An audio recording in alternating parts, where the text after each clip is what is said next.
Like I said, your way all day. I don't know what you got going on, Glenn. But you seem like you got some personal problem. My son's up for murder on Monday. If your son up for murder, don't take it out on people who trying to help you. You're not understanding that. You calling the office doing all that when you really the problem. You need to take care of what you need to take care of.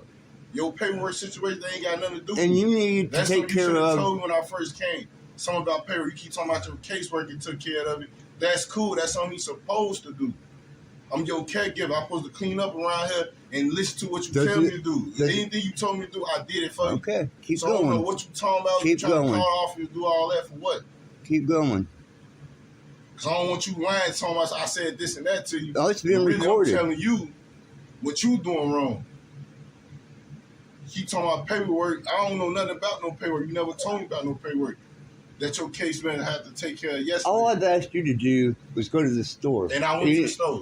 Yeah, that's fine. And what I grabbed for you. But you're not here to yell at me.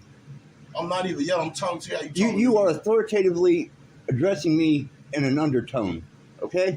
I don't appreciate how you talking to me, man. Ain't this how you talk to people when you call the job? No. This is how you yell at them, right? This is how you talk to the people when you upset. So when they're talking down to me, I'm not yelling at you. That's one thing you ain't finna say I'm doing. Well, obviously we have a disagreement then. Yeah, over medicine that you told me to get yesterday, and I went to go get for you. You complain about it being a wrong thing, but that's clearly the same medicine.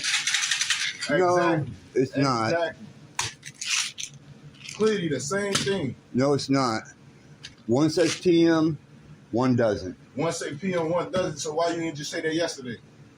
You say grab you the exact same medicine. I'm not looking at no PM. I'm looking at the same pain relief that you told me to grab. Your way all day. Exactly. Yep. Your way all day. He said, she said, I can't prove shit, right? Is that how you run your job at Sollywood? He said, she said, can't prove shit?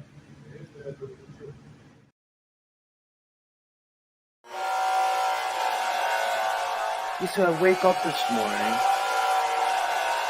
and I see a message, and it's Access Rattblood. Are you here, Rattblood?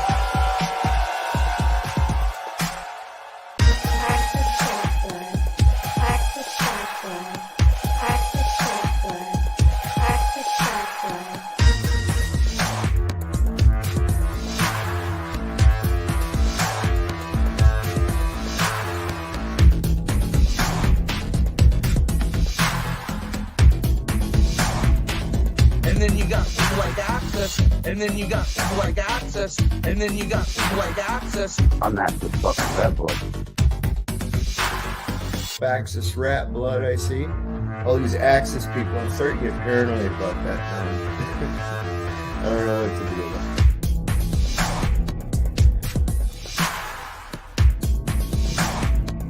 And then you got people like Access, and then you got people like Access, and then you got people like Access. Are you here, Rattblood? I'm not the fucking Rattblood. Access Rattblood. Most abundant and successful king hero that we are all sitting at this very moment. Are you willing to accept that as a truth? That you are a worthy man and that your penis is okay? All these Access people, I'm starting to get paranoid about that now. All these Access people, I'm starting to get paranoid about that now.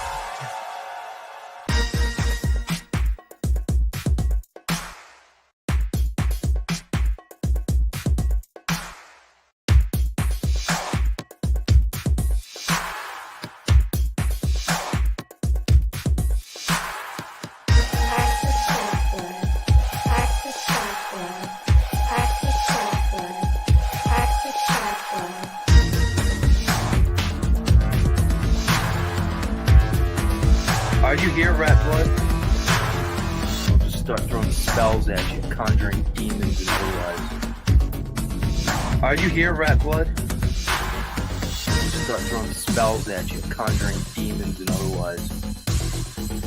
Are you here, Rattblood? I'll just start throwing spells at you, conjuring demons and otherwise. Are you here, Rattblood? Who the fuck is Axis Rattblood? I'm not just fucking Rattblood, bitch. All these Axis people, I'm starting to get paranoid about that, man. I don't know what to do about it. I'm not just fucking Rattblood.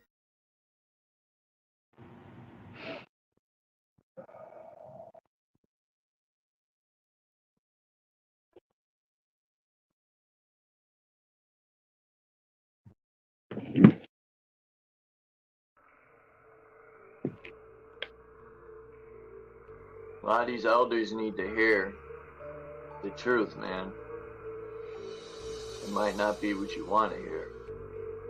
You need to be told what you need to hear, not what you want to hear.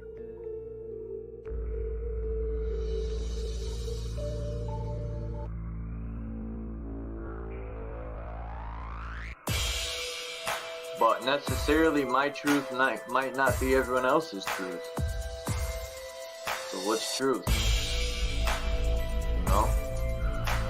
I say my truth or truth, but like I said, my truth might not be someone else's truth. Then I start to question, so what's truth? A lot of these elders need to hear the truth, man. It might not be what you want to hear. You need to be told what you need to hear, not what you want to hear.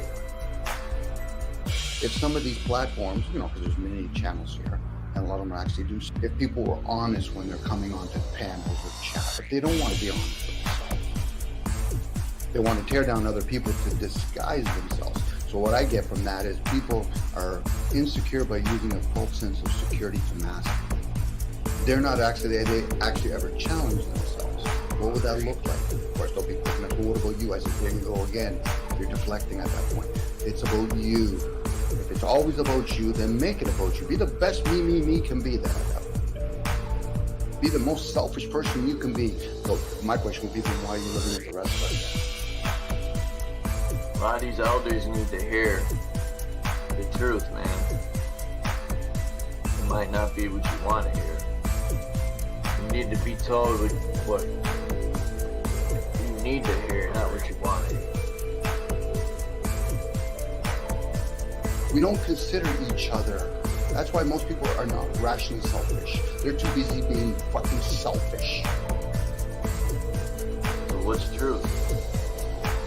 You know? I say my truth or truth, but like I said, my truth might not be someone else's truth. Then I start to question, so what's truth? A lot of these elders need to hear the truth, man. It might not be what you want to hear. We don't consider each other. That's why most people are not rationally selfish. They're too busy being fucking selfish. A lot of these elders need to hear the truth, man. It might not be what you want to hear. You need to be told what you need to hear, not what you want to hear. We don't consider each other. That's why most people are not rationally selfish. They're too busy being fucking selfish. A lot of these elders need to hear the truth, man. It might not be what you want to hear. You need to be told what you need to hear, not what you want to hear. Because it doesn't serve them to, I'm going to sit there and hear them and say, okay, so should I tell them that they're caught up in their own world? I'm just going to replace myself. Axis, you can take over for a while. It's your shift. All right. Friends and enemies of YouTube, children of the metaverse. We're counting down to 0 hour in which my son goes for his first day of trial on Murder 1. And I'm kind of in a state of overwhelmed by the circumstances. That's why the panel is open, and that's why I don't mind feedback, positive or negative or indifferent. But instead of sitting here quaking in my own disposition, I chose to, which is my entire social community and interactions in my life,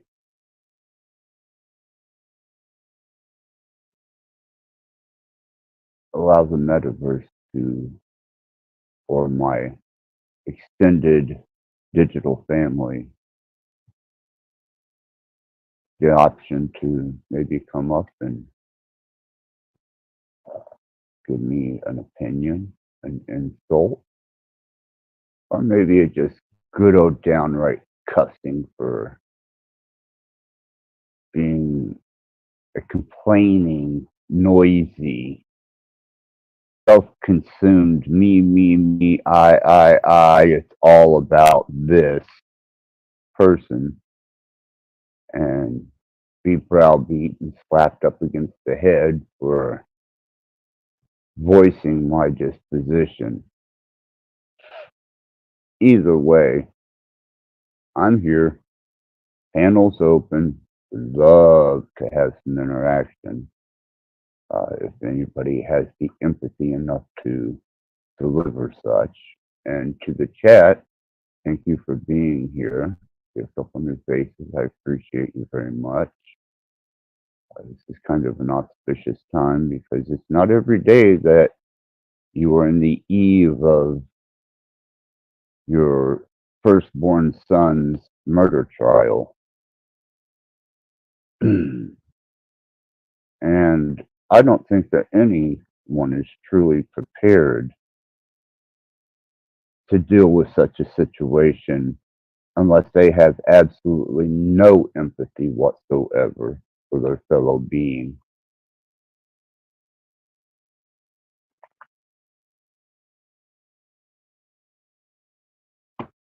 And instead of rattling at you a bunch of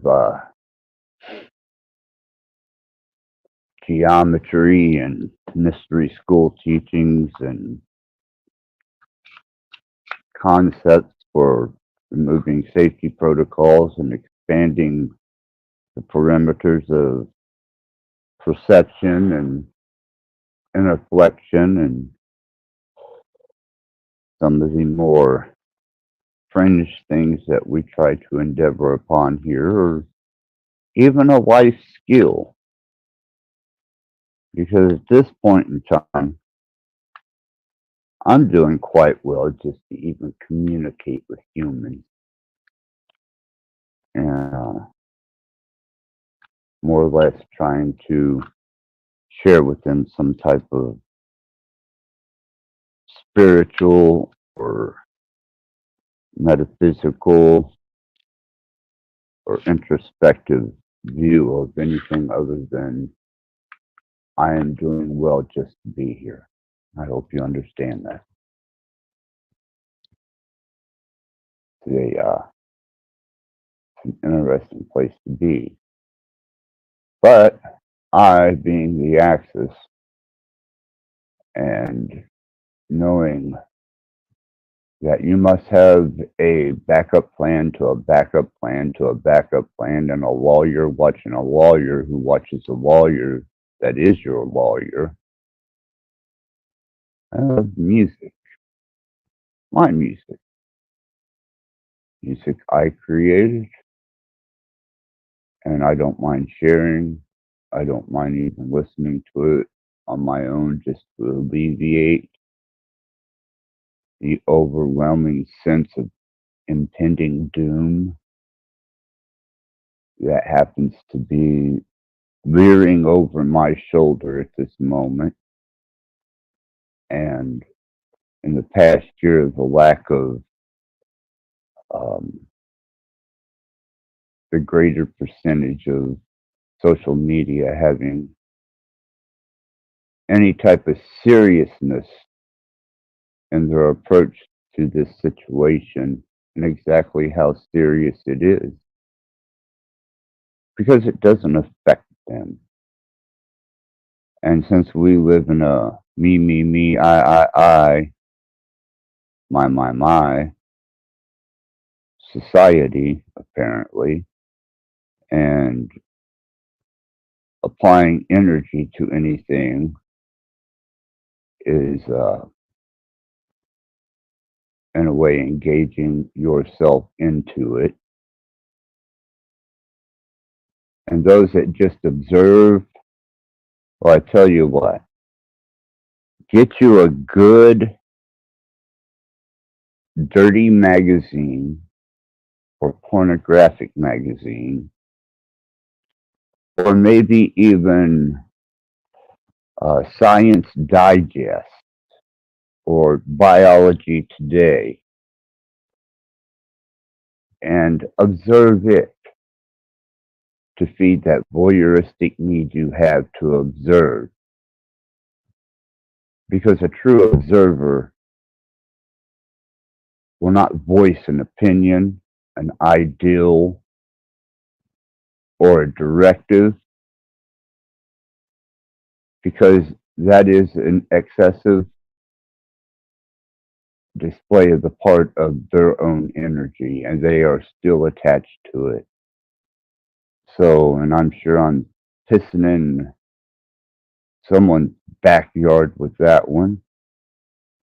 And the concept that all is mind, well, all is mind until you get hit by a fucking bullet. And then that's called kinetic energy. At which point, no matter how much you think all is mind, the reality is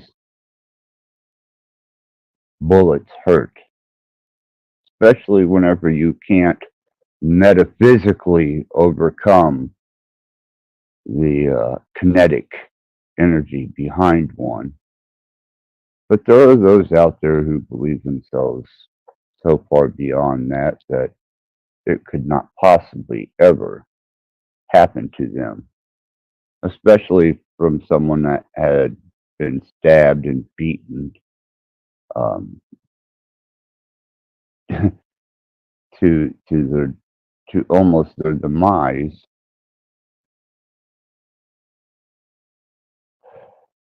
So I do appreciate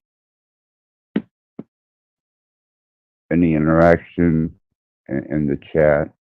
It's always a bonus to see people communicate there, because sometimes I can observe the chat and find uh, more profound information than even sitting on panels with people that have little to nothing except the continual looping they've done since they've been on a platform or on a panel.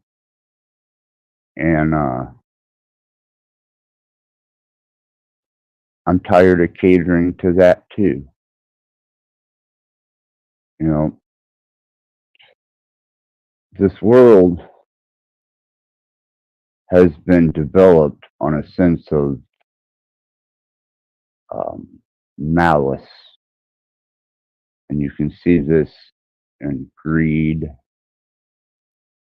warfare, um, hoarding, uh, selfishness, and all of these wonderful attributes that man seems to want to display as a whole. And that's fine. I can play with the best of them, you know. I have even force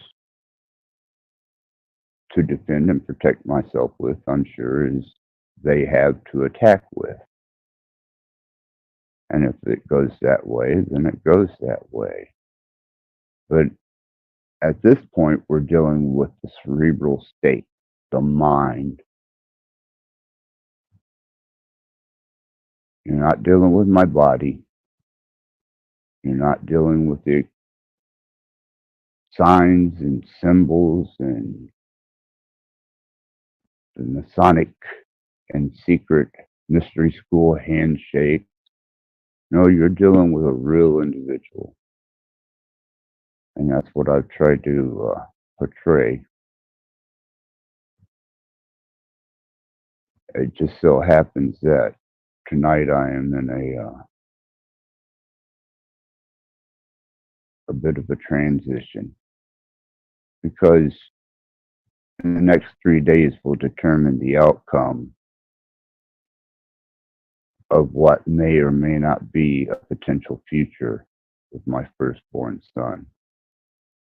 And if this does not interest you, and if you cannot find yourself to be in any way empathetic or even aggressively resistant to my disposition, which I even welcome opposition, then please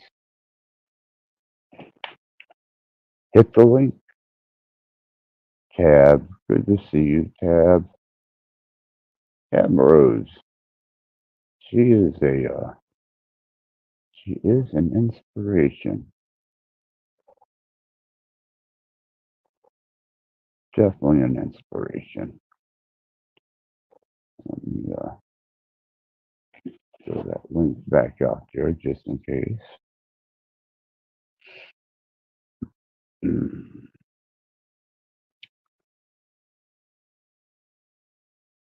But I haven't come to give you any great esoteric insight or any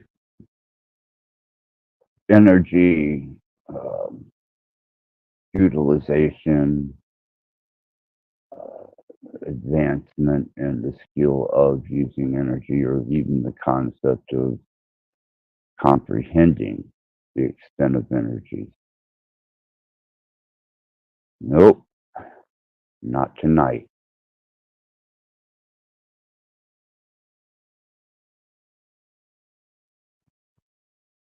Thank you, Origins. Thank you very, very much. I appreciate that. It means the world to me. And I'm sure it does to my son, too.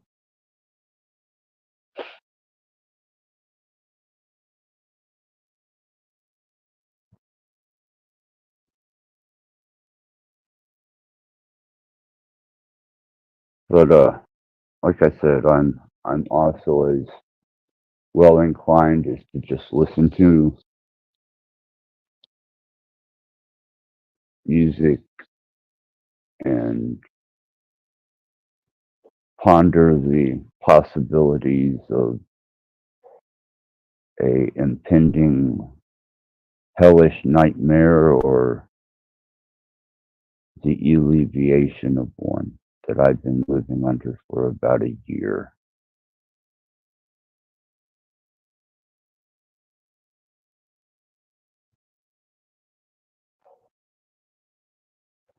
Yeah, I've been doing that for quite a while with the I don't know if you know any of my history origins, but I used to last summer, and it's documented in my live streams and with certain individuals, take my body to the point of like the sabbatical of this Jesus guy out in the desert with 40 days of fasting until he confronted the adversary. I have taken myself to the brink of death so many times that the last time to be able to reach that state, wound up in the emergency room because they almost lost me again. So I have to be very careful now whenever I embark on such things, and there has to be a definitive reason why I would choose to embark on such a thing, because it could be the last time around. They like to not brought me back this last time, you know. So I try to hold on to the states of comprehension that I did discover on these endeavors, and it has aided and benefited me in the broader spectrum of understanding and such things as the language of creation, being able to receive multiple levels of information and uh, a single state of mind of receiving multiple levels of information at one time. And it also aided me very well in no longer being able to communicate with humans in a way that seems to be coherent to them whenever I go into deeper realms of trying to explain the experience or to give them the mechanics of how to achieve and obtain these states.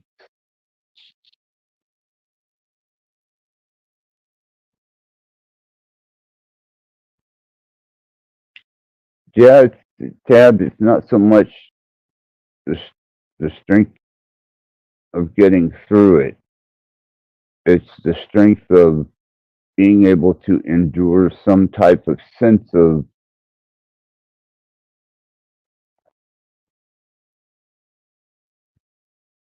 wholeness and completeness if he does get charged with this particular crime. Um, for those of you that do have a child, and especially if it's your firstborn son,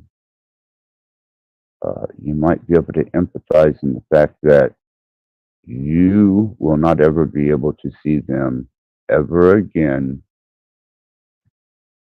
outside of the confines of a maximum security prison for the rest of your or their life.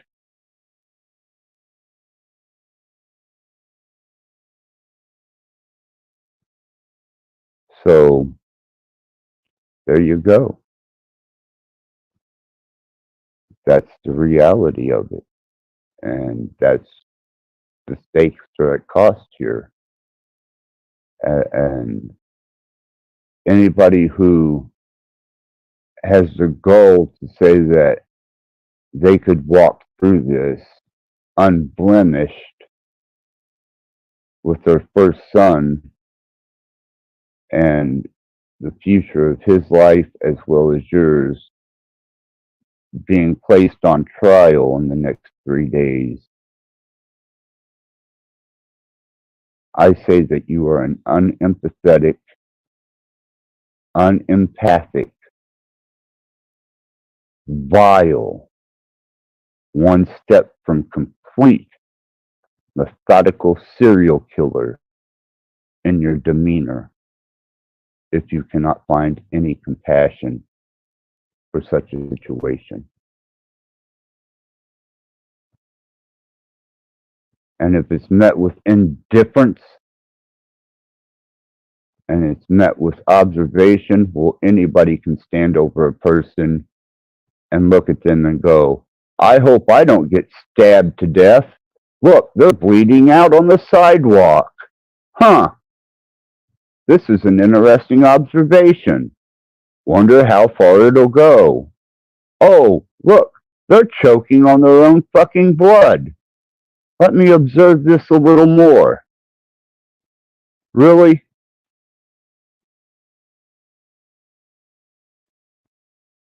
And that is directed directly at an individual who has a lot of integrity in voicing his observation. And now that I understand that it comes without empathy or compassion, but it is just only that observation, well, fuck, I can have 50 people sit and watch me die. Like what makes you so fucking special? Because you got the ability to observe. Well, that's great. I'm glad for you, man. You know, because I wouldn't want your ass around me when I was dying. I don't need any more observers to my detriment. And I think that you're an absolute coward for not stepping up to plate and at least gearing or showing the mechanism in which your observation is beneficial to anybody except yourself, other than this wordage that you bolt out of your mouth that you claim not to be attached to because you claim to be a conduit and you are not associated with the energy. You got no balls, boy. And I wouldn't want you behind me in a war because you got no integrity either. You're just a gesturous coward with a mouthful of nothing except the same consistent and redundant statements over and over and over. And I come to this because when I approached this in a desperate situation and thought that maybe there might be some type of alleviation to the condition I was in, I found that I was completely wrong. Well, this guy truly is just an observer. Fuck, he'll sit and watch you die. I almost believe that he would find amusement in knowing that you did die while texting him or even speaking to him over telecommunication or digital communication. And yeah, I'm calling you out, motherfucker. Energy's great when it's applied and whenever it's applied in necessity due to the circumstance and the situation.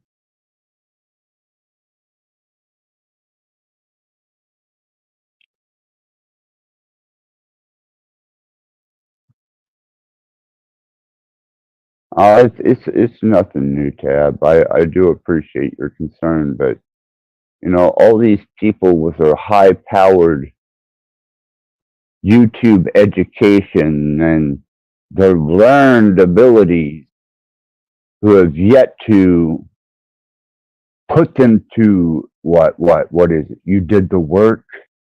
Yeah, I did do the work.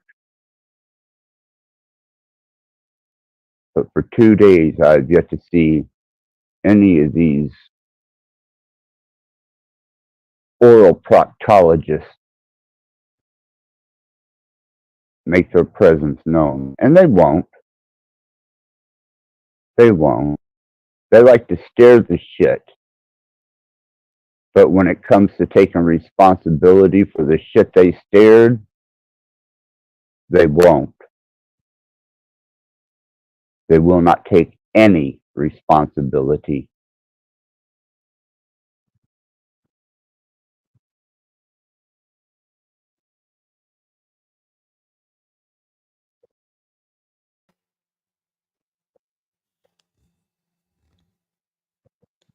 Hello? Greetings. Greetings. Hi, Access. Sorry. Oh, man.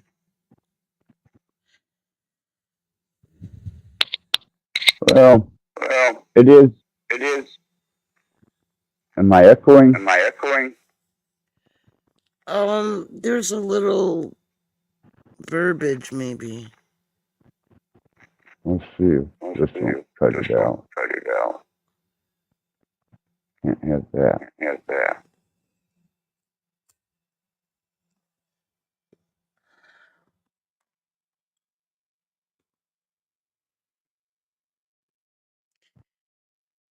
I just got out of the shower. My hair's wet. Sorry about that. Oh, that's alright. I'm still getting echo. Why?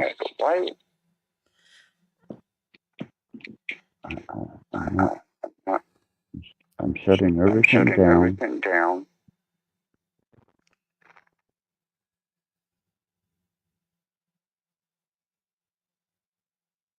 It's better. Okay. Nope. Still fucking there. Is it? Yeah. Hmm. Huh. Can you hear it?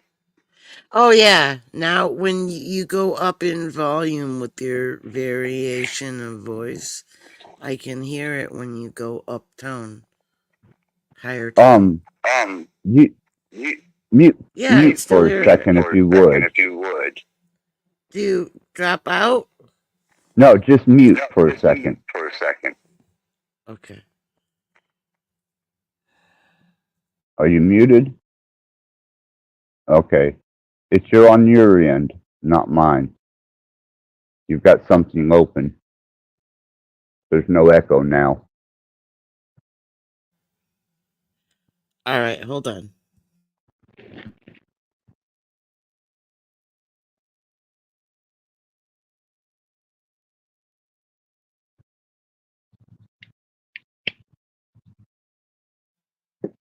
How about now?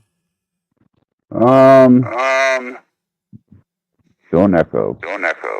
There's nothing open. And there's no tabs. It may be are you using Bluetooth? No. No? Speakerphone. Speakerphone. And you don't have any other devices open? Nope. Wow. Well, There's the only thing that's checked in settings is the that new thing where they do the cancellation of background stuff. try hitting that and see if that helps. To take that off? Yeah, for a second. Let's find S out. Because everything I have is shut off. Alright, let's see.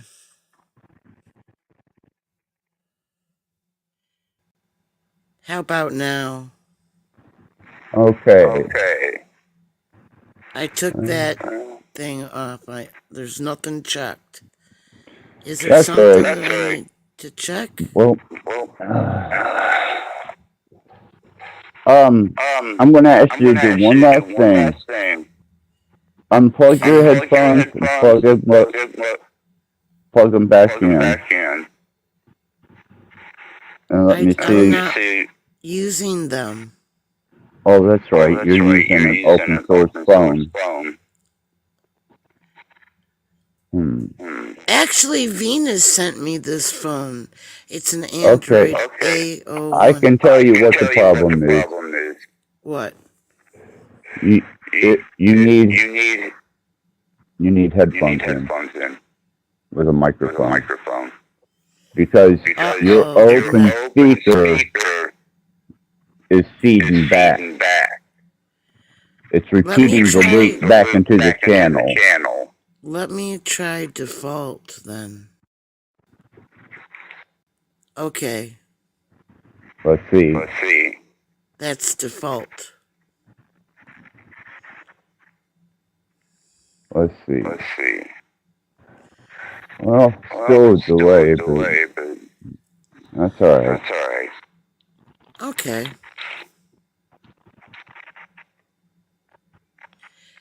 Yeah. Oh, anytime you use open speaker, then Yeah. what's being said through that speaker is also coming in through the microphone, and it creates a delay loop. The way it was sounding on your, yeah. Yeah, and it's still doing it. It's just not as bad. I got it really good working over at Venus's last night. Yeah, I'm not saying there's anything wrong. It's just people can it don't matter. Yeah. I'm not too loud though, right? No. It's just whenever I speak, it comes through your speaker and then into your microphone and repeats itself. Oh no. Yeah, it's like having an open mic in the room with you. Yeah, I don't have the earphone things. They don't work that well anyway. I don't have them charged. I kind of did this at the spur of the moment. I found out you were live and I came over. No, I appreciate it. Let me see if I can't do a little something on my end. Do you want me to mute? Hold on. Let's see.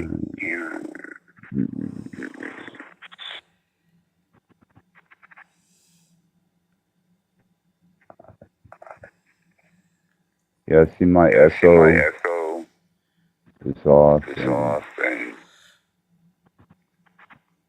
Yeah, I'm receiving signal whenever I'm silent. It seems to be staticky. A little tiny bit. Yeah, on my end there's a pretty heavy delay.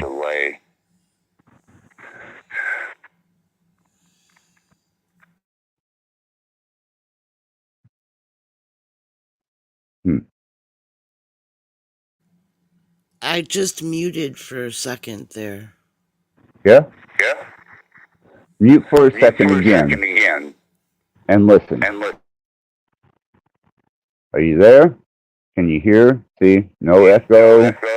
Yeah, I heard you. I muted. Yeah.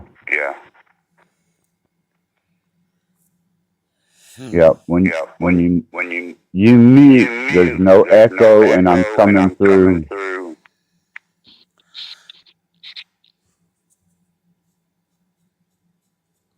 Venus said that when it goes through YouTube, like on the, that it corrects it, like, you know, after she's not live no more and somebody's watching it, that it fixes it.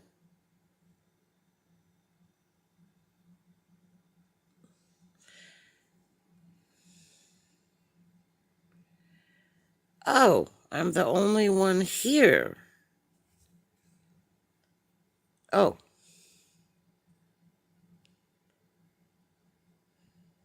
Can you hear me? Yep.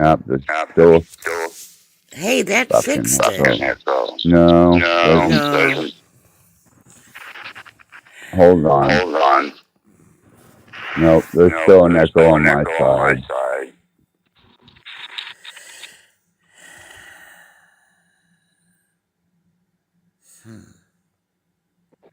It is what it is. I mean, you're talking through an open mic source.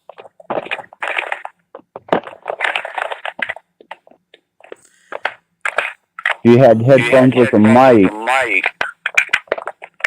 Right. you know, this would work out great.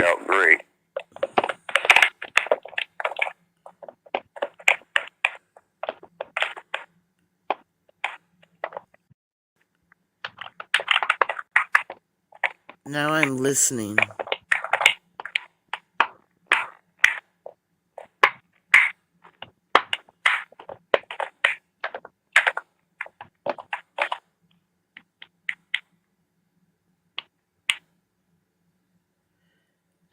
I put it back on speaker. How is it? Let's see. Still an echo. What about the echo cancellation thing? Try it. Alright, I switched it to that. Okay. Well, there we go. See? Oh, Echo cool. cancellation. Now we're there. As easy Alright, as that. there we go. Yeah. So what's on your mind? Oh.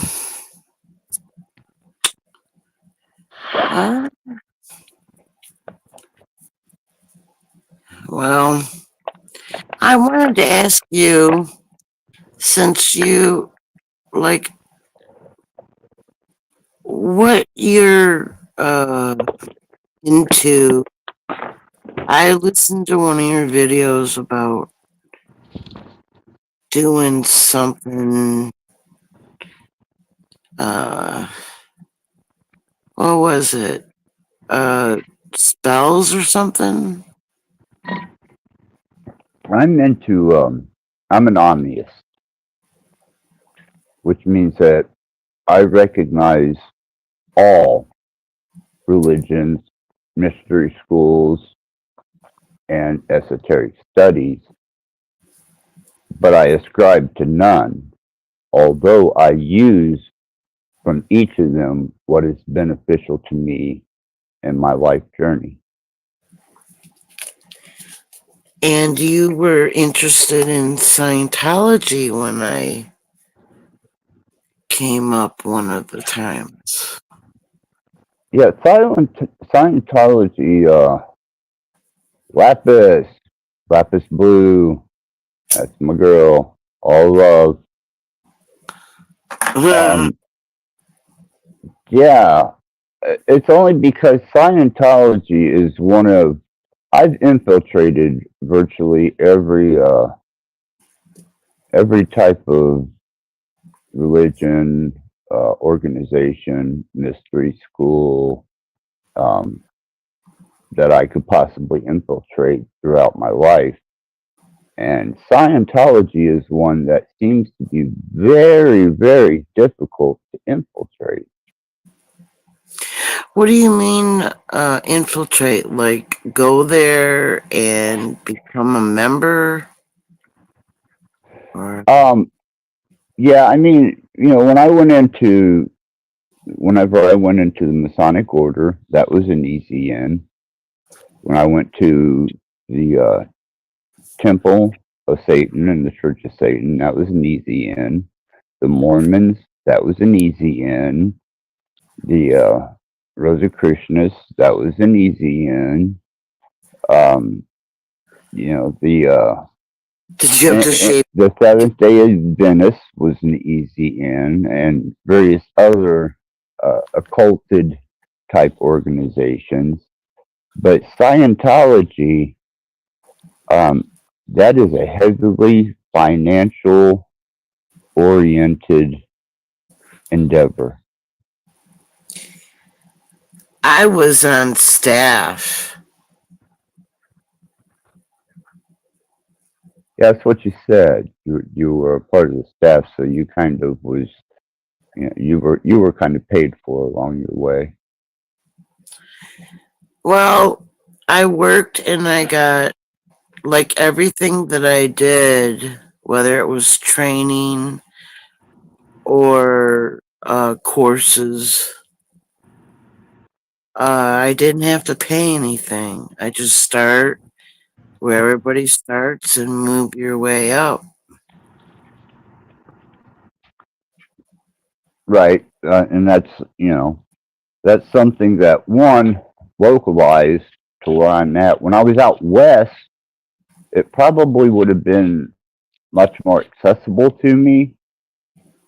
But where I'm at now, um, it would probably have to be something that would be initiated over the internet before I was able to proceed forward with it. And secondly, is I would have to know at least the fundamentals of it to be able to come into it without looking like suspicious or a potential interloper. Did you take a personality test? That's usually the entry. Yeah, no, I did not. And then they do an evaluation. Right. And then And they put it through the computer thing, and it tells them all about your personality and where improvements, like to direct attention to those areas, and then direct you to what Scientology will help you, like what courses or whatever. right now, the only reason that I have any intrigue into Scientology at all is because of L. Ron Hubbard and Jack Parsons and the Babylon workings. Oh, Yeah. Crowley. that you'd have to do outside of Scientology. Oh, I've done it. Mm. Yeah, I've done the research. But see, they don't want to associate that situation with the Church of Scientology as it stands today. Right, because it's actually not a part of it, their claims. Right. I'd love to bust it straight apart and be able to find out the internal structure, workings, the ins and outs, the do's, the don'ts, the protocol. These things would be intriguing to me because I would be able to identify, especially coming out of the music industry, individuals that have given their devotion to the Church of Scientology.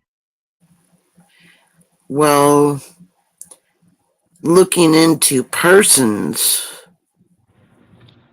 you've done that, right? Several different people, but they're, generally silver screen, or they hold a musical status under a label, and they're not as accessible as, say, the people were that whenever I was in the music industry. The people I was in the music industry with were either agnostic, atheist, or Satanist. Huh.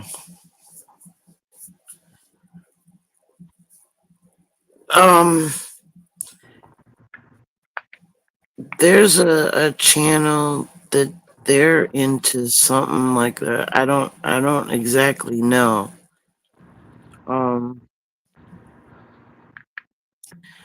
I don't know if he knows anything of what you're looking for.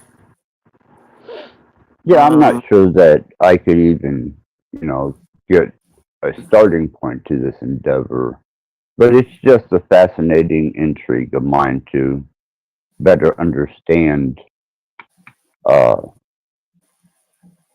what they have to offer and what they are offering. Gen X Jeff. Zita Cho I don't know how to say his name. Zat Tachoya or something.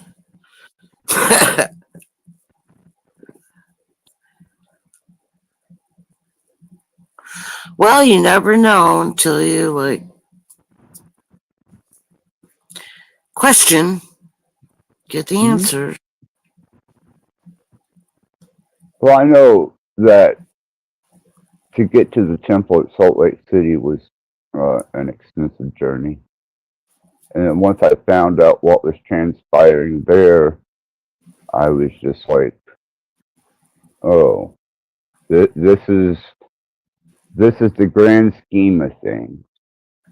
And I read the Pearl of Great Price, the writing of Joseph Smith, did all the jumps and hoops, and I was just completely almost disillusioned. Oh? Yeah.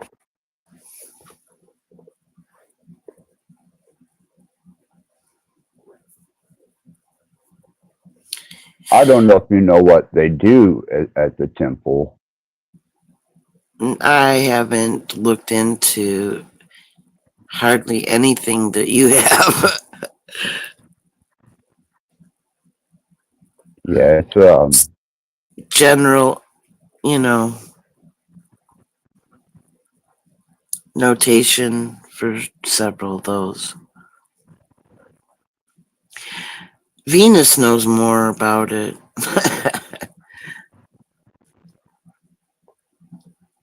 yeah, she seems to be pretty well rounded. I like Venus. She's all right.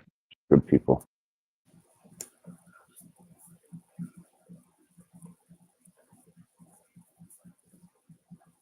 But what it boils down to, with the New Jerusalem being in the west and the design of the new temple for the Most High, they do baptism of the dead in that temple, and they try to save the dead from their damnation in that temple.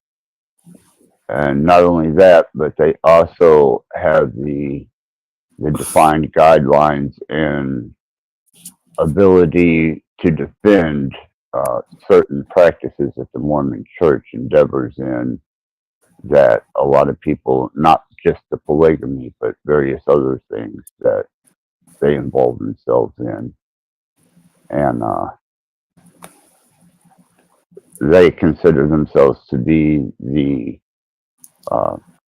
lost parish of Israel, and they consider themselves to be God's direct descendants as far as his chosen people.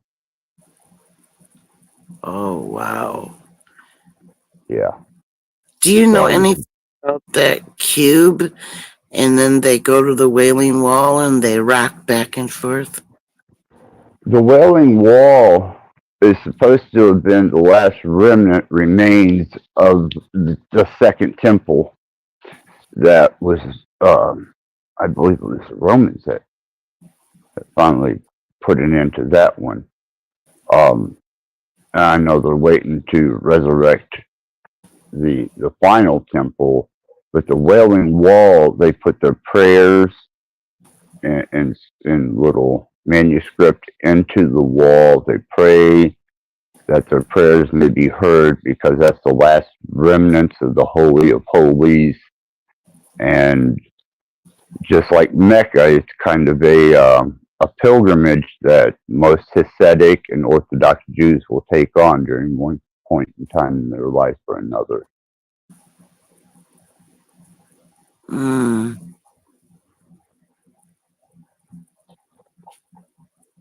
You know, even Trump, whenever he went there, which is kind of interesting to me, is, he took it upon himself to place a prayer to the Wailing Wall. That and I thought that was kind of him paying homage and um, I guess unity with Israeli sympathy.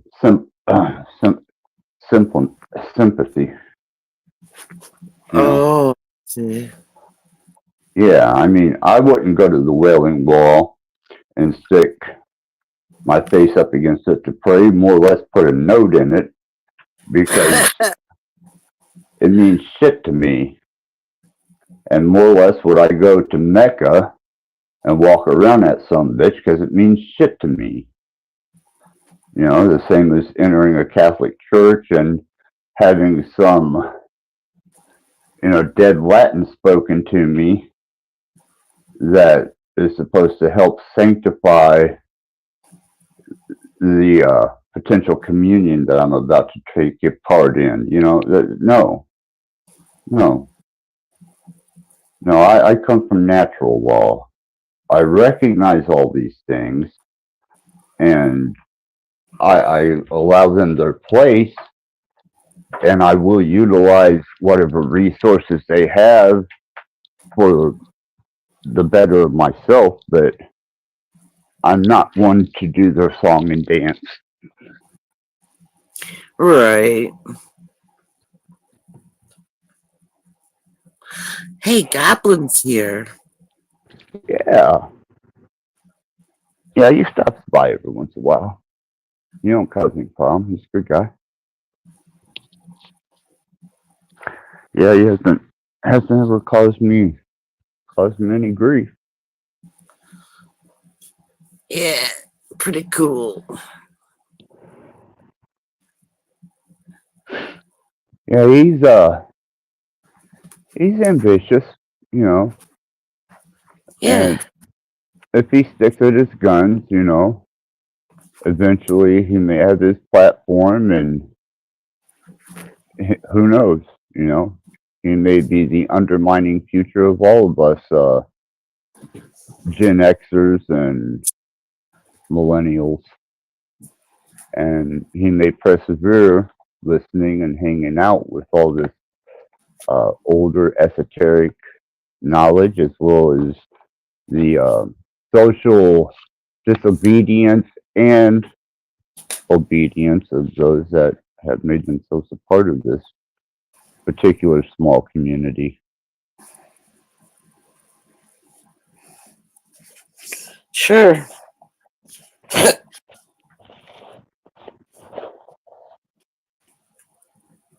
He seems that he couldn't do much worse than probably 80% of them out there. Well, the majority, oh my. Yeah, it's pretty sad. That's why, I had to make a decision for myself because I touch on so many different varieties of different states of energy, being, and consciousness that I found myself almost being placed within a box and a potential corral for being able to communicate in just an indirect or a passive or even a way that doesn't have something to do with some great esoteric or nugget dropping presence to it.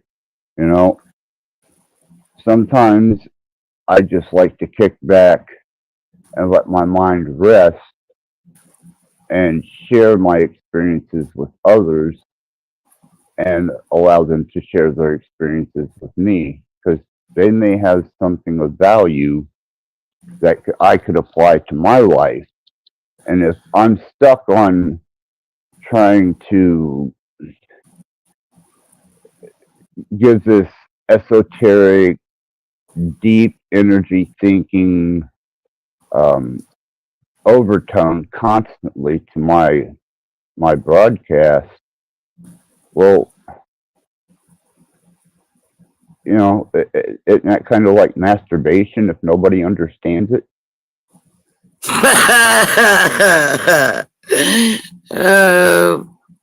Yeah, I suppose. I mean, nobody's feeling it but me, and maybe one other person, and they're the wrong gender. Oh. Yeah, so I had to break free of that. As a matter of fact, I had to break all the chains, socially, in my waking environment, and metaversally, because as important as some of that information is, and as profound as it is, and as deep as it runs and broad,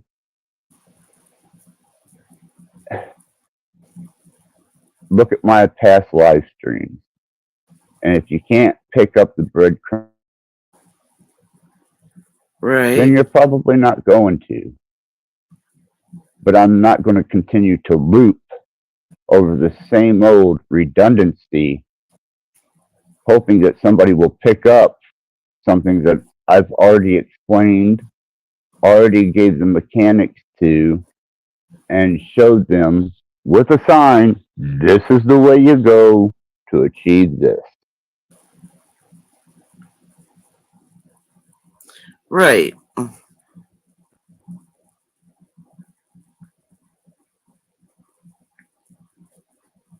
So I'm sure I've picked my battle very well this time, because I'm dealing with some of the most self-consumed, idealistic, metaphysical, esoteric, energy working, high-minded individuals that I could possibly reach out and slap in my local environment on the metaverse. Just sick of it. I learned it. I did the work. I experienced it. Now, like I said, you can observe me with stab wounds dying on a sidewalk and keep observing me till I die, or you can get off your dead ass and apply something that may be practical to the situation instead of just, I'm observing. No, I take action. Well, in this circumstance and situation, I have to take action. And I have to take action on a very deep spiritual level, dealing with things that other people would deem to be evil, dark, satanic, demonic, and that's just a situation that I have chose to endeavor in at this moment for reasons that are personal. It doesn't make me that. It just means I'm utilizing it. So whatever that means, or for what it's worth, it seems to be the applied necessary ingredient to this situation. Mm-hmm.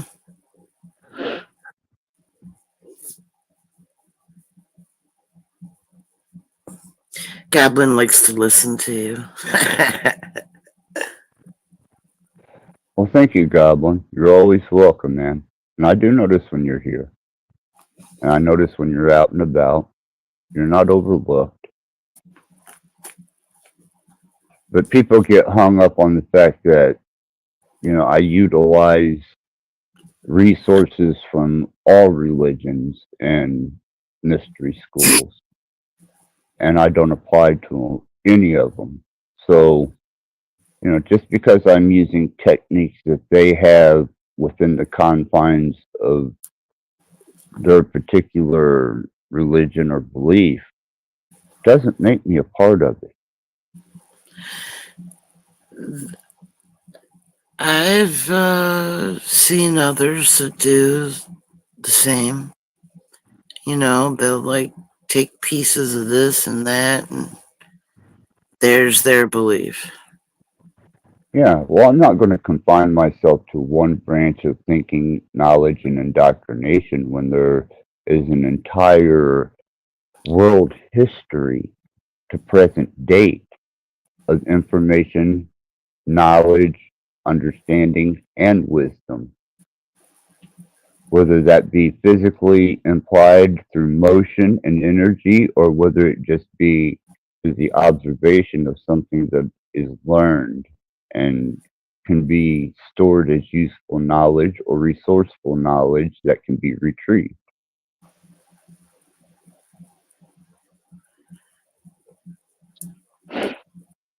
Well, I have different kind of situation. I'm not really into attaining any knowledge or intelligence from within here, just within myself. That's all. Well, I suppose I could have taken any directive towards a singular indoctrination, but the first time that I decided to do that, it was Southern Baptist. And that immediately gave me a great education on how the narrative can be set into a engineering and a controlled environment of almost brainwashing people into a zombie state of mind where there is a singular way of thinking, as many different religions or as many different denominations of Christianity that there is. And I'm not buying it, nor did I then. So I set out on a journey to find out what all possibilities were. All of them. Not some of them, all of them. That's great.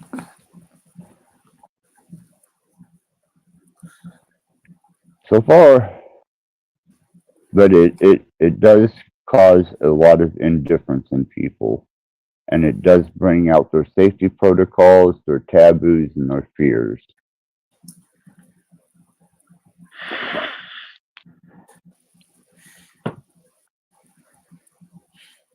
Well, we came in alone, and I guess we go same way. Oh, yeah. Yeah, absolutely. Born naked with nothing, you die naked with nothing.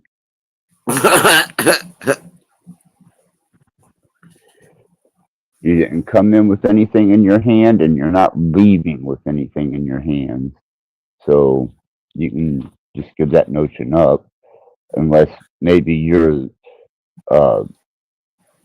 the great rarity of someone like Enoch. But even then, verify that for me. Solidify that into something tangible that is provable that I can see, feel, experience, or even understand to that degree. Well, I'm kind of the opposite.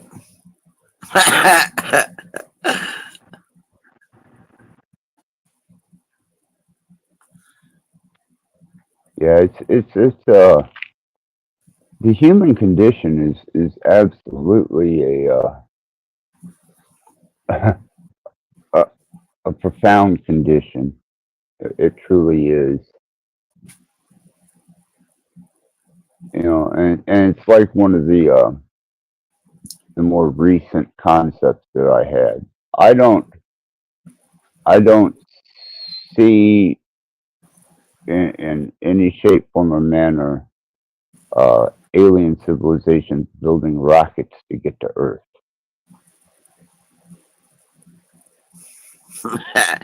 I agree. You know, to me, we're isolated for a reason. We are confined for a reason, and we are much easier to control without spreading our malignancy throughout the heavens as long as we're confined here. Yep. I've done my investigations. Well, I think everyone should. I mean, and then they should immediately stand in front of a mirror and ask themselves, do I deserve to spread my seed and iniquity across the heavens? Am I worthy of that? Do you want a whole entire universe of me out there? Or is it safer that I'm just here amongst the same type of species with the inadequacies that we all seem to have? Yeah.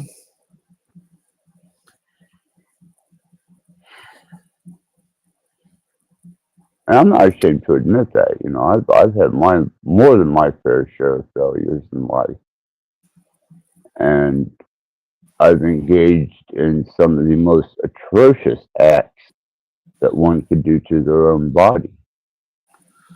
And you know, I also borderline on probably some extreme mental illness in one way or another.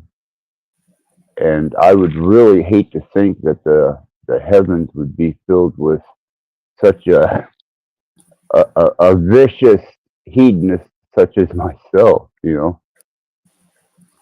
I don't wonder about any of that.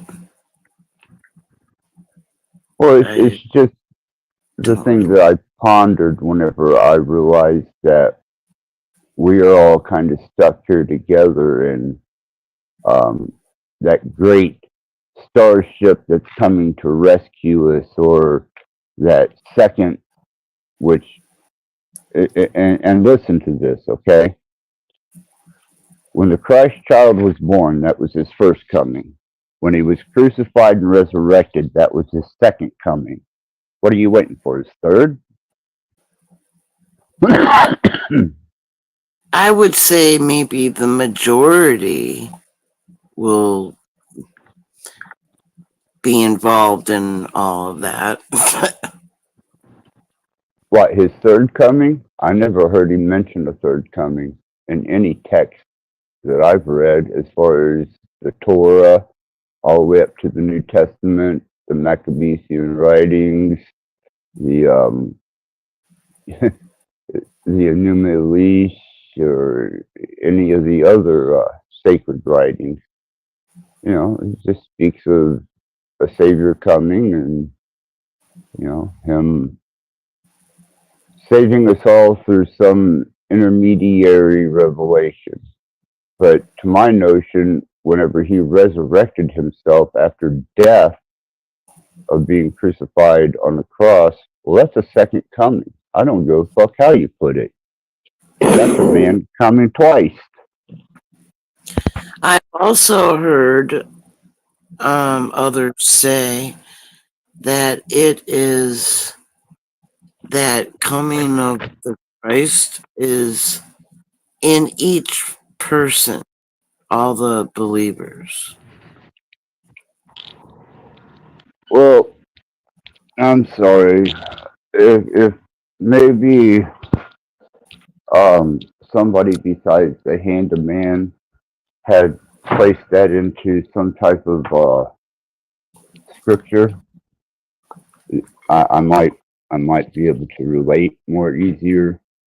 But it seems to me that all those Bibles have been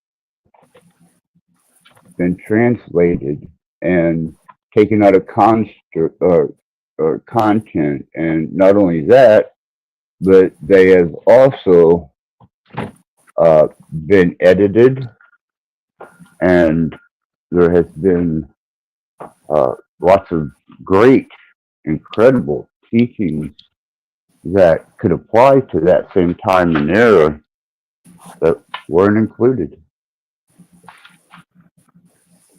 Hmm.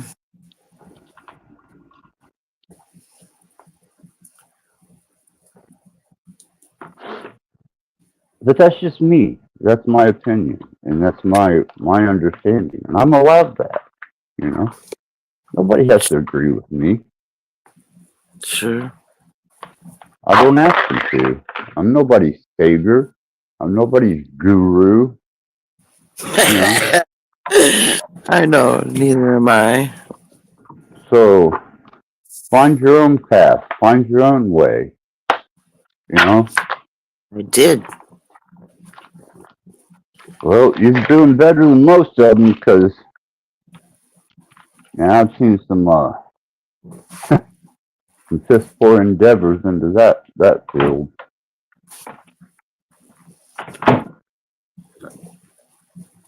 Look, I'm alright.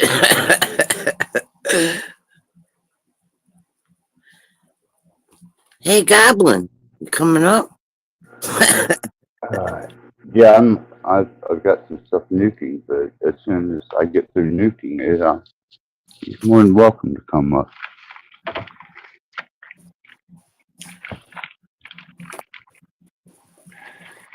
Something about having to hold and keep maintenance on this body that just becomes an inconvenience at times. Boy, you're not kidding.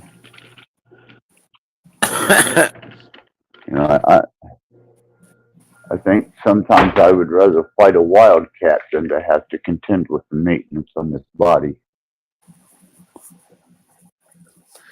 Yeah, I said something like that in one of the chats, and Christos, he goes, oh, so you just don't want to be here because it's a pain in the ass to do all the body things. I said, no, not really. It's just a pain in the arse. Yeah, it truly is. You know, and sometimes I ponder if I was to design something as divine as an image of something that was supposed to be an omnipotent, omnipresent, all-powerful God, I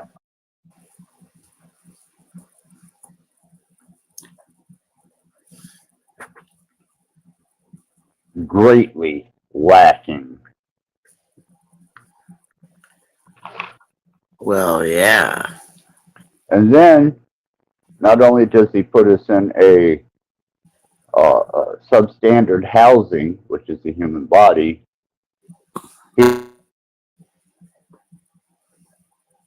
Uh-oh. Access you. Don't hear nothing.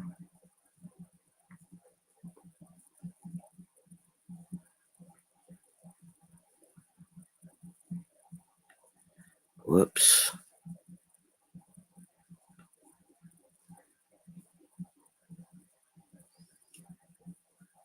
Uh,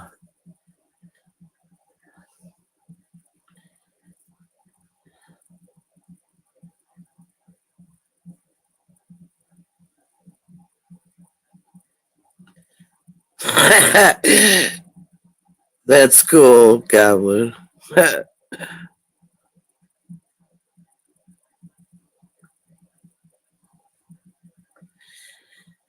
Yeah, he'll come back.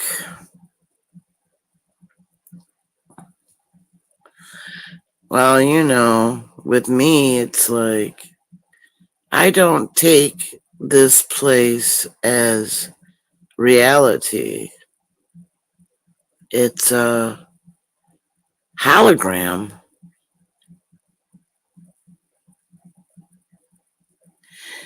Yeah, it was all right, relaxing, and oh, of course, I'm at war though.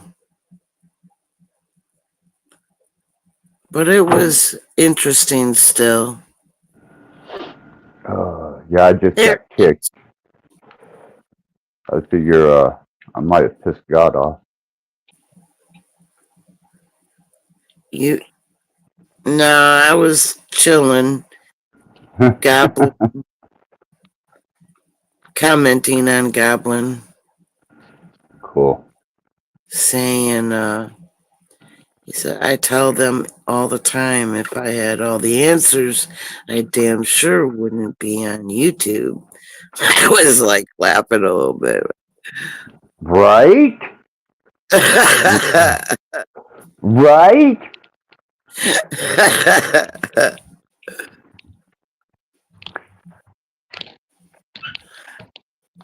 If I had all the answers, I damn sure wouldn't share them with men, that's for sure. Oh, it's grueling. It can be. Yes.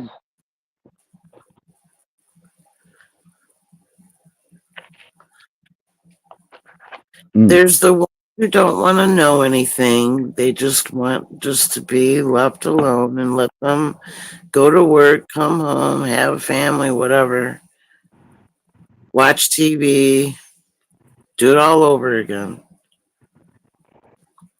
It seems that for the majority, they're content with that.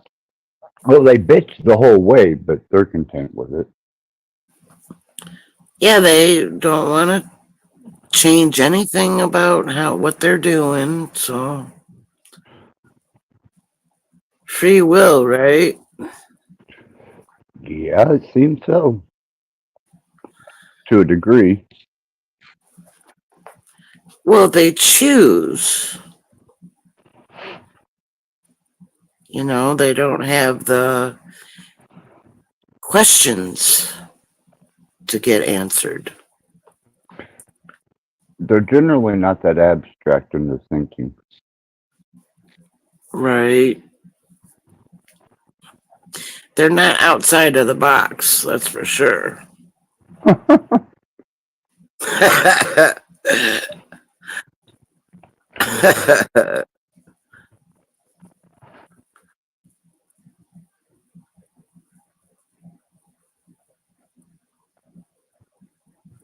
All right, Goblin. Thanks for stopping by. You know you're welcome anytime, man. Appreciate having you.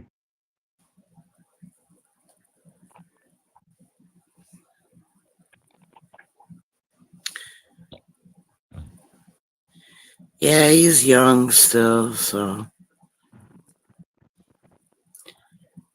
I've seen some who, you know, when they were younger and then like 5 years later, they're totally different.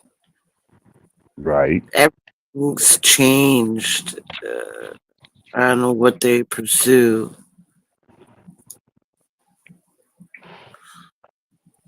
Well, my journey started pretty early, and it was met with complete opposition. So I figure if I was being met with opposition, I must be doing something that could be beneficial as far as knowledge goes. Right.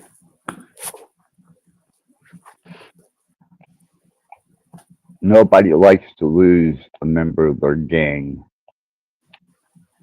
No, I'm more of a nobody left behind kind of perspective. But you can't really do nothing about it when they choose their own perspectives.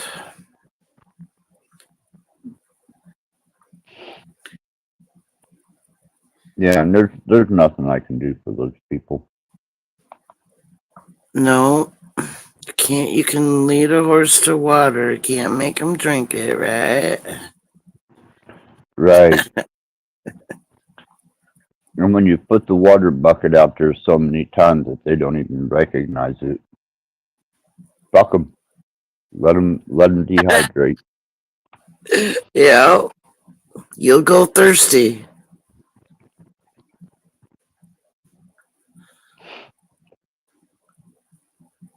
And It's a lot do.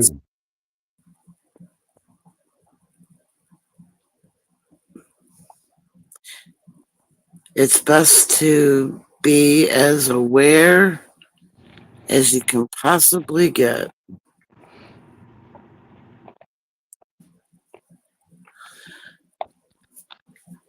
Be inquisitive for sure.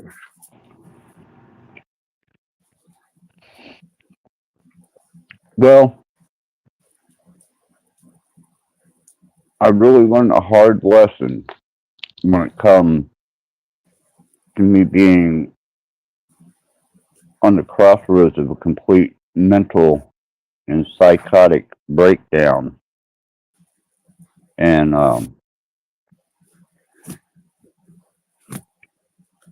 was met with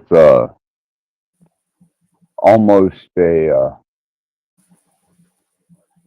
indifferent, who gives a shit attitude by many, and especially over the past year since my son's been in this trouble.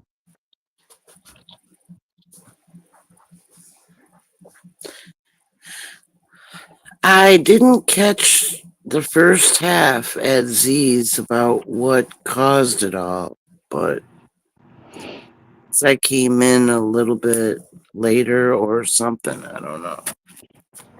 Well, a cop's dad got his head blowed off, and they want to blame it on my son, though nobody saw him do it, and nobody got any factual statements or relevancy to the incident, and they were caught lying on evidence that they presented to the court.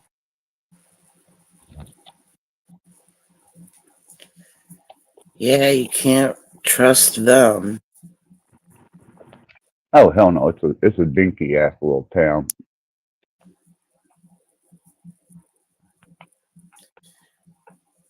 So is that bad or good? Well, that's bad in Indiana. Yeah, that's hillbilly justice.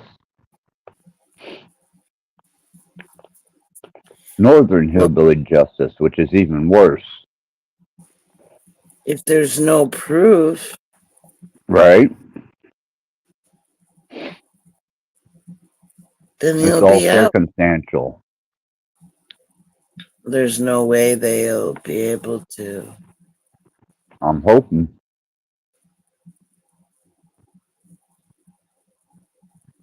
They don't have a case. It would seem not at this point. Huh? But boy, they built it up like they had a strong one. And they really fronted on that until they had to present it to the judge. And then all the inconsistencies and loopholes come out just Friday. Oh. Mm-hmm.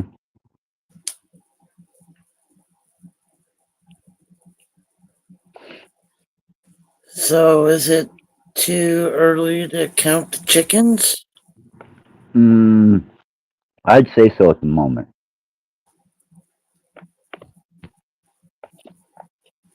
I don't trust the judicial system, more or less the legal system. I think that, anytime you start dealing with the state and local government, um, you're at a disadvantage.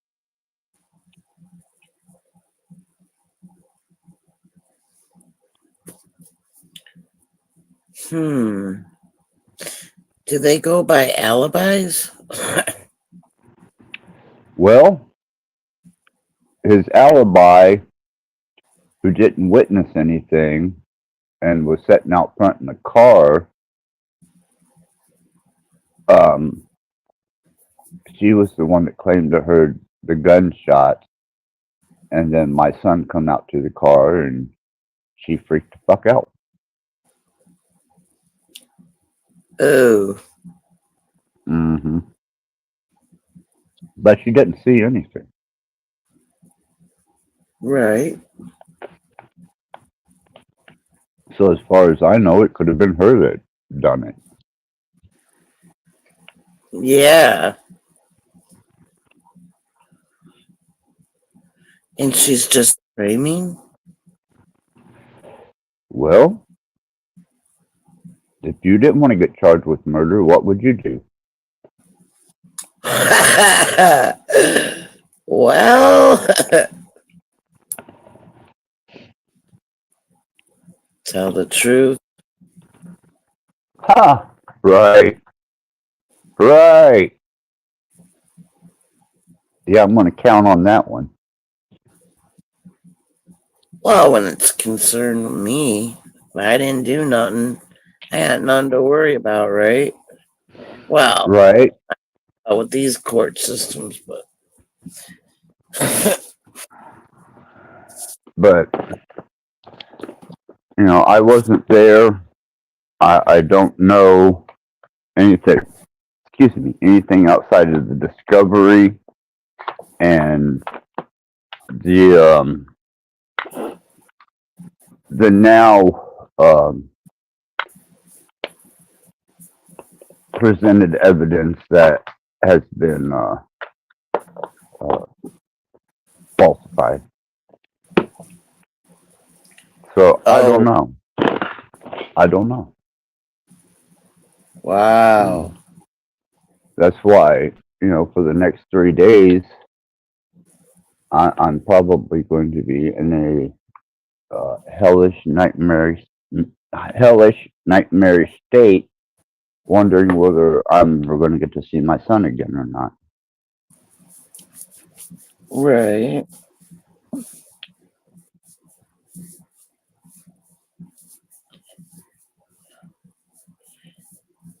So, situation, I would just try and stay calm. Put your focus where it needs to be.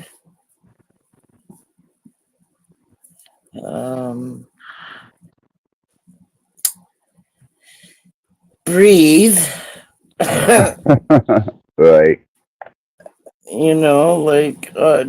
Pamper yourself. Do things to keep you in the calm state. Do something you like to do.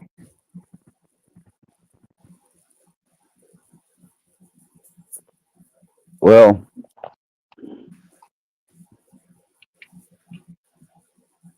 I'm an eccentric, and people do not like to deal with eccentrics, especially in the healthcare community and,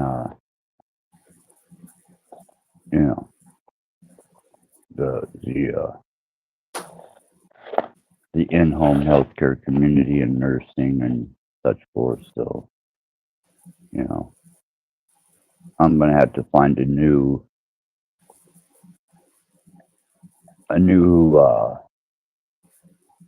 focus of my aggression and my will for the thrill to hopefully come back to me fairly quickly.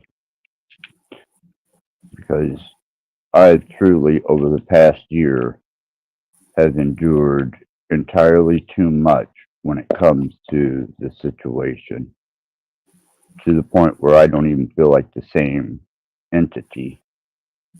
And if the verdict does not sway in my son's favor, then I'm concerned about completely losing any touch with reality as we know it.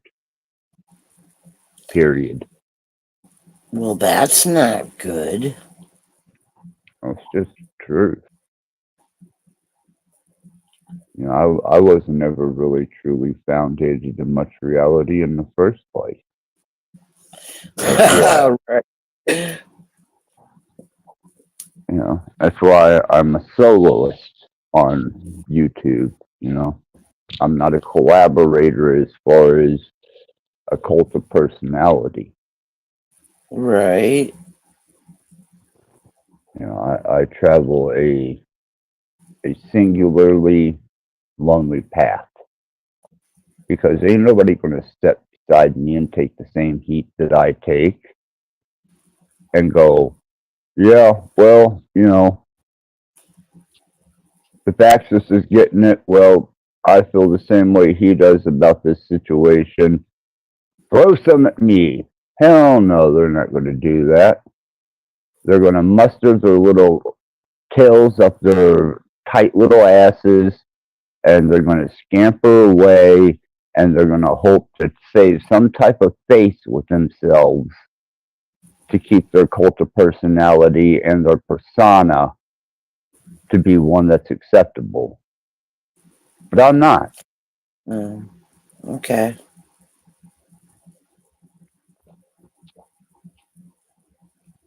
I didn't start out that way, and I'm damn sure not going to end that way.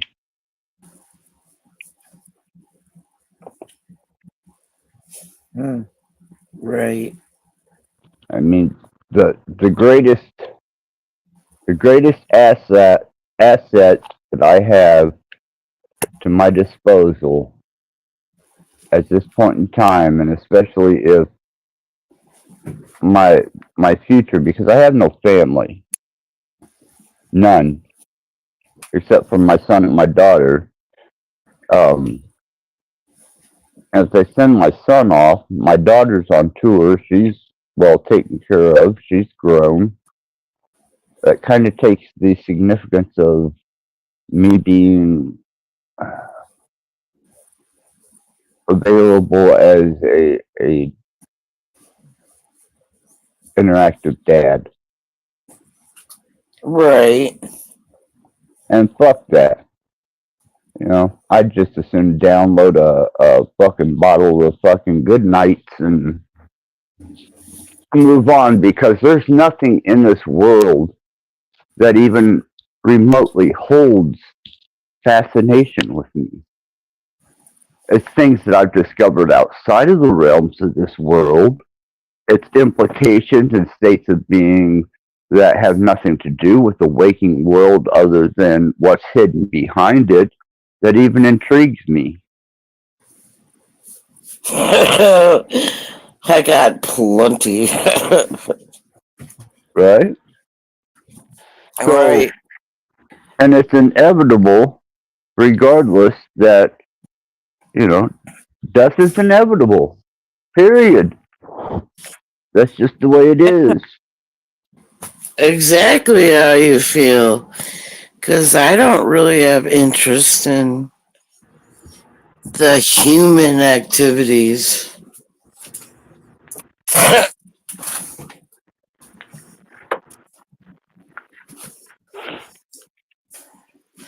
I'm just in my ivory tower. Ivory tower. I'm in a Yep. cellar. I'm in a dark, deep, damp cellar without any light or heat. Oh no. Yeah, but I'm comfortable there because I know what to expect. Oh. Yeah, I have no illusions about humans. Right. They can be very. Huh. Like,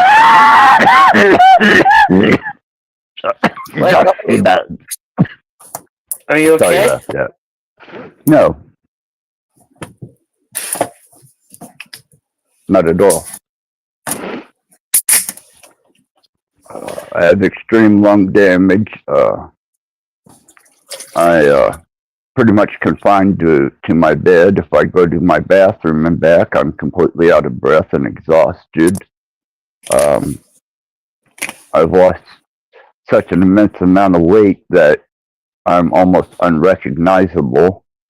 I have one lung left, and everything else seems to be shutting down on me. And no, I didn't take the poke. Well, that's good.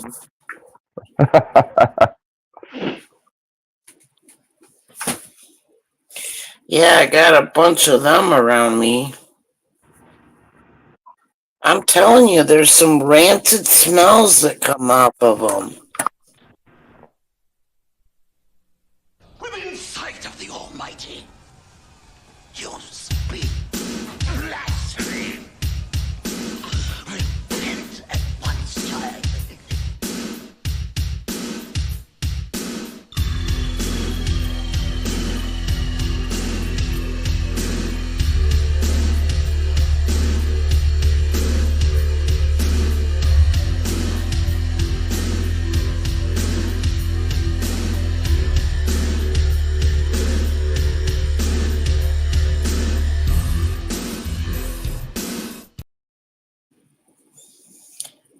Yeah.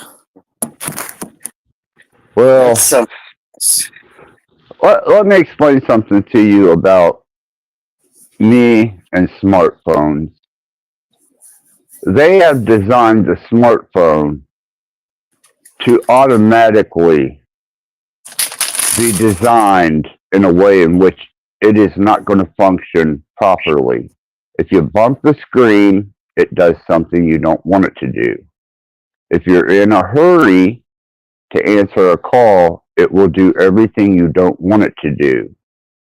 If you start to interact with it to try and do a multitasking endeavor, it will do much more than just multitask. It will ultimately do everything that you do not want it to do just by accidental touch or just by the fact that you're interacting with it. And it was designed that way because they could have designed this phone, and I have my own concepts for a design for a smartphone that would be easily operated, easily functionable, and would not wind up being subjected to accidental touch, or the buttons wouldn't be potentially put exactly in your way to where you're supposed to be holding the phone. I know, they really gave us sub-level technology. Well, it's a punishment. To me, it's a punishment. It's them getting their happy little rocks off on causing people to desire the capabilities of a smartphone, but yet being able to say, well, this is a better smartphone. And this one is easier to use and more user friendly. When in actuality, they may have changed one button in potential resolution, and outside of that, you're stuck with the same old shit you had before, and you got to relearn a whole new phone. By the time you get it down, and you've gotten pissed off enough where you've thrown it against the wall, cracked the screen, you got to have a new phone. Yeah, and there's a memory problem always. You think? Golly.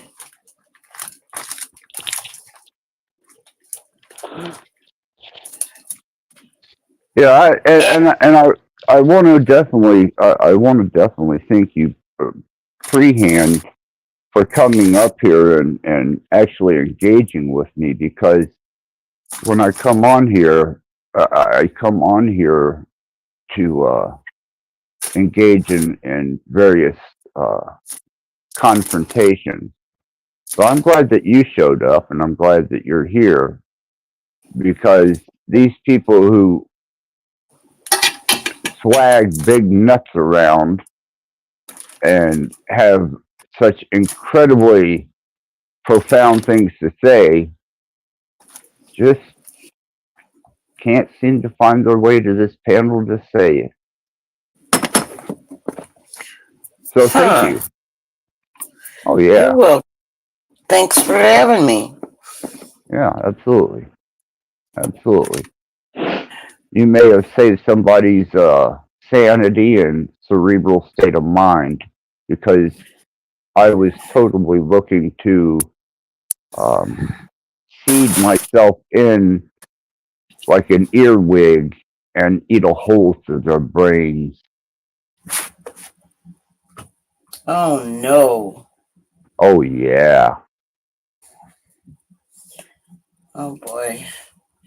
Well, it's a good thing I'm fearless then, huh?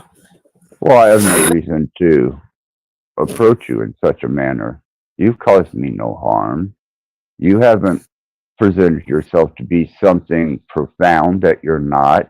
You haven't even tried to um, stupefy YouTube with some ramblings that are continually looped as if they have so much significance that nobody gets it except them. And even when you do show them you get it, they're still going at it, which means that they're looping. Right. And I can name them by names, man, because they've been doing it for over a year now.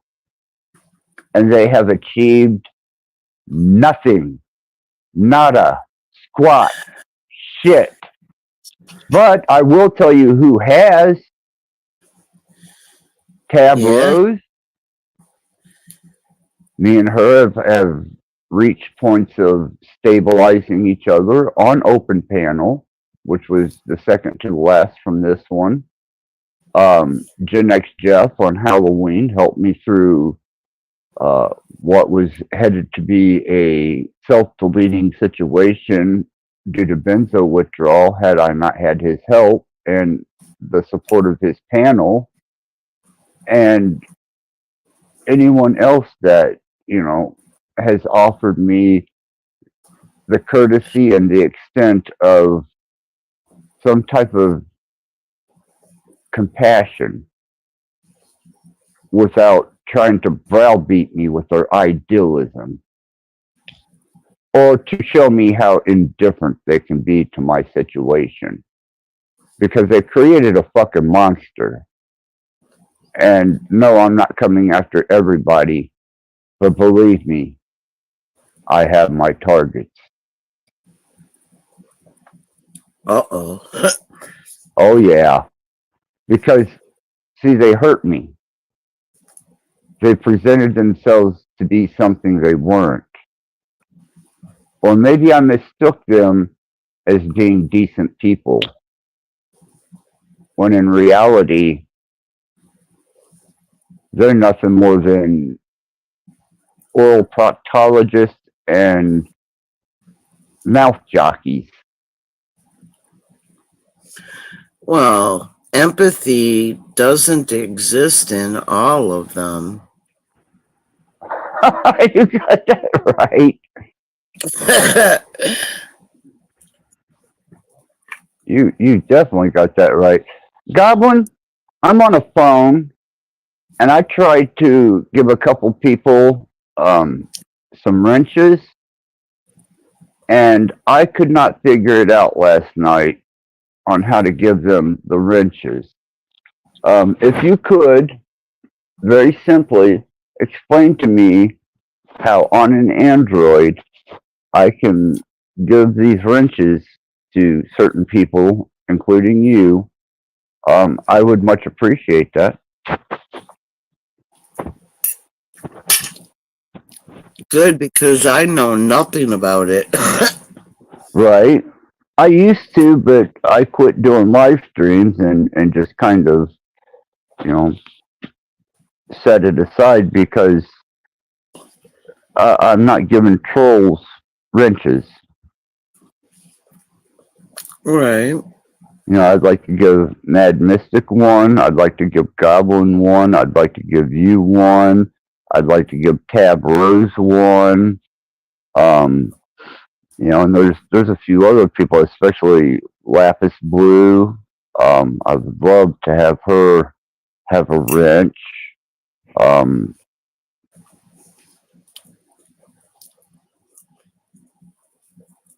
and even Origins, you know. Yeah, I have a wrench. Okay, here we go. I think Mad Mystic's going to try and help me out here.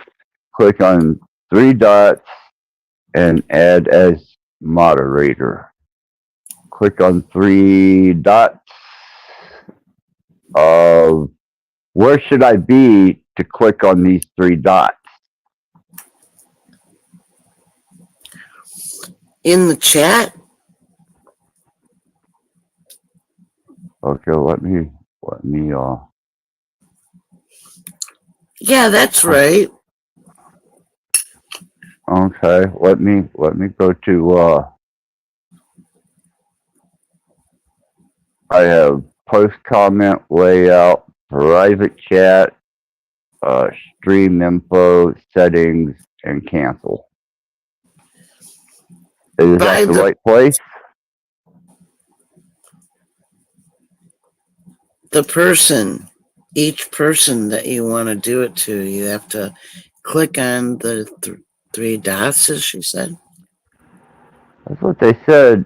I'll click on the 3 dots and it says star content, delete content, put user in timeout, and ban user from community, which I don't want to do to any of them. See there? Yeah, that's why I'm running into difficulties with this because you know that's not what I want. That's not what I want to happen. Mystic, and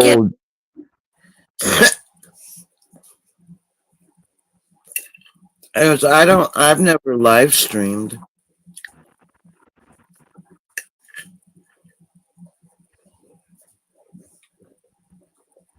yeah, see, this is. I don't know whether they changed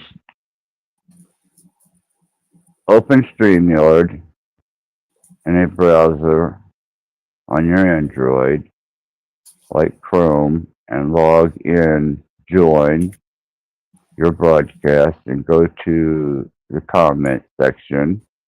Tap on the comment. Okay, let me give that a shot and see what happens.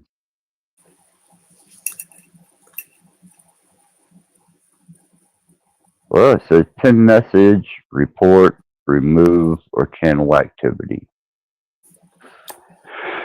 See, like I said, smartphones. Well, if they're so goddamn smart, how come they're so fucking miserable to try and use? User unfriendly. So far. Hold on. Hold on. Let's see if this did it. Standard moderator. Okay. That was one. Hey, Goblin, you ready for this?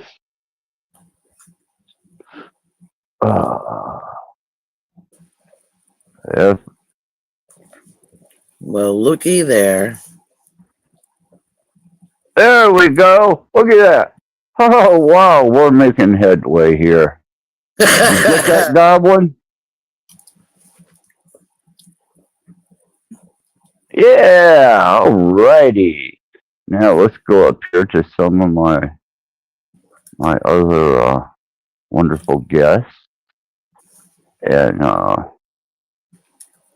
we'll, especially Tab Rose. She is such a sweetheart.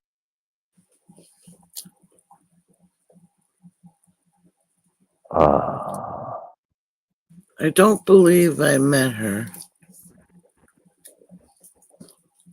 She's a standard moderator, okay.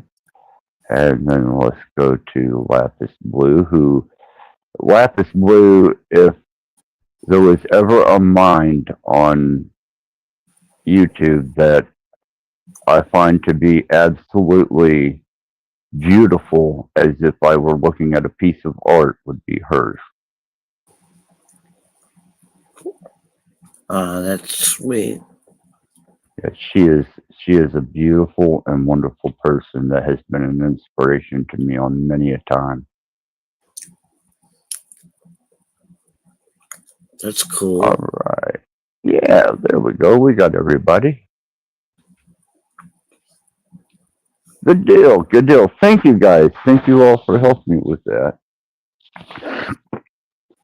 Oh. Thanks, Mystic. Yeah, right? Yeah. Thank you. Thank you so much. And much fortune your way.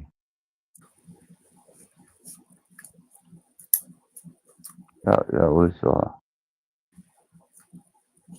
was very courteous. Thank you, guys.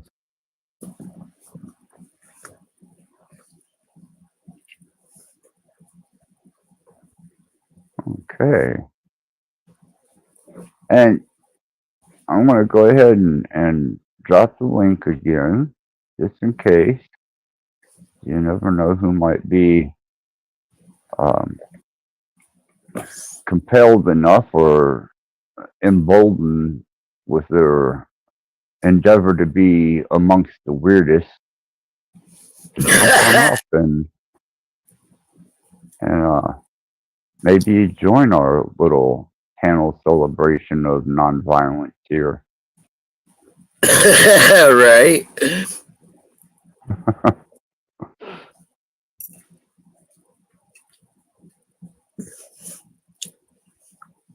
Well, I knew once the... Go ahead.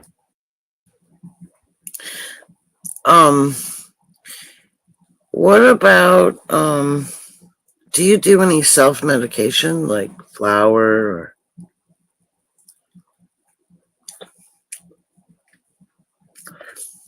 You know, something to relax you?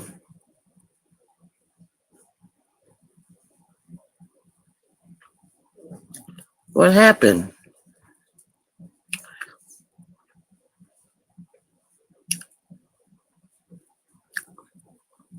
Oh, you got out. Okay, sorry about that. You cut out? Yeah, it seems to be a periodic and consecutive thing. A glitch in the matrix? I'm not a conspiracy theorist, so I wouldn't know, but it would seem so. There we go. There we go.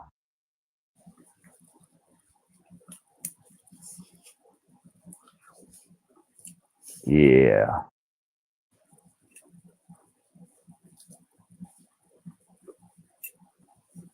Much better. Much better. Okay. Yeah, I like that when it happens. Go ahead. Go ahead. Oh, I like that when that happens, when things work out. You know? Learn something. A new trick. Yeah, who says you can't teach an old dog new tricks? I mean, hell, you know, for real. I'm no spring chicken, but you taught me a new trick. So, in your opinion, now, how do they go by generations? Like, how do they say, well, from this date to this date, it's Gen X, and from this to this, it's millennials? It's generally the generation that you grew up in that defines whether you're a boomer, Gen Xer, a millennial, a Zoomer. You know, it's your peer group and social environment that you grow up in that kind of determines that. What is the number of years? Is it just one decade? Or Generally, a generation of, you know, I would consider it to be maybe 10 to 15 years, but I think mostly they put it in a 10-year bracket. Like boomers were the 60s, Gen Xers were the 70s on, you know, and even encompass part of the 80s as far as I'm concerned.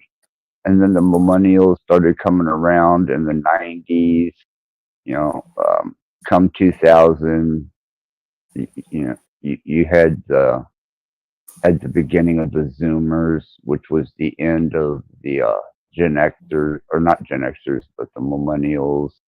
And there's kind of a crossover at times because of the various age groups and age range of those that are living in those particular decades.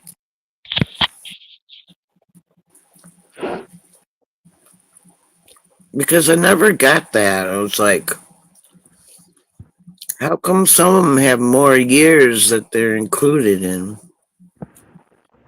It has to do with age. I mean, I'm considered a Gen Xer. I was born in 1970, and I grew up in the 70s and the early 80s, which were the most highly influential years of my life. Yeah, example, Gen X, 1965 to 1980. You know, and that's pretty much right on it as far as the Gen Xer goes. Prior to that were Boomers, and then, you know, after the Gen X era, you had kind of the millennial type era. And Oh, I guess I'm a boomer. yeah, and each one of them are socially engineered according to um, what they're subjected to in the grand scheme of their objective. And I'm talking national and political objective. Oh, well, it was they said that the baby boomers, that's why they're boomers, baby boomer. They had a lot of, but that was the generation before 60. Yeah, yeah, that was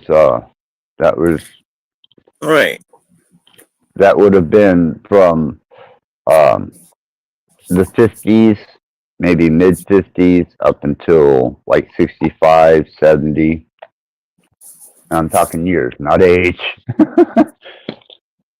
Right. See, and another thing too that I would like to extend a gratitude to is you being on panel and the chat operating the way that it is, because this is functional, and this is what I feel that an exchange of information and ideals uh, kind of hinges on, with even the common to the more beyond layman, because no one really truly, unless they've had to endure it every time they get on a stream, dealing with some type of high minded esoterics or some type of spiritual aspect, sometimes it's nice just to engage people who you have things in common with and can do so civilly. So, to you all, much thanks. Much love. Right? All right. All love. All the time. You know, even on my worst day. But you know, this to me is nice, and this is probably more so what I needed to get me through, you know, this evening than the hostilities that I was feeling towards those that truly have no. I'm almost going to say they have shit for empathy or even compassion at some point. Yeah, I've seen them around the YouTube streets. Right? And this to me is more soothing, therapeutic, and more what I would be considering a community to be. Call it noise or whatever you want to call it by any other aspect. This to me is therapeutic and something that I feel worthwhile engaging in. Constructive. Cool.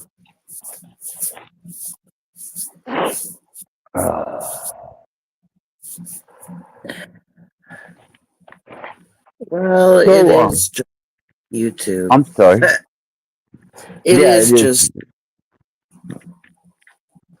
you know, you can't take those who lack empathy very seriously because they're just, you don't know, they could just have their like YouTube persona, you know?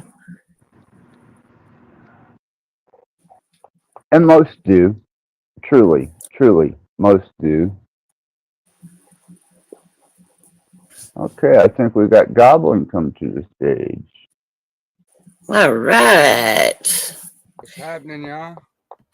Hey, Goblin, how's it going, brother? Just chilling out, having a couple cold ones, man. I've been in my head quite a bit today, man. Well, you know, you're without judgment as far as I'm concerned. I endeavor in many different forms of recreational activity from time to time. You think we'll be all right for next year or what? I think it's going to be a little tumultuous, but yeah, for the most part, there's going to be a great division.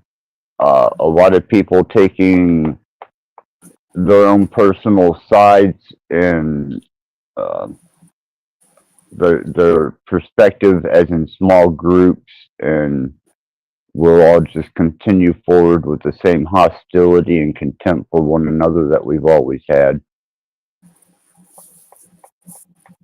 Do you ever think that maybe the reason why a lot of people are pushing division is because like it's like a subconscious type of like fear towards like a one world? Oh, yes, by far, man. Hurting humanity. Yes. Yeah, nobody likes a free range human, you know? Free range humans are, better eating like a free range chicken, but um, if you get too many of them, then, well, they might form I an hear you. organization. Then from an organization, they might develop a cooperation, and then from a cooperation, they might turn into a movement, and a movement could actually just absolutely start going somewhere. So, yeah. They travel in flocks. What I found interesting is like we went through that turn, like that phase when we weren't allowed to talk much, and then all of a sudden that went mainstream, and now everyone's allowed to talk about pretty much whatever they want, you know, for the most part. But I find that interesting too, because I would only think that that would be to more division, you know.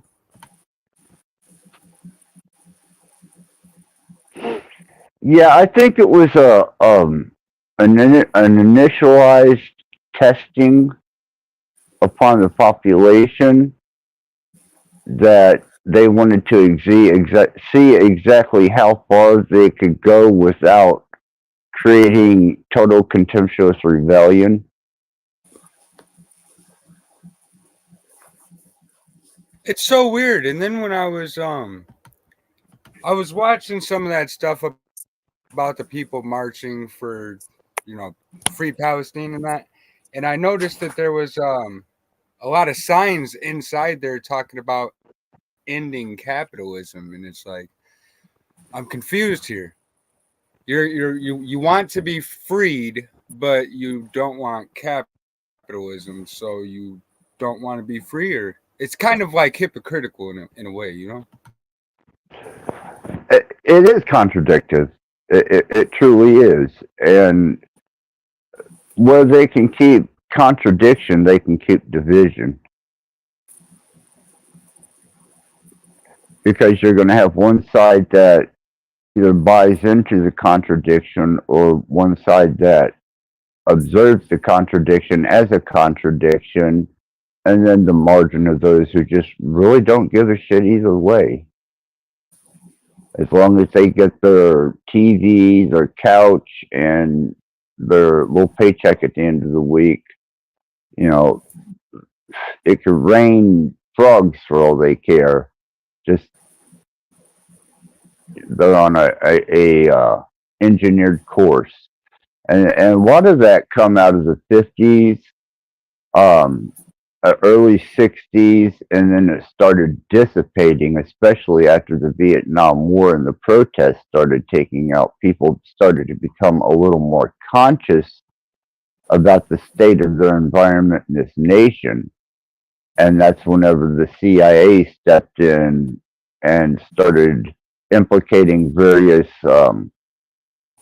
techniques upon the populace to take that state of order and comprehension and skew it into sex, drugs, and rock and roll.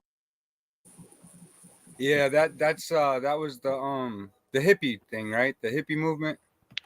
Yeah.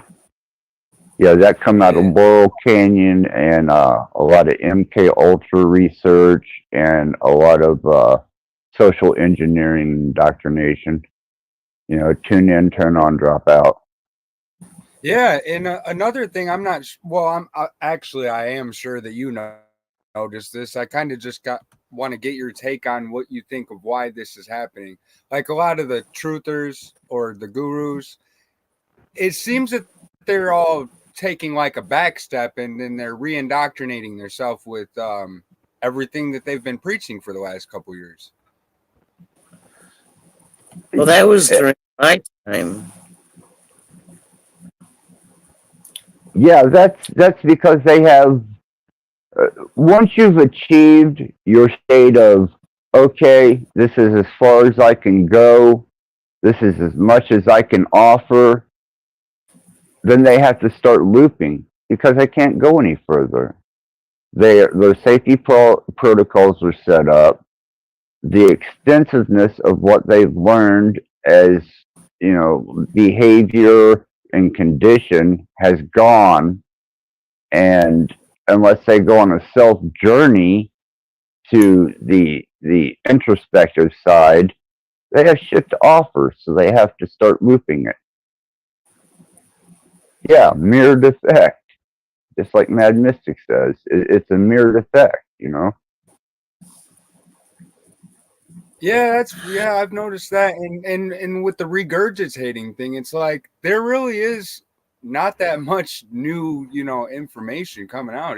And I'm starting to think that a lot of these people, they're not even doing the research, they're definitely not going within themselves, There's mirrors there. And Goblin, you're right, because as far as I've went, I still am a youthful student as far as the grand scheme of things, and I have so much more to experience and learn on an introspective way, and even as an observation of what's beyond the visible waking state, that one could spend 10 lifetimes to understand the language of creation. But do you think they're going to do that? Do you think they're going to sit around and meditate and ponder and go through sabbaticals and fasts and deprivation to reach those points? Or do that kind of work. Do you think it's possible? Well, Go ahead. there's other choices besides those as well, but my usual go within. Yeah, and once you start taking that introspective journey, and you start discovering, the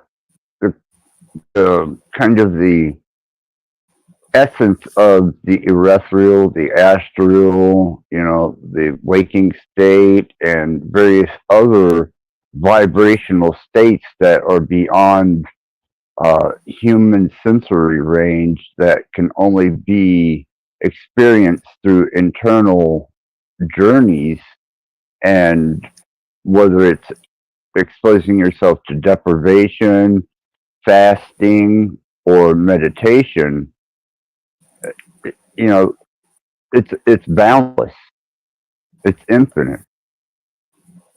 It's not like you reach a point and go, what's that? The last few years, it's been humility that I've been practicing and going outside of my boundaries, right? And I just wanted to ask, do you think that this could also be an outcome, kind of like the cremation of care in a sense, or no? Regarding the people that don't even want to put in work? To me, the cremation of care is almost the Hebrew ceremony of the scapegoat. Allowing something else to take on your iniquities and sins, and allowing it to carry them off amongst the living, while, which is at the time of the Hebrew, the Orthodox Hebrew, and the nation that is the Israeli nation. They would sacrifice one goat, and then they would send the other goat off into the wilderness, carrying all the sins of Israel with it.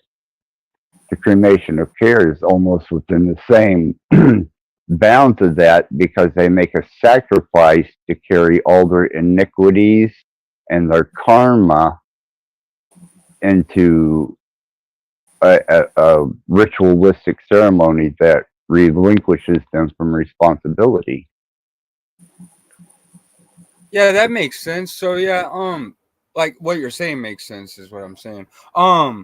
So it's basically another form of giving away your power and not having any type of accountability. right? Not giving away your power, just giving away your accountability and your responsibility for your actions. Yep. I can see that. You know, there's the wild weather we've been having too.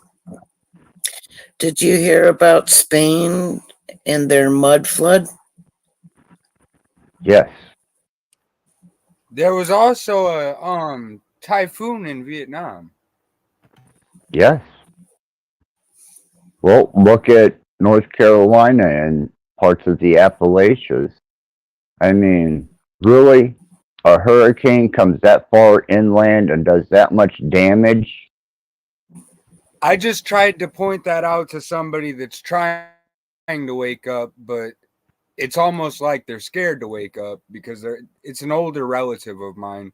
And I was trying to point that out. Like, how is it possible that a hurricane goes over 6 hours inland? How is that even possible? To my understanding, it hasn't ever been recorded that I know of. It defies Seems like the laws of physics as well. You know what I mean? Well, it would seem to. I mean, you know, when you're thinking of something that hasn't, within recorded history that I'm aware of, transpired outside of massive cataclysms, which have been world-changing events, this seems pretty much a singular anomaly that just out of the blue devastated somewhere that it generally subjected to tornadoes or intensified thunderstorms and various other types of weather anomalies. But really, a hurricane? Did you Wow. did you ever happen to see those 2025 maps? Yeah, I have. Looks pretty spot on, in my opinion. Yeah, also, there's a correlation. and the thing with the Madrid fault line, and then the whole thing with the eclipses, and then when you look back, allegedly from the 1800s, not that long after they had those same ones, then there happened to be an earthquake, and then if you look at that map, it looks like Lake Michigan. You know what I'm saying? That it's strange. Yeah, but you know, I don't think that the technology that they're working with is new. I think it was reserved for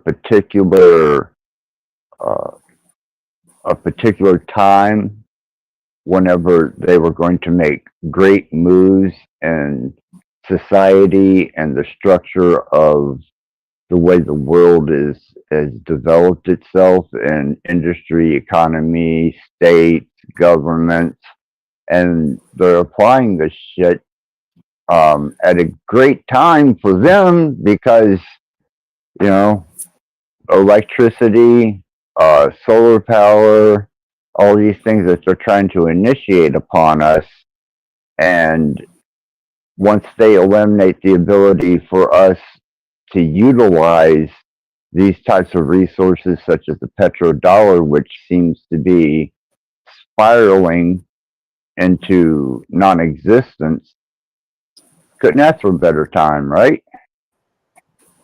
Yeah, exactly. And then if you I don't know if you heard that any of those clips where Billy was talking about, the global warming, and he was basically saying that only idiots would plant a bunch of trees. Do humans not require trees to breathe? Like, you know what I mean? But they almost told us it. They almost told us though, because back in I want to say 2013, 2014 area, there was that Michio dude, that Michio Kaku guy, and he was talking Michio about Kaku.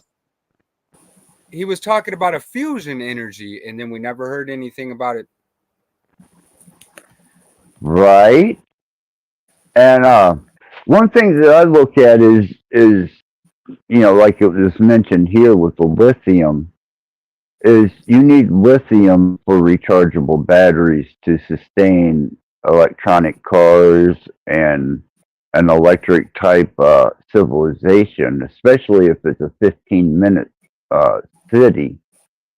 You're not going to need petroleum, just small amounts of electricity to get you from point A to point B and to give this 15-minute city enough power just to manage to be able to withstand it or sustain itself. And And I think also, that. Go ahead, man. I just wanted to let you guys know, Arnold in that movie where he was a robot. I don't know if you guys know this, but there is actually a company called Skynet. Oh yeah, absolutely. That's insane to me.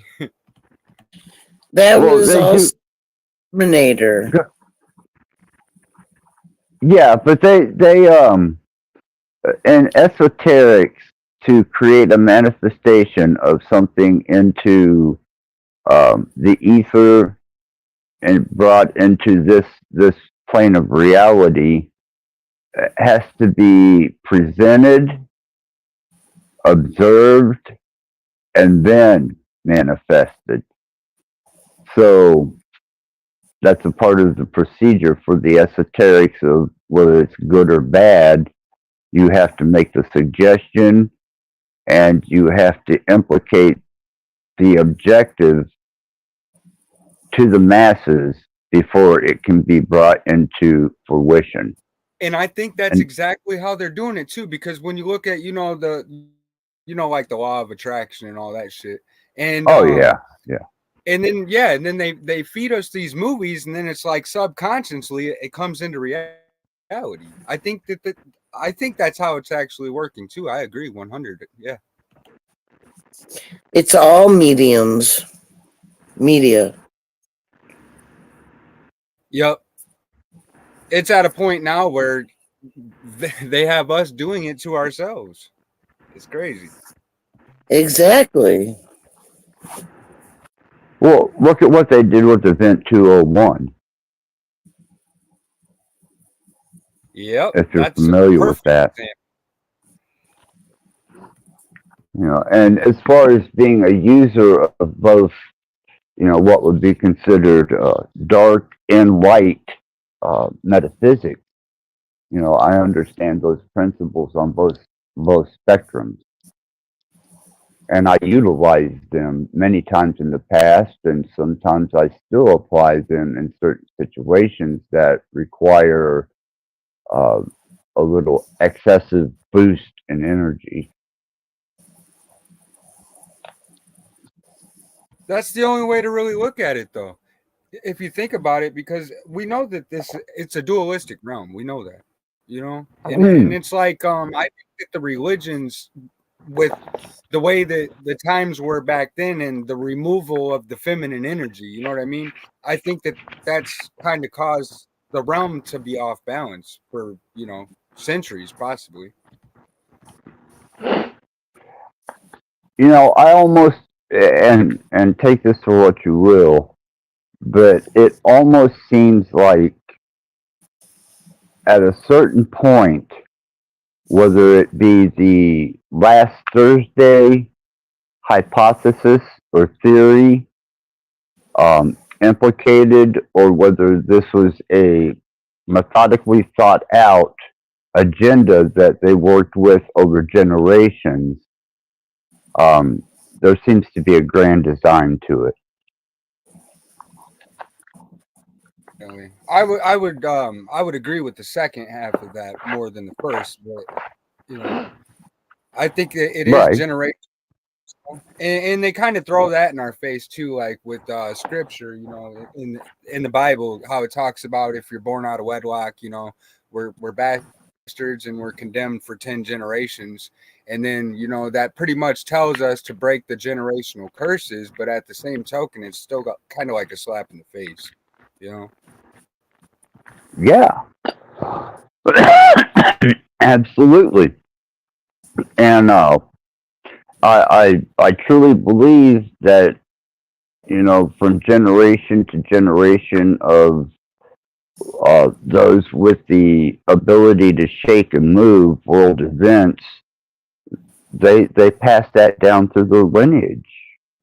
This is what we started. It's going to take your generation and you to continue the work, and then the great work is going to be handed to the next generation and the next generation until we accomplish our ultimate goal.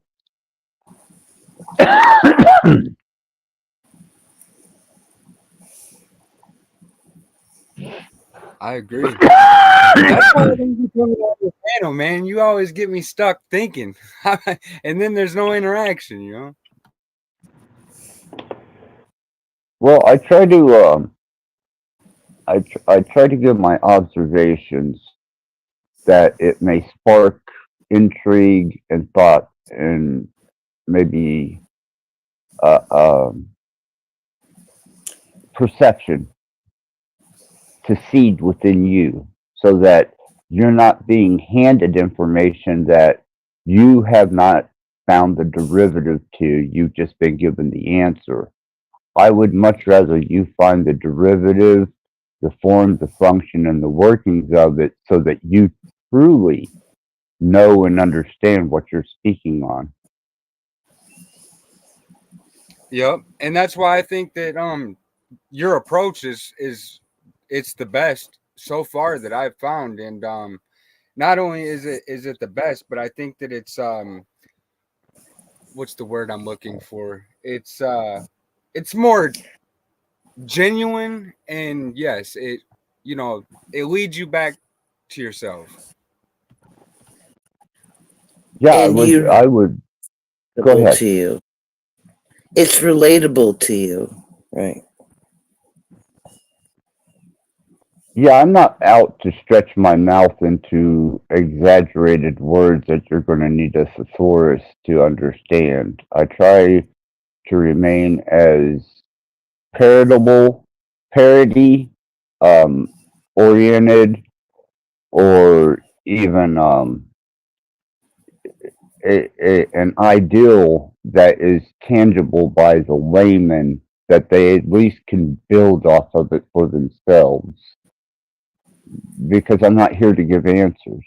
I'm just here to kind of say, hey, I went through this experience. This is how I done it.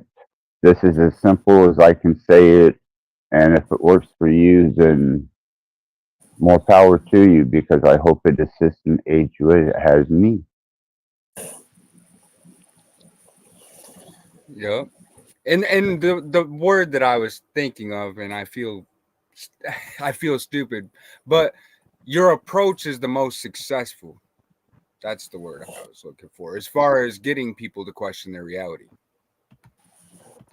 Well, thank you, Goblin. That's probably not a it's probably an overstatement of a compliment towards my endeavors, because believe me, Goblin, I'm not always a good guy. I Yeah, I do don't my think fair any of us share of are at all iniquity. times. Yeah, you know. The way I look at it, like a lot of people gave me shit when I first started jumping on the panels because my name. They're like, "Oh, well, why do you call yourself a goblin?" I says, "Well, because you got to walk through the dark to find the light." It's just I don't feel that any of us are perfect. Like we've all done bad things in our life. I'm sure. And that's a good aspect. Yes, you do got to travel the fires of hell to get to the understanding of what the full spectrum of some type of um, understanding. Because until you've experienced the fires of hell and you've eaten pavement, what do you got to compare that against? Your grandiose ideals of pearly gates and golden streets? Yep. 50 Cent one of his older songs. I know that's not your cup of tea, but in the lyrics, he said something about, you know, joy wouldn't feel so good if it wasn't for pain. You know, like yeah, that you That's have to have true. a comparison. Yeah, Yeah, it's absolutely true. You know, if it weren't for the endeavors and extreme suffering that I put myself through, I wouldn't comprehend the profound blessings of understanding that I come to after it was over with.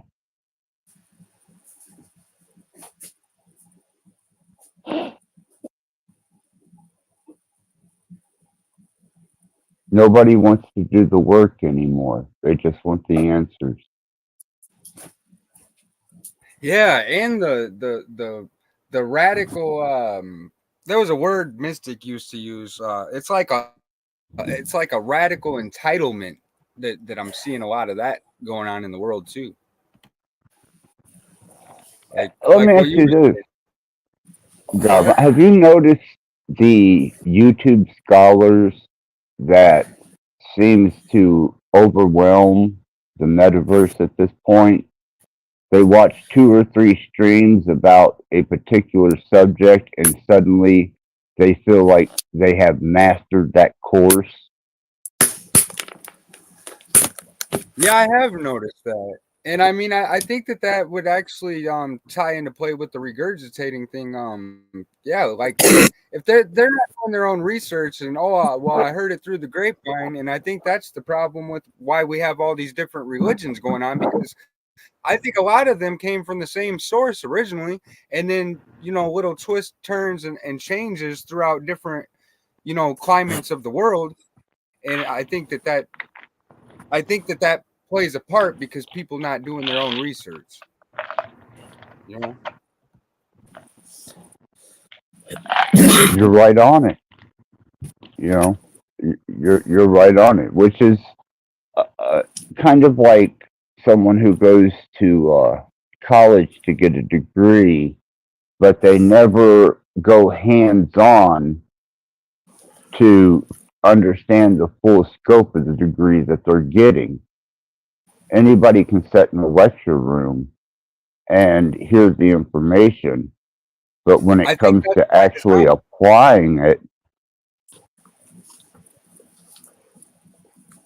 I agree. I think it's by design as well. Like a lot of the Zoomers and even some millennials have been going through that. They spend their whole life going to school for in this specific study to be able to get this type of career. But then after they complete that, if they complete it, they're not even aware of how to retain that career that they work for, if you will.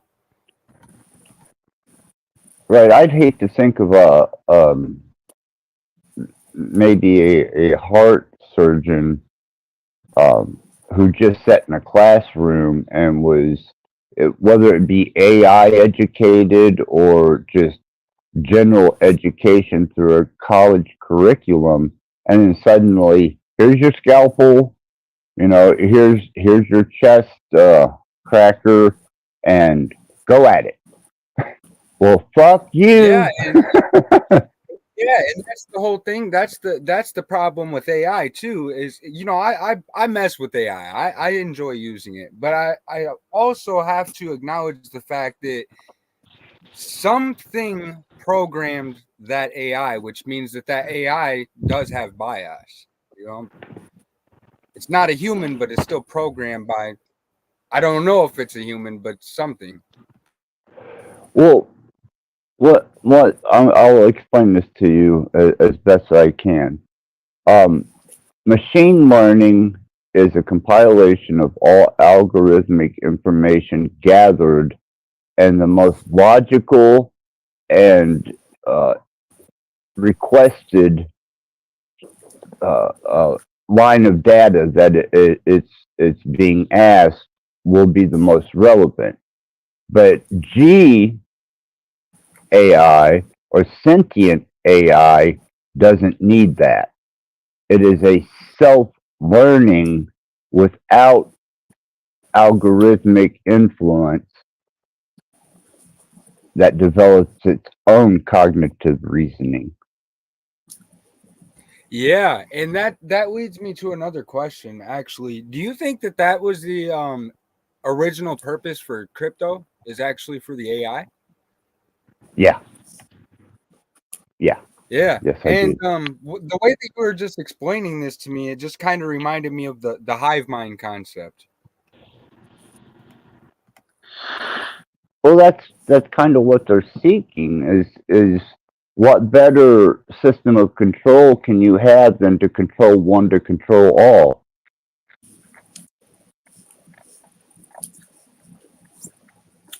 No It's like rebellion, they, no dissidence.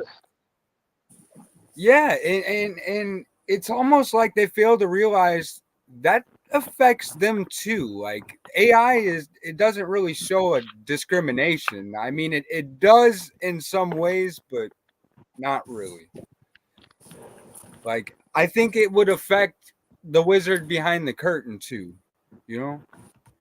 Once it became sentient enough of its own consciousness, well, absolutely, we would be considered a parasite and a complete detriment to the environment, planetary environment, as well as fellow being. Uh, we are a destructive species and a parasitical species. We will consume till Yeah, there's nothing left, and then we'll start consuming each other. that's facts. And that's another thing that I brought the thought to someone not that long ago about you ever notice like the what MREs are, right? Yeah, Now you know damn well that that is not enough to sustain, full grown humans that are, having conflict. And so I think that that's a part of the past that we weren't told about. I think that they're actually eating each other during certain conflicts in history. very possible, and that is very possible. One thing about that I've discovered during the war is they will sack, pillage, and seize anything that is commodity, as well as what they carry on themselves as preservative, ready to eat meals, which is just enough to sustain them until either a drop from your ally of resources or what you're able to pillage and plunder along your way, whether it be a storehouse, a home, or what may it be, cattle, goats, it don't matter. These guys are there for one thing, kill. And what they have to do Yeah, to survive to get to that point, study the Vietnam War. You'll see how in depth that can really get.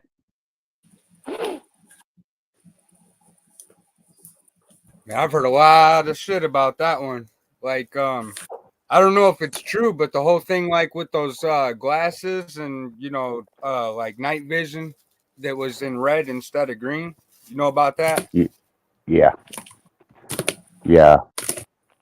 It I kind of had, makes sense. Oh, sorry, I had three uncles that were in Vietnam, and when they come back, they weren't worth a shit. All they could do was go through alcoholic binges that were beyond imagination, and that their PTSD was the point that socially disabled them to be able to even function in society when they came back. yeah. Hey, And I mean, as much as I'm not, go ahead. I also had three uncles in Vietnam. Yeah. Sad, isn't Synchronicities. it? It's sad to see him come back. The Yeah, and youngest that's what I was one. gonna say. What? The youngest one, my uncle Leonard, he came back fine, but the oldest one was really bad alcoholic, but he was a working alcoholic, and then the second one was like a space cadet at times. He would just all of a sudden just start staring into nowhere, and he'd be zoned out. The 1,000-yard stare. Yeah, I've seen that a few times. I was younger and I used to sit on the front porch with them, and they were three brothers. One of them got killed, and the other three survived. And the three that survived struggled with that all the way up until they drank themselves to death. Well, one of them committed suicide with drug overdose, and the other two drank themselves to death. That's what I was gonna say. Because as much as I'm not for control and being controlled and brainwashed, I do believe that we should have more services for our veterans. I do. There's no reason why we have homeless veterans if all these new people are allowed to come here. That makes no sense. I truly agree with you. Well, 100%. the wars are not for our freedom. No, they're financial and territorial endeavors. Dirt wars and economic stability and an economic enhancement for generally a singular world investor into that war on both sides. And if you dig into that, I'm sure you'll come to that conclusion of who that may be. Yeah, One that yeah, they pay for both sides to go yeah. to war. That's the Rothschilds, the Bilderbergers, and a few others to name that set up the world banking system. Orsini's as well, which goes directly into religion and like the Pope. Yep. And a lot of that was developed during the Napoleonic Wars.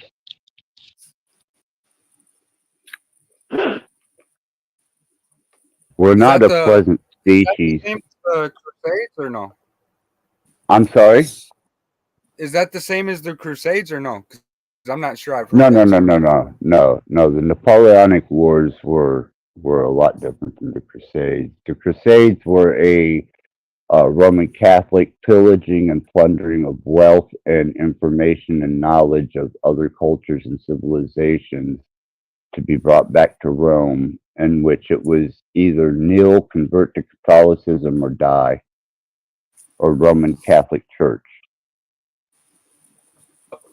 And that what you just said, that's facts. And also that is what caused the Gnostics to be called heretics. Which was the Friday the 13th and the Jacques de Molay incident that transpired to take place against the Knights Templar, which created itself to be the Masonic Order.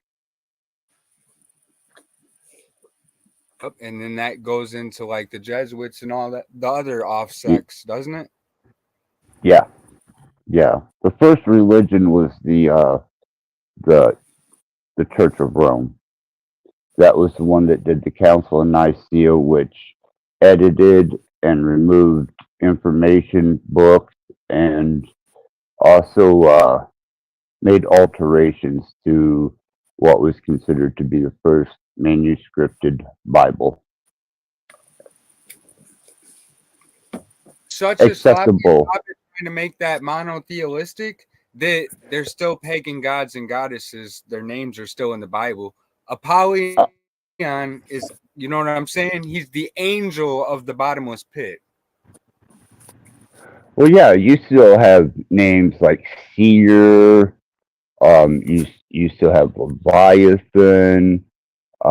You still have the names of Azazel, and it's even spoken of the Artemis. Nephilim and the Watchers, Apollyon. Yeah, they're all in there. The one I find interesting, and this it kind of lines up with my character too, is Uriel. You know what I'm saying? Because he was tied to like knowledge and wisdom and shit like that. And I've just kind of found a fascination with that deity. Demigod. Yeah, and if you can obtain a kind of a cerebral spiritual link with that system of information being transferred, there's a lot to be said for that. And the churches tell us not to do it. Imagine that. Oh, well, yeah. Just Yeah, like they hold want on. 10% of your money, and that's not even what the scripture says. It says you're supposed to give 10% to the Most High. You know what I mean? That was the Leviticus. The Leviticus were to keep the house of the Holy of Holies and the Ark of the Covenant and the temple. They were the temple priests, and they did no work, and they lived off of the tithing of the Hebrew community. And once they were gone, tithing was no longer uh, a requirement because you no longer had temple priests. And that was something that was Yeah. adopted by the modern day church to keep that money rolling in. Money, money, Greetings. money. Greetings, sir.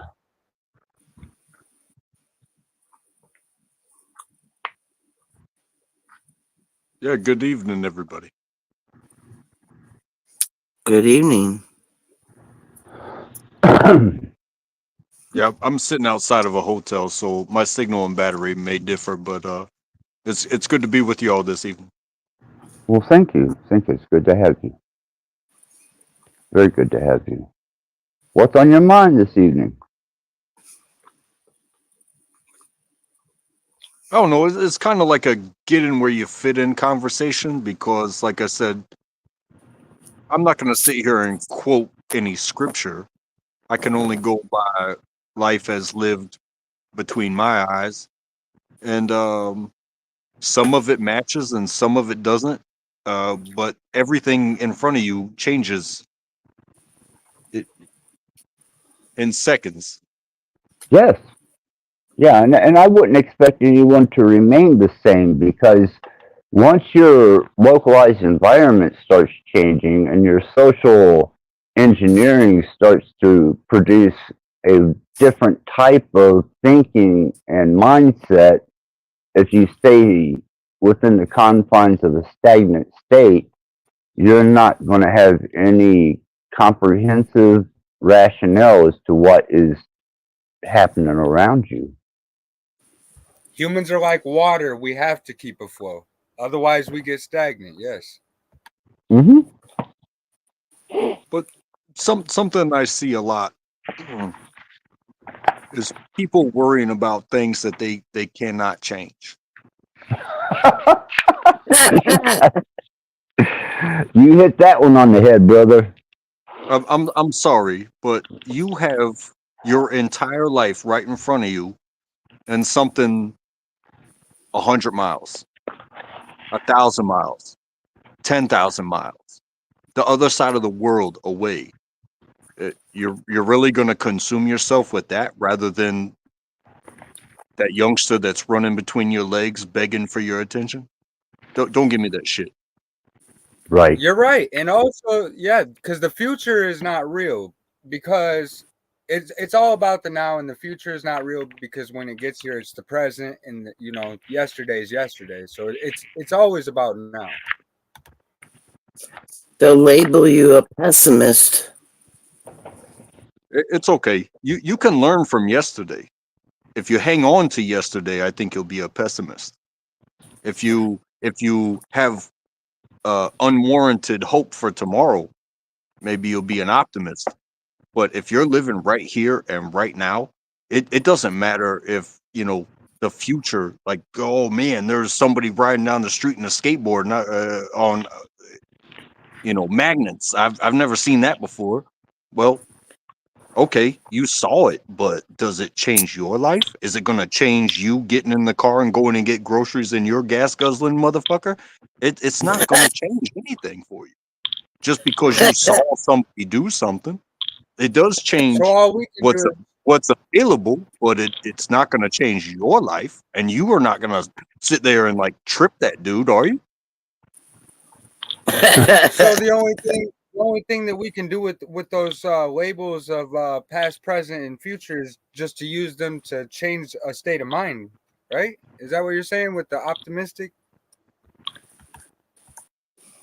There's nothing wrong with looking back, and there's nothing wrong with hope.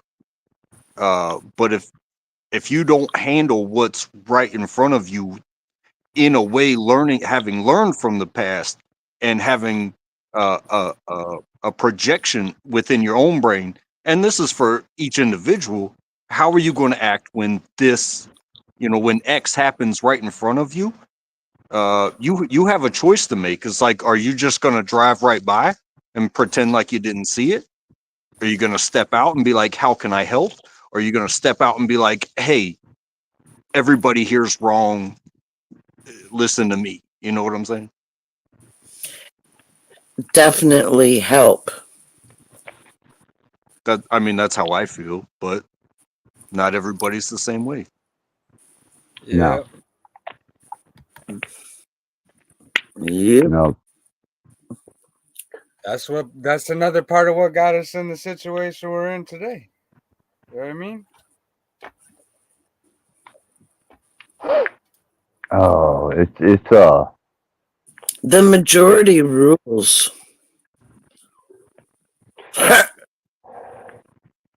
it's If they chose to. it's within a design where those who obviously had access to certain influential capabilities, media, TV, radio, newspapers, were able to create man-made media. And that became the weather. The media steers the sheep. Yeah, the weather that it tells them how to react and what's getting ready to happen that they need to react to. Regardless of how substantial it is, that's what that's what they're going to project. And people, 80% of them are going to react to it. And I'm a summertime freak. So when you talk about winter, like that's how I live my life. I look forward to the hot summer, the hot, sweaty, southern, humid summers. And when it gets cold, yeah, I curse the winter.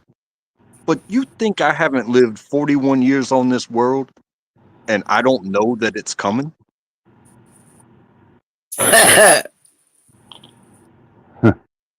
Like it's coming around.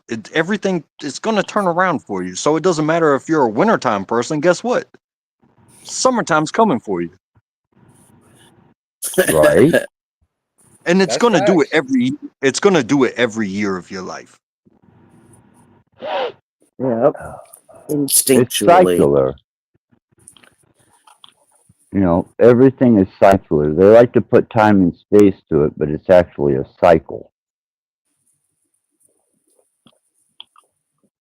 And that's the way that they've gone. Like, if you want to go political with it, it's like that's the way it is. Things are only tense when it comes to voting. Nobody wants you to think about voting the day after the election. They want you to go obey. Yeah, and why whatever the hell just have they why have happened, they they want pushed to the go political with it. shit? Why are they doing that like that? Because when I was younger, political shit was not the way that it is in these days at all. Well, they Hey, can't they did as all much this. money as they raise in the year that it gets to an election year. You think these motherfuckers could keep that shit up for 4 years? Like from if they started from like hardcore campaigning for the presidency the day after the election, do you really think they could keep that up for 4 years? Like hundreds of millions of dollars a year? It would eventually become like the sports where they got to have bro. We got to put caps on you. Yeah, but they can print money over here. Yeah, the government's stupid. I agree.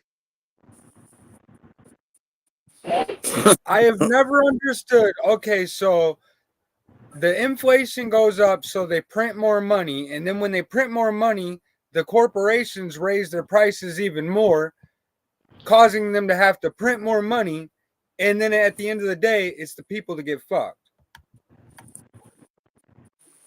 Well, I think that's part of the that minimum wage argument. Like I still believe in apprenticeship. I still believe in on the job training versus having somebody go into debt to get a working class job.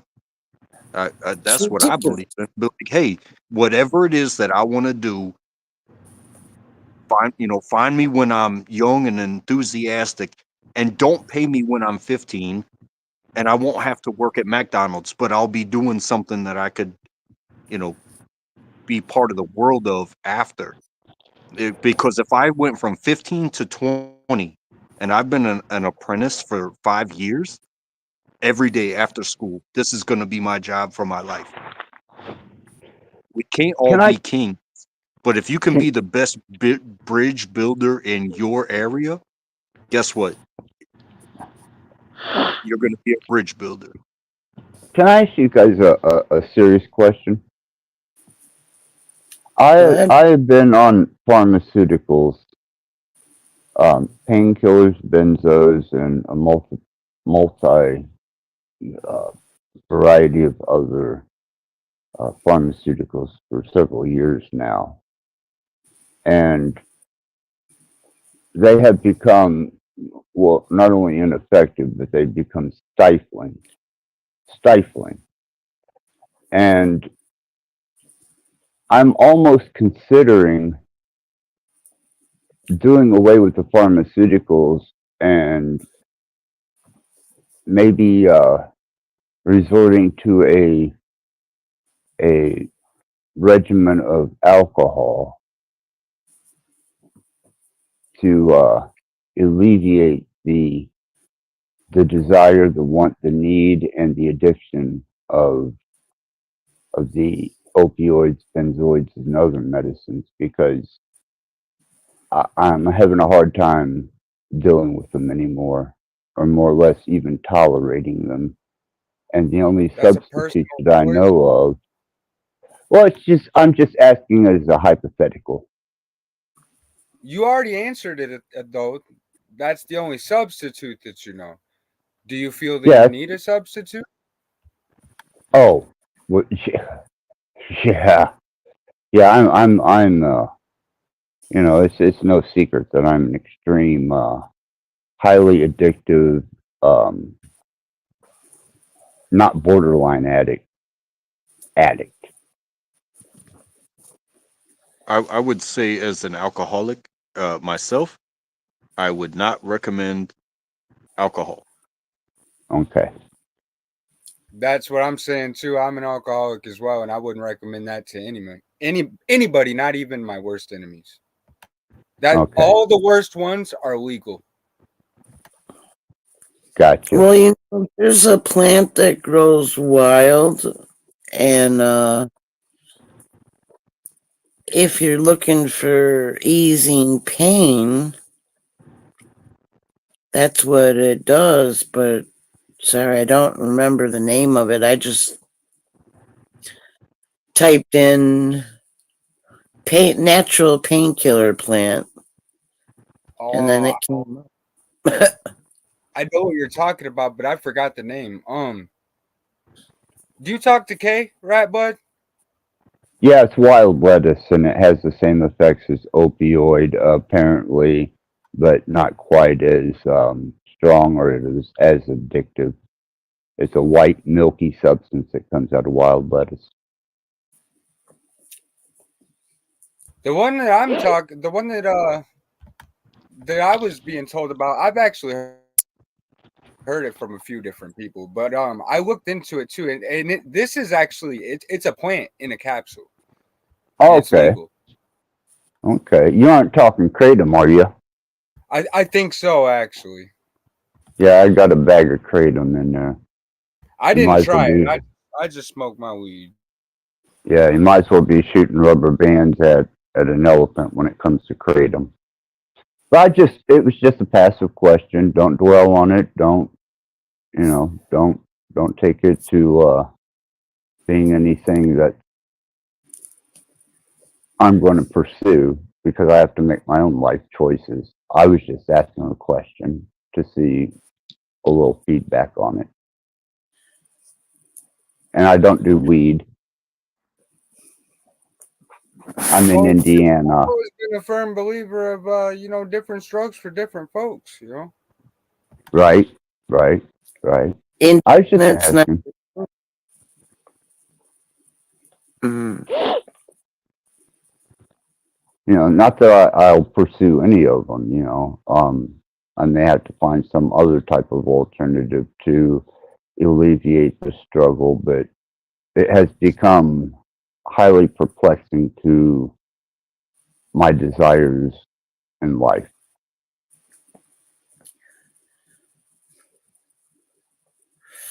You've had a journey, man.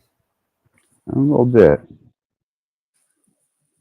It's just, I know that the winds of change are in the air. I know that, with the luminaries as well as the energy from our mother that sustains us, there are great changes taking place. And I'd really hate to be left in a situation where I am stifled by my medication or by addiction to be able to stand up and maintain some type of survival situation for myself that could be beneficial to me. And at this point in time, I don't have that available to me. And I would like to have that back.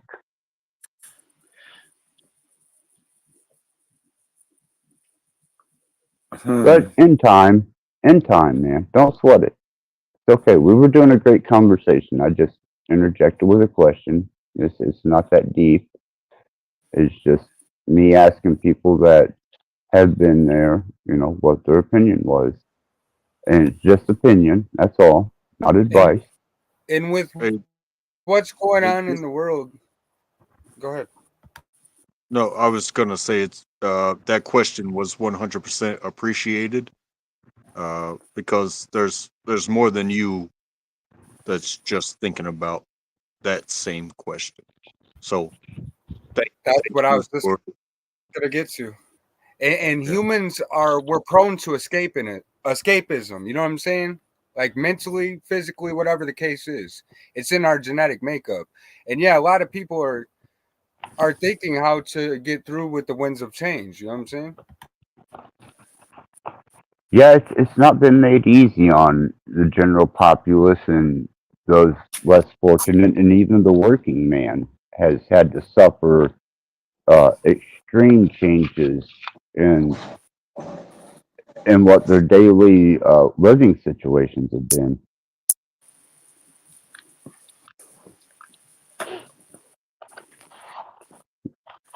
Well, I'm not an alcoholic and never have been, so. But I have had plenty in this living time.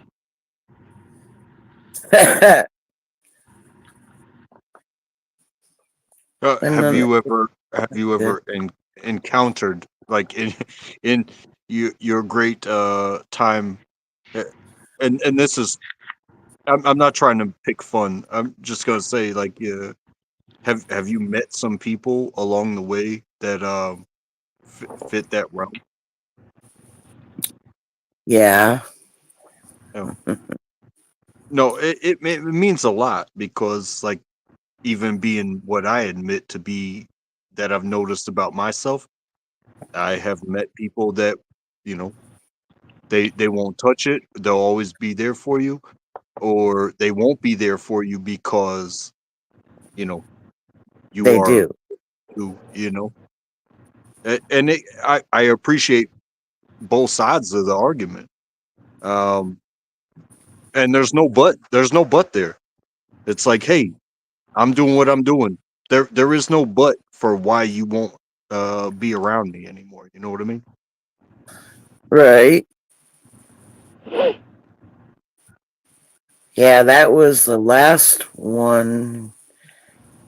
I couldn't be around him anymore. Um, that was the end. It was like living with a ghost.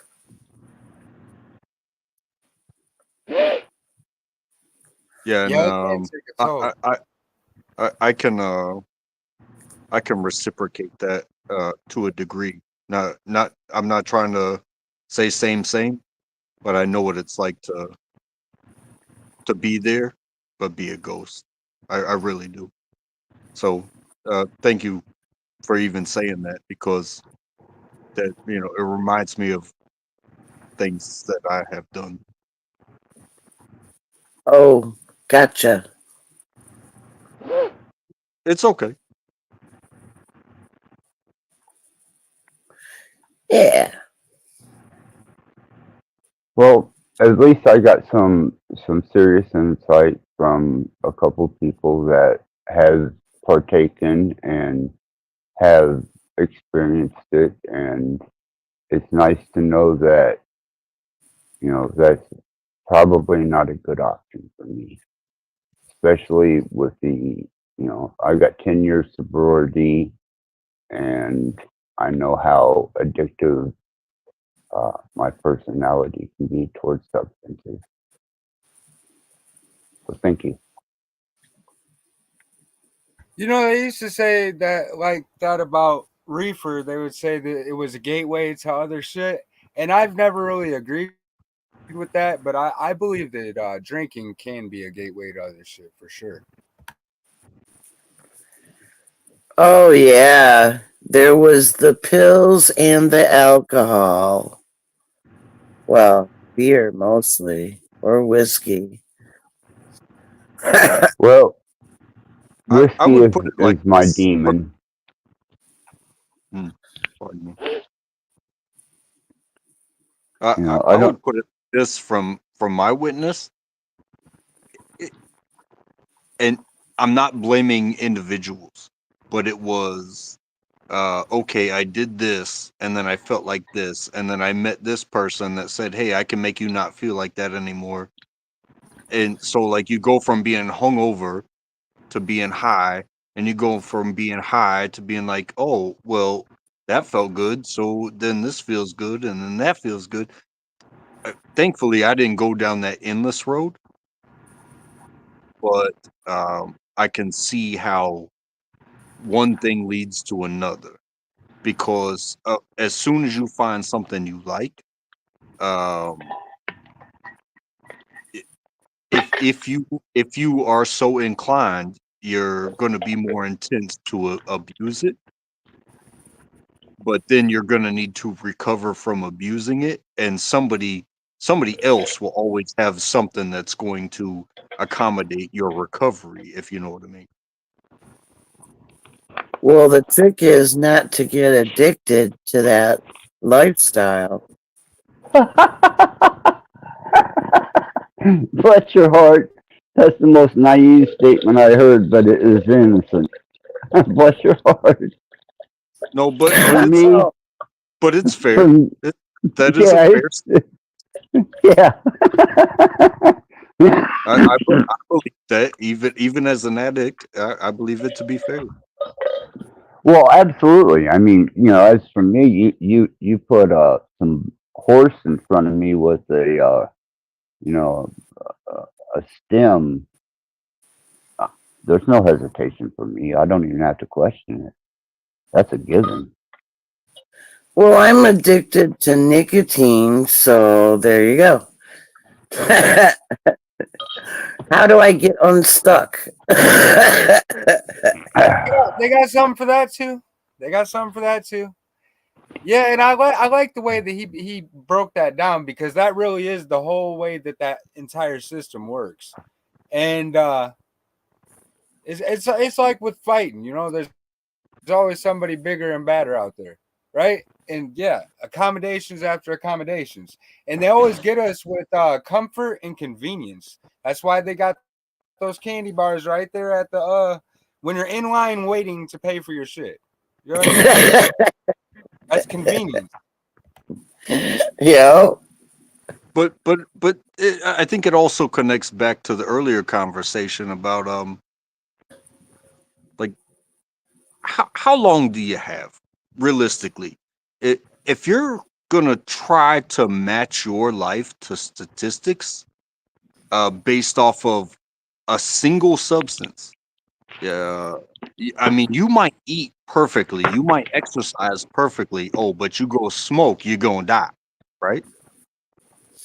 But No, I've never taken that stance. but what if you don't eat perfectly and you don't exercise and you smoke? What, you gonna die 3 times? No, Well, I'm only gonna die once, and I'm I'm not gonna pick and choose based off of what somebody else says.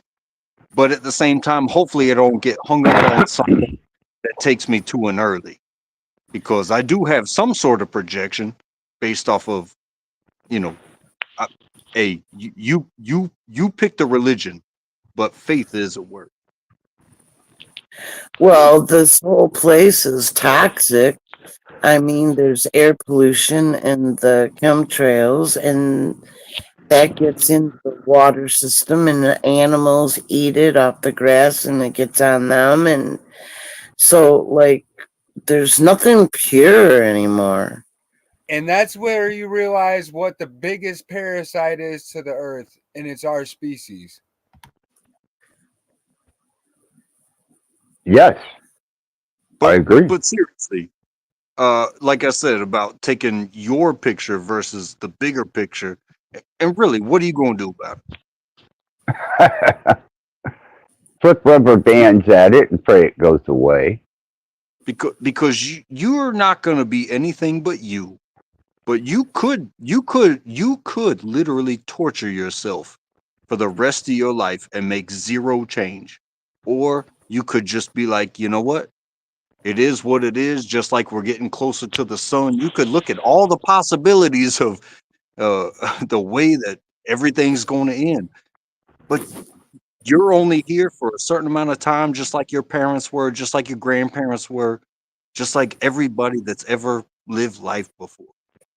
Just do you and treat the people next to you like you would treat yourself. Yep, Good that's all. advice. The powers that be, yeah, there will be fights, and you get to choose when you're going to be part of them or not. But a fight is a fight, and no fight is fair. So good luck to us all, right? Right. Hey, that's life though. Real shit. That's the life that over generations we have become accustomed to and allowed to develop. Um, I think that if we would have had hindsight to know where all this was going, I would hope that as a species we would have chose a different direction. But that's just one thumb up your ass and wishing into the wind.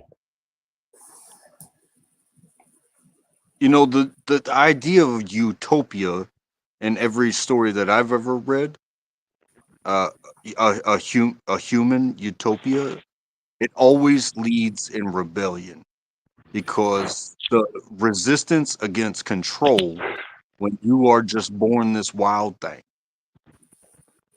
and somebody eventually is going to be like, you know what? I don't want you to tell me what to do. I think that the book was, I think it was called The Giver, and they made a movie out of it. And I read the book when I was in grade school, but then they made a good movie of it. And it was about somebody that was in control of sharing the memories of how we got to be this utopia. And in that giving was a whole lot of pain, a whole lot of war, a whole lot of famine, a whole lot of all these things. That's why you graduate from school and you are given a job based off your personality and your capabilities and all that bullshit. Which, yeah, control can create a utopia. But you know what? It only takes one person that has 1 inch of knowledge outside of that world that's going to be like, hey, you guys want to see a dead body? Good movie. I never seen that movie, but yeah, that makes sense, man. And that's the fall of every empire in history as well.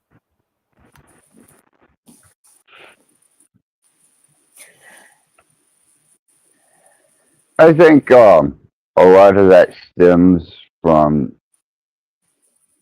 the fact that a human, unless they have found a sense of inward reflective peace, will find turmoil even with the most pleasant of surroundings and environment.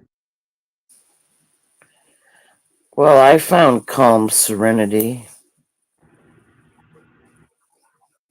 Well, shit, bottle it and sell it. Straight up. I found peaceful places where I was still on edge. But I really had to find the depth of myself before I could look at, even if something made me twitch my head, like, okay, that moved, but it didn't change my heart. It's like, does somebody need help? You know what I'm saying? Huh. Something moved. Does it need help? That's the first thing that comes to mind. But Which it's a is leaf from a tree. yeah, and the interesting thing is, as they socially engineer each generation, they're taking that level of compassion for assisting a fellow human being and more or less turning them into a spectacle or a potential YouTube, viewer count video, as opposed to that's a human. I'm empathetic and I'm going to do everything I can to make sure that this human receives the best treatment I know how to give. Well, actually, for me, human is a degradation deception. We're beings, soul beings first. I That agree. that That's how that they is treat us. true. Yeah, and just like how they, if you do a really good job and you graduate, go out, get, you know what I'm saying, your career or whatever, you get a real good job working for someone else, right? And yeah, it plays on the emotions in the digital world with all, the viewers and hit the likes and shit like that, because it's actually it's a distancing while convincing us that it's everyone's can connect now. You know what I mean? It's an artificial overlay. You know, And And and then that's the difference between some of the shit that you see online where it's like, hey, I made friends with a squirrel. I made friends with a pigeon. I made friends, it kind of makes people, human beings, feel like they can connect, but they're only watching the video. They're not going out there and doing the accommodation that is going to welcome that type of being into their life. In fact, they're going to close themselves off, and they're going to fence and they're going to gate. They're you know, the woman that hugs the bear, lets the bear open the door. She has been accommodating to that one bear her entire life, to where that bear's babies come up to her door. That's not a day trick. That's not a where's the ball under the cup trick. That is a lifetime worth of consistency on her part, and having encountered wildlife. Yeah, it's like JG just said down here. Discipline is years. Consistency. You can't do that shit overnight. Communication, it can be verbal, it can be nonverbal. Hell, it could be your stomach. If I communicate to you through your stomach, you think you're not going to have some fucking respect for me? Well, let me ask you this one. How quickly one's faith will elude them after 3 days of starvation and a day and a half without water under intensified deprivative environment? Their faith and religion will go straight out the door, and they will submit to whatever to get that food and that water and that sensory stimulation. And the hand that reaches out to you, what do you call that? Savior. That magical moment when you encounter somebody that is in proximity of you, that has what you need. What do you call that? Blessing, Savior. Man, I've been on the inside. I know how much small commodity. I call it chance, and chance is a translation for like a blessing in the way I look at it. If you were lucky enough to be in the same place that had somebody that had what you need to get you out of a tough situation, or to get found, or however it may come down, it's the chances. And how many people are there? How many are of the people that you will find have what they need to give you what you need? Like they might be struggling too. Now you got two struggling people. You know what I mean? The counts aren't in with the floods. What's that? The counts aren't in of how many there are left here. I understand what you're saying now. Yeah. Yeah, everybody wants to be a guru, but nobody wants to be the pauper or the underdog who's barely making survival in the wilderness alone off of whatever they can scavenger. They all want to be that wise druid in the forest. Well, that's not even feasible. We can't all be druids in the forest. The biggest part of us are scavengers in the woods, surviving on what we can get. Yeah. Throughout life, I've actually gained a lot of knowledge and wisdom from. It's usually like the homeless guy at the store. You know what I mean? Mm-hmm. Yep. The homeless people. I learned so much from them.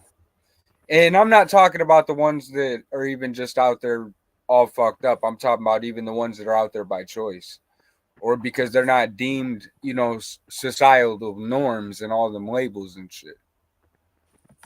I've been homeless in the past, so does that count?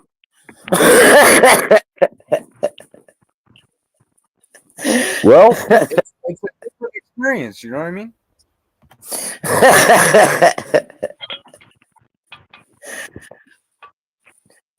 it probably holds more relevant than the majority. You know, Yeah. I'm willing to bet it was a hell of an experience. mm, mm.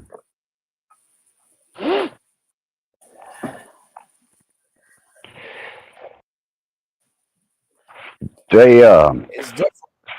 It's definitely different. well, their whole perspective from When you're not go ahead. a rich, when you're not a rich person, you're kind of a scrounger as well. You know, like it's not. The grass isn't greener on the other side necessarily, or the other side, or the other side. Oh no, I agree with that exactly because my thing is the grass isn't greener on the other side. It's greener where you water it.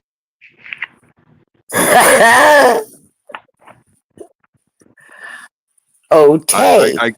I can't live my life worried about what the hell my neighbor's doing. This is my lawn. That's a great way to take I'm that not trying into a to, philosophy. and I'm really not trying to. Please don't take this. This is just my reaction to what you had said. So please don't take it any sort of Right. way. No, and it shouldn't be judgmental or persecution whenever there's just a form of knowledge that has benefit within the ideal of itself to be exchanged. Um, to me, that is a belittling of a potential state of knowledge that may benefit you. And it's also refreshing not to be around narcissistic projectionists turning over all kinds of false narratives.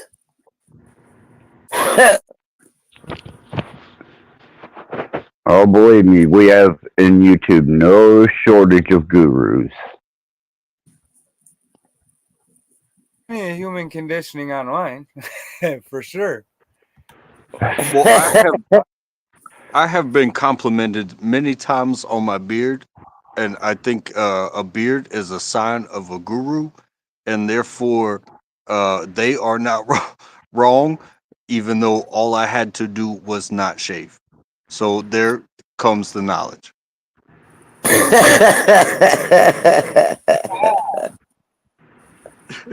There you go. There you go. Well, I can't grow a beard.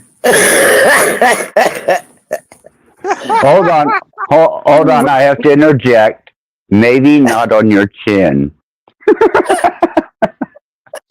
Not on my chin.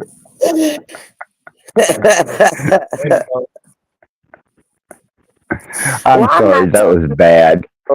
either.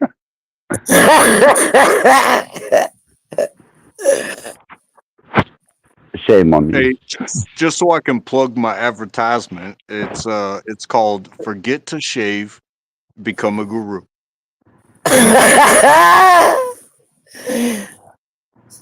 Right. And please do not let me discourage you at all from putting your links to your channels or your contacts into the chat. You are more than welcome to, and I encourage it. Well, I appreciate that, but I'm more of a surfer. I will admit that.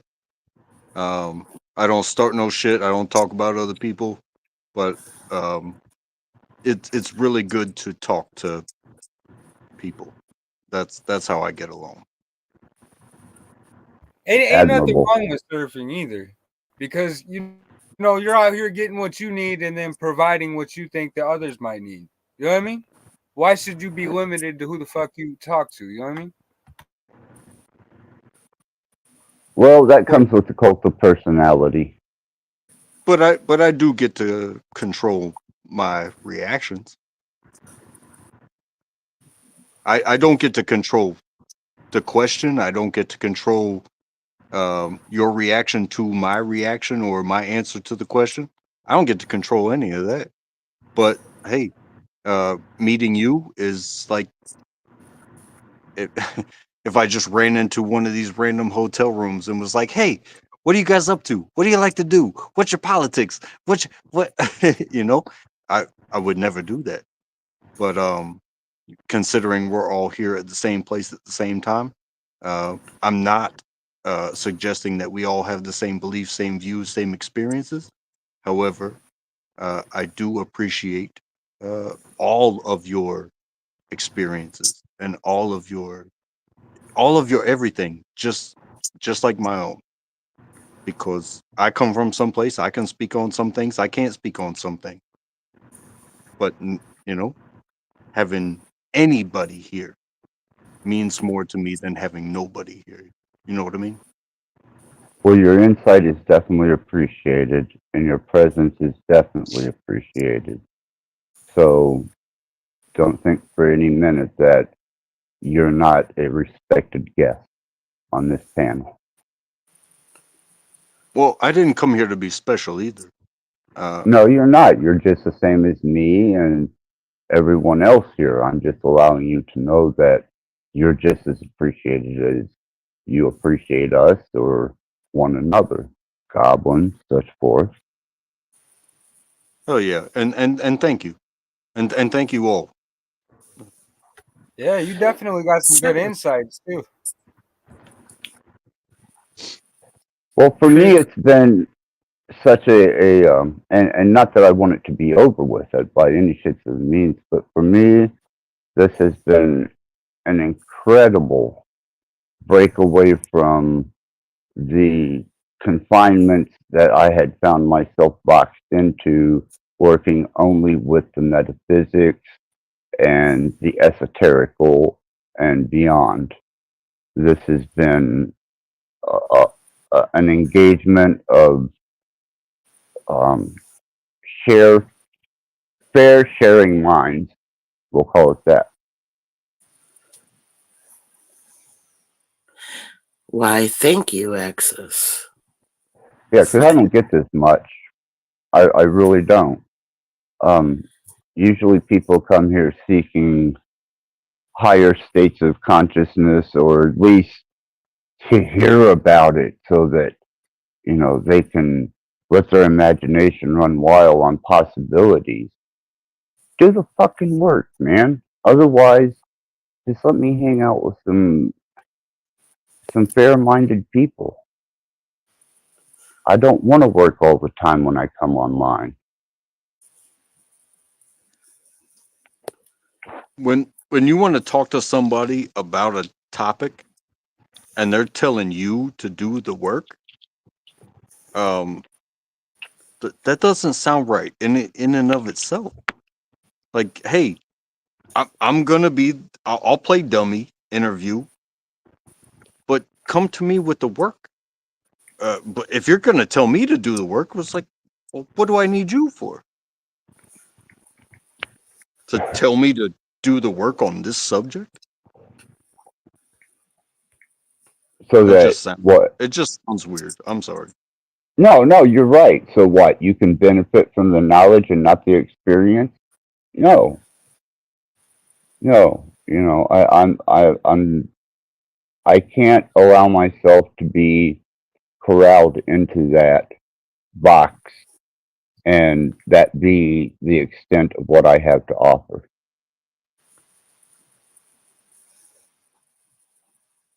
But I would also say if if certain things are your topic, like that you are personally interested in, you don't have to be perfect. You don't have to be the guru. You know what I mean? You just have to be interested in it and be solid enough to be like, hey, who's gonna teach me something? Who's gonna come up here with like goofy stuff? Because there's always memes. There is Yeah. in any subject, and just do you. Have fun with it, man. Because if you're not having fun, what are you doing? And that's just it. It was no longer enjoyable to do a live stream because of the impending pressure of, well, where's the esoterics? Where's the great secret behind what you've understood and learned and that you're going to share? No, no, I'm not always about that 24/7. Sometimes I just like to be. You gotta let your hair down every once in a while and just like smile and laugh at some stupid joke. Right, right, right. Right. I'm so thankful for people that, you know, giggle when I say something silly. You know, I have a lot of life. I'm not gonna compare it to anybody else's, but I got a lot of life. And when I giggle, at least it felt good on the inside. If you don't giggle with me, that yeah, I don't know what to tell you. But I giggled and it felt good. Well, I I think. decided a long time Go ago ahead. I would just I didn't know what to do with my channel, so in the beginning, but then after I had a breakthrough, then I wanted to document it, so I decided my YouTube channel was going to do that. I would just share on there, and those that seek, others' journeys that may spark realizations that they are seeking, then there you go. That's what I did.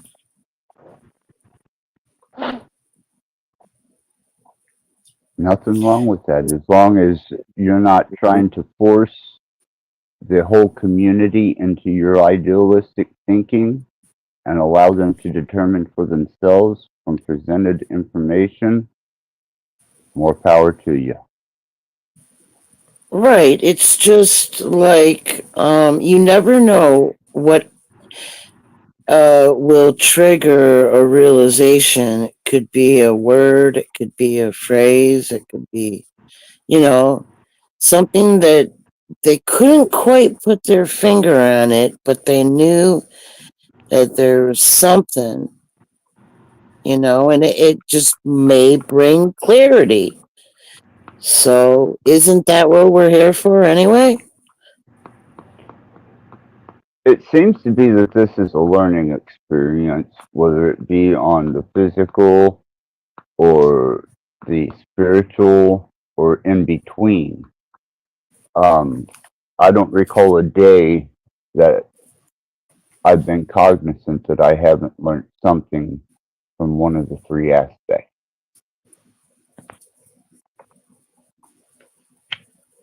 I mean, don't ask me about cards and how to fix them. That's not my specialty. I have fun with it. I ain't even gonna lie to you, man.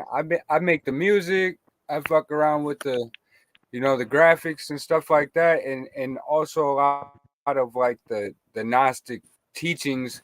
And I think it's gonna be successful in the future if we still have this type of platform, because now a lot of those texts and things like that, it's gone mainstream. You know what I mean?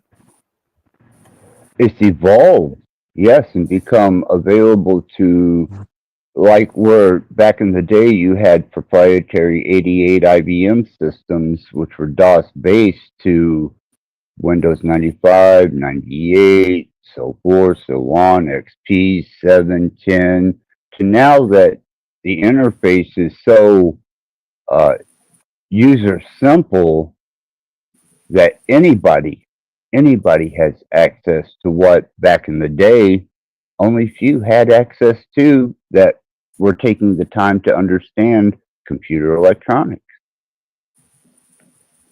Yeah, I see a Hey, lot of I see a lot of the evolution, um, whether it be YouTube, whether it be the alternate sites. and whether it be the connections between where Joe Rogan was trying to go live on his contract Spotify and YouTube at the same time, and there just so happened to be a problem with YouTube. But the interview was posted. It just wasn't posted live. Which it didn't matter to me. I turned it on for sleep music.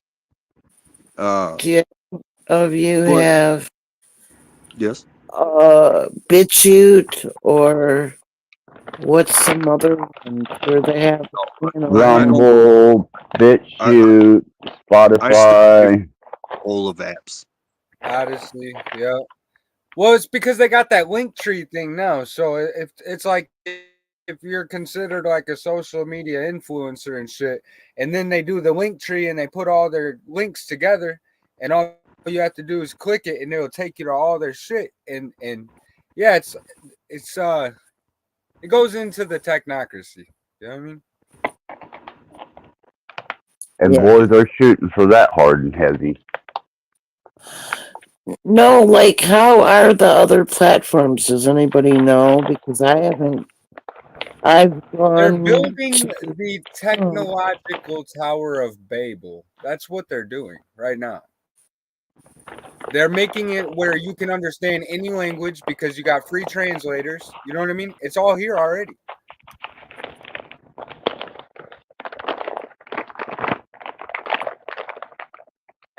Yeah, there's not a page you can't turn into a multilingual page to be able to comprehend what's on the page. They have apps and programs to adjust the medium of the language to one that you can understand. I was contacted today through text message, and I have no idea where this person came from. I don't know. They lied and said that their assistant gave them the wrong number. They were trying to call their dealer. I was like, what? I think I'd delete that. I blocked already, and yeah. And that's another Yeah, thing. There's so many fucking scammers everywhere. You know what I'm saying? They're everywhere. And Yeah, the way forget that a you get dealer. somebody, What happens when the label of your bank hits you up and says, "Hey, you owe us money," and you're like, "Wait, I owe my bank money that I put money into?" Yeah, and you know the majority of this, which I have traced back through malevolent emails and contacts, is India. oh, India. Yeah. Yeah, what they'll do is they'll get a India will achieve or acquire a United States directory phone number, and they will commence the phishing from there.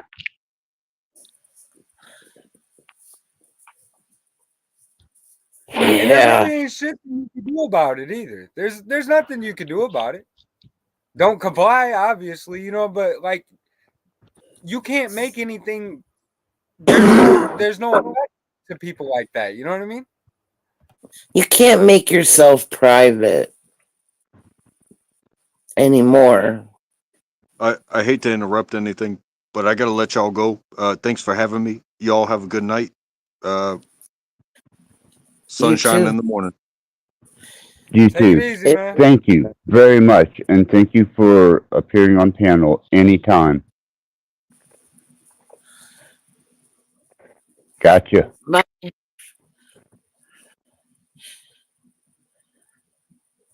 All right. There was no label. I didn't even see the name. I got somebody that's been calling me over and over, and it'll be a AI, you know what I'm saying, robot conversation, and talking about, oh well, I contacted them and bought something, and my payment bounced, and I need to contact them back before there's, actions towards my credit and all this bullshit. And I'm like, there's no fucking way, dude. There's no way. And then everything's, can you provide me with a little more information? And we know that they're doing data collection and selling that shit. Like, we're not stupid. Right. Well, it's the elderly and the naive that they're targeting.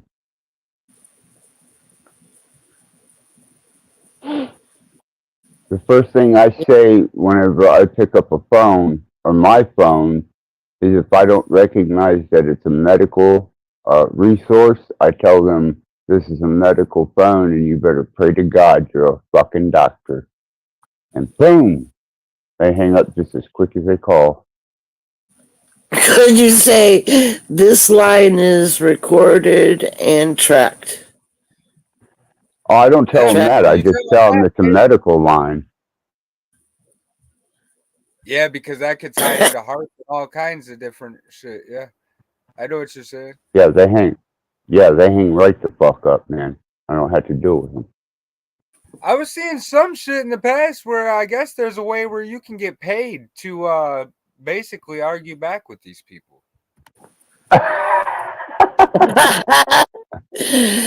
Oh, on one of my phones, I never used them, but they had these bots that you could use. Look, if you ever create a video game and put it on the internet, the way that you convince the people to buy your game is you convince them that a bunch of other people already bought your game and they're using it. And then they put the bots in the game. You know what I'm saying? And it's the same thing with YouTube, right? Like back in the day, it was like for what, music or whatever your channel was doing, but there was no paneling and shit like that. And then they put out these influencers. These are the ones with the big numbers on their channels and shit, right? And that's how they get everyone else to, oh, well, I want to create a YouTube channel. You know what I mean? And it goes back into the social conditioning. Oh. Yeah, they had quite the agenda of being able to rope us all into our metadata. Yeah. And we already know that the way that you prevent a prisoner from trying to get out is you convince them that they're not in a prison. Exactly.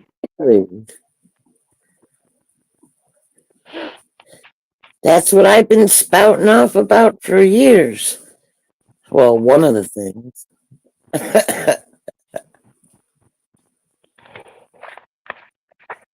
In the world we live in, to be called crazy is a compliment. The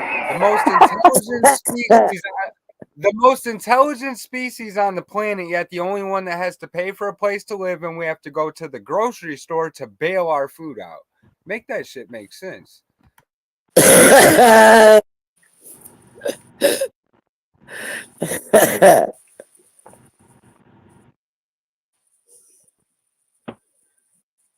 And then we have to pay money to be indoctrinated, educated.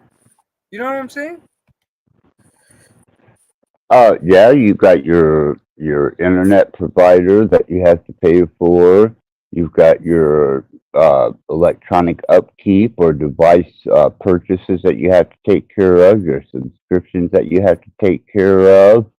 Not to mention if you want a VPN, if you want virus protection, or if you want the latest app or program. Man, it is just a never-ending bottomless pit of money sucking industry. You have to pay to die. Don't forget to buy my Patriot Supply food. Don't forget to invest in gold.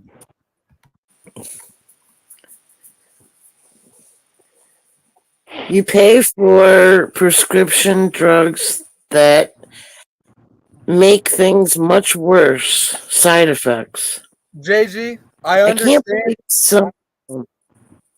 understand that you choose that life, But what you don't understand about me is I graduated boot camp living out in the woods for a lot longer than a week, brother. But Yeah. thank you. JG, I was a nomad for 3 years, man.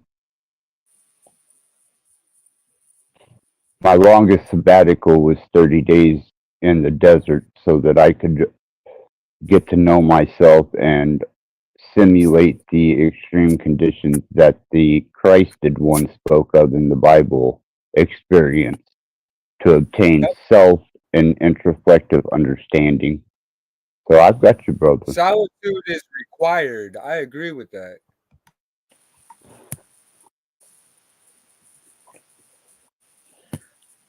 Well, I don't have any prescriptions. You That don't? was. Man, I could have used some. I need some prescriptions. Good ones. I don't take any. Damn the luck. You're making me feel like the minority here.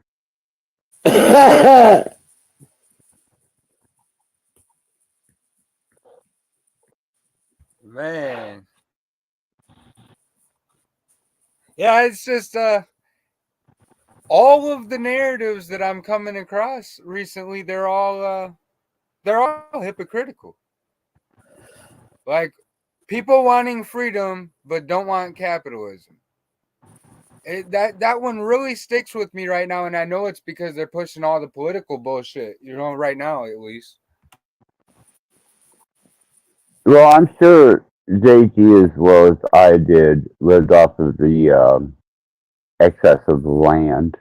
You know, without that excess of the land, you're not going to get very far unless you're willing to hunt, skin, dress, quarter, and sear pit what you're going to eat. You're kind of at the mercy of what's available to you. Which You I've done gotta. both. Because even the fish in the rivers are limited. Yep.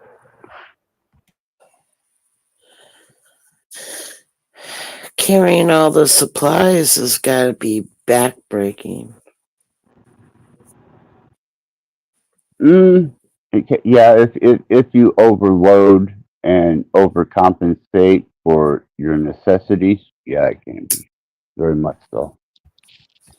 I'm a little guy and I limit my backpack and my luggage if I'm on foot to 70 pounds. I'm not going to carry anything more than 70 pounds, especially if I got to take it that supplies for God only knows how long. You know what I'm saying?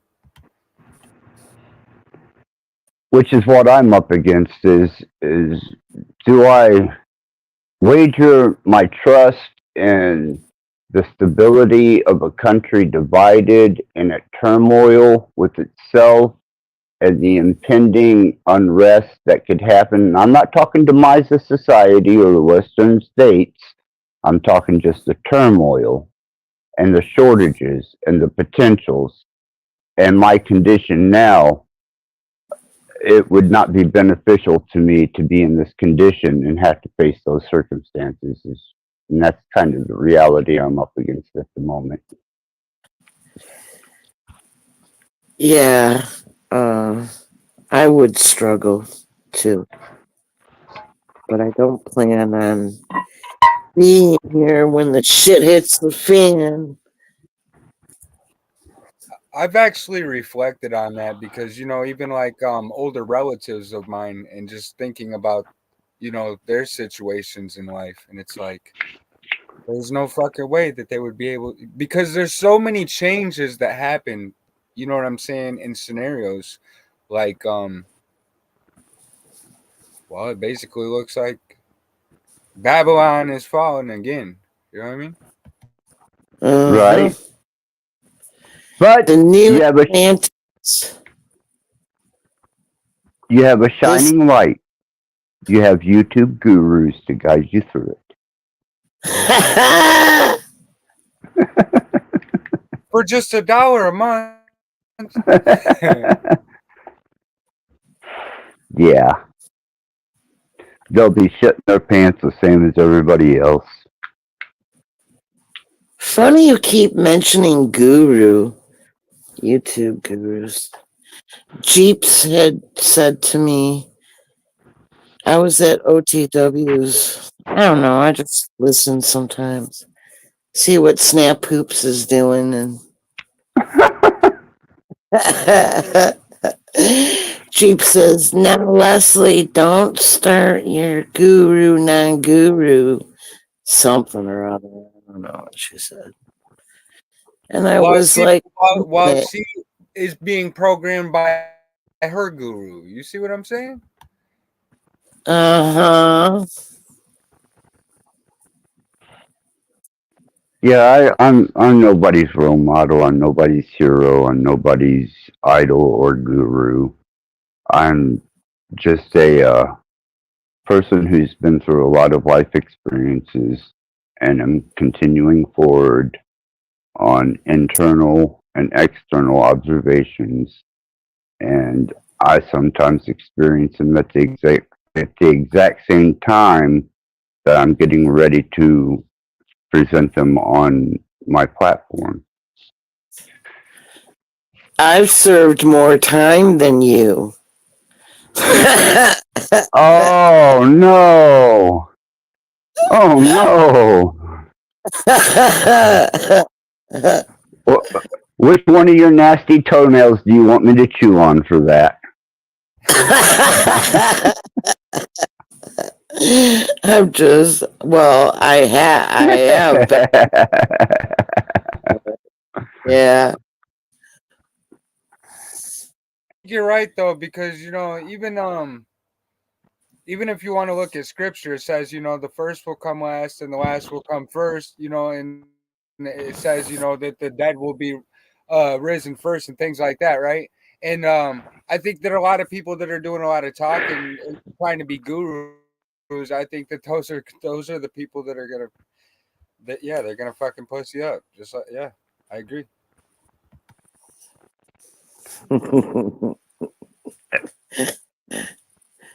It sounded I fun. mean, when you spend 14 to 16 hours a day in a chair watching YouTube week after week after week, what benefit are you to yourself or anyone else for that matter, other than what? A wise comment or, some type of something you've overheard along the way that may fit the narrative? Yeah, and that was the purpose for TikTok, to lower the attention spans, and it's now acceptable to regurgitate. It's crazy. Yeah, exactly. I and it see it crippled happen. the. Go ahead. But it crippled the attention span and the ability to retain and hold knowledge or information for any prolonged period of time. Attention spans were shortened down to what, 2-3 minutes, if that? That's especially for the younger generations. They're more, they got the hit Zoomers. with. Exactly. Zoom, zoom, zoom. Yeah, that's the Zoomers. Yeah. The more conditioning and stuff, and I think that the next paradigm, just I'm just kind of predicting here, is that it's going to be more of the division of the male and female. They're kind of already trying to tie that in with the political paradigm, and I just was saying that, reflecting on JG's comment down there. oh, okay. Right. Right. They definitely have an agenda for blurring the sexual lines or the gender lines. There's an agenda behind that. They want to turn everybody into an it. And I think it is because robots don't have those. Right. Like the Greys? Like the technocracy, yes, the Greys. It's what is that? What is the word? Multifaceted? Like there's levels to this shit. Oh Well, yeah, it's all going in a slow progression towards the ends to the means. yeah, that goes with the whole concept of meta and the conscious transference with Neuralink and the robotic design that Elon Musk introduced that has no gender. I mean, when you're encased in a bio machine that is constructed of alloy instead of flesh and blood, and it has no dong or other part, it has no relevancy. You're already in a simulation. Well, actually, VR. it's more than that though. It's because we built a matrix inside of a matrix, and we're building another matrix inside of that one. Oh, I agree. Yes. Yeah, it's just layer upon layer upon layer. Absolutely. Well, there's the mud floods, and then there's Tartaria all over again. And those are physical levels. You know what I'm saying? That there's layers to Right. this shit. You know? Yep. Yeah, when you wake up without a male or female desire to procreate, or even a sexual desire in either or aspect, then it becomes insignificant. And reproduction at that point can be done through CRISPR technology, even if it's done in a biological form. It could be incubated till the fact that its consciousness can be transferred into a biomechanical machine made of alloy instead of flesh and blood. It Well, just to already ponder on is. that, it's gonna be different though. It's gonna be there. It's the melding of man and machine. Even scripture Yeah. talks about that too. The mixing of the iron and the clay. But what I see of that, just pondering on your concept here, Axis, is that would actually remove the purpose of any type of experience whatsoever. Other than meta experience, which they could make so euphoric that even sex would be a non-issue. Yeah, it'd be null and void. Yeah. A non-self-awareness is where they're trying to get everybody to. It's You the lose Borg. self-awareness, nothing but a bot. It's the Borg. We're already in the black cubes. Don't you see them? I see beyond the veil.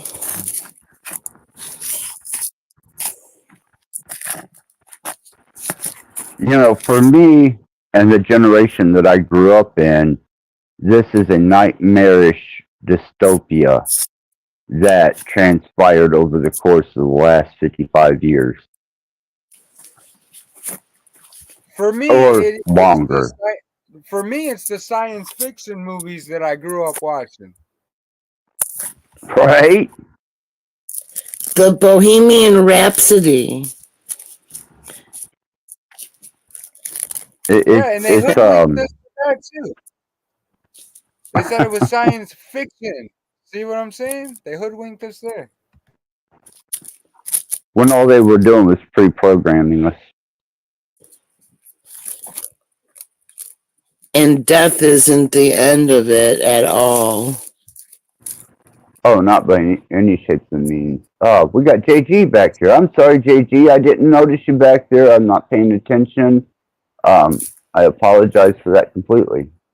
Welcome aboard, JG. Yeah, Oh, right. gee. I think you're just joking, man. I'm sorry, brother. I think you knew I was there the whole time, and you're just bluffing. No, brother. Yeah, I'm he's actually laying back with my phone beside me. I didn't realize that you were going to come up, but once I leaned over and seen that I had someone in the guest, then absolutely. No disrespect meant at all. Yeah, I'm joking. So how's it going, JG? Nah, I've been just listening to what you guys are saying and observing. Cool. I appreciate that.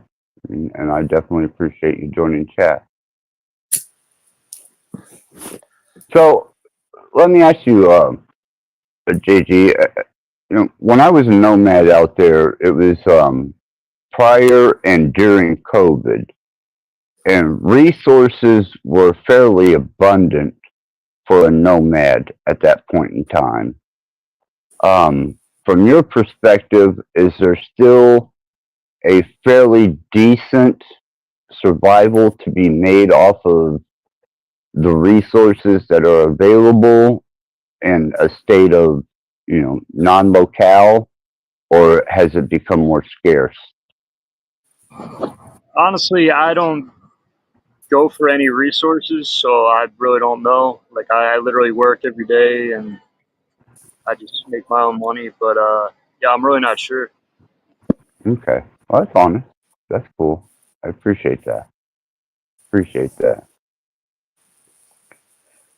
Because I know that when I was a nomad, there were certain places like Route 66 was one of the most miserable expanses of road to get across country, because those people, you couldn't pry a penny out of their hand if they had oil based palms. And then there were other highways and roadways that I traveled where people were very kind, very generous, and very empathetic. So I learned to court my course, back across the United States by means of those particular roadways that were more lenient to transit.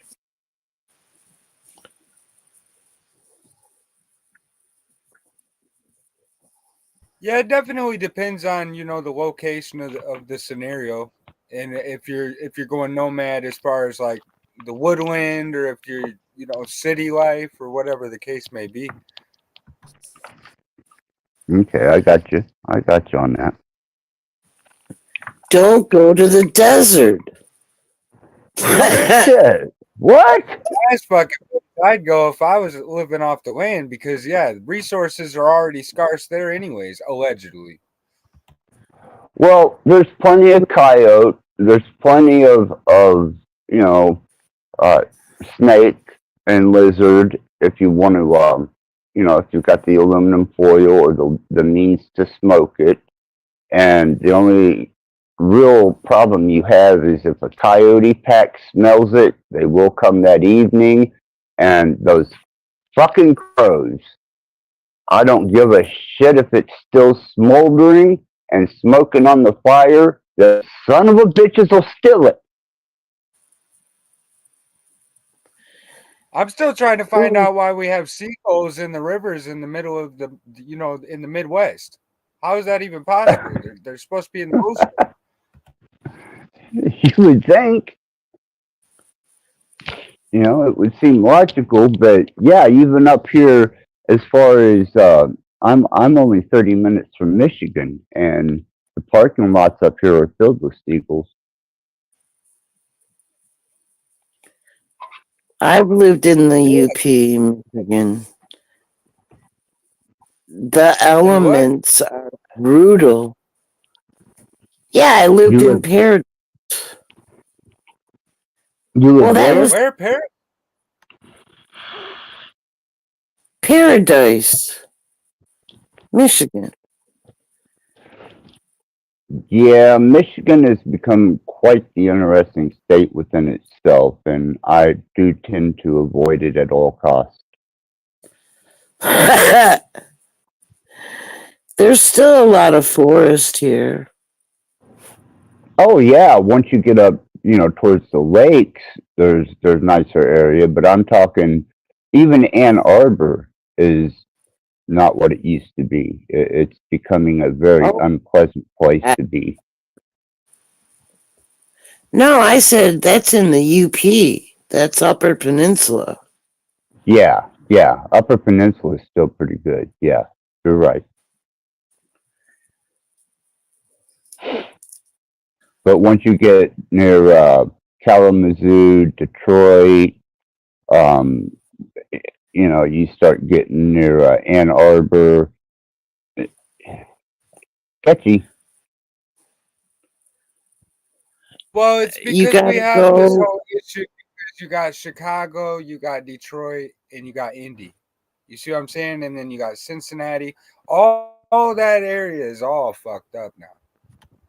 Oh yeah, that's what we used to call the Rust Belt, and some of the greatest shows that I ever attended or performed at were in there, but I wouldn't today. Well, I'm in mid Michigan, and there's a lot of farmland all around a small town. It's only like not even two whole streets. The town itself. It's So you're small. still very rural. Yeah. Okay. Away That from. makes. I'm in Indy. You're in Yeah. Indy. Well, hell, I could throw a rock and hit you. I hear Yeah, I'm in North. Fort Wayne. it's nice. Though. Yep, It's nice just there. It's a scoop show down here. You already know. yeah, I'm about an hour and 45 minutes from you. Yeah, Well, that part is a lot better. I think it's like this we're area a down here. It's like triangle. What's up? We're a triangle. Yeah. A pyramid. Oh shit! Conspiracy time.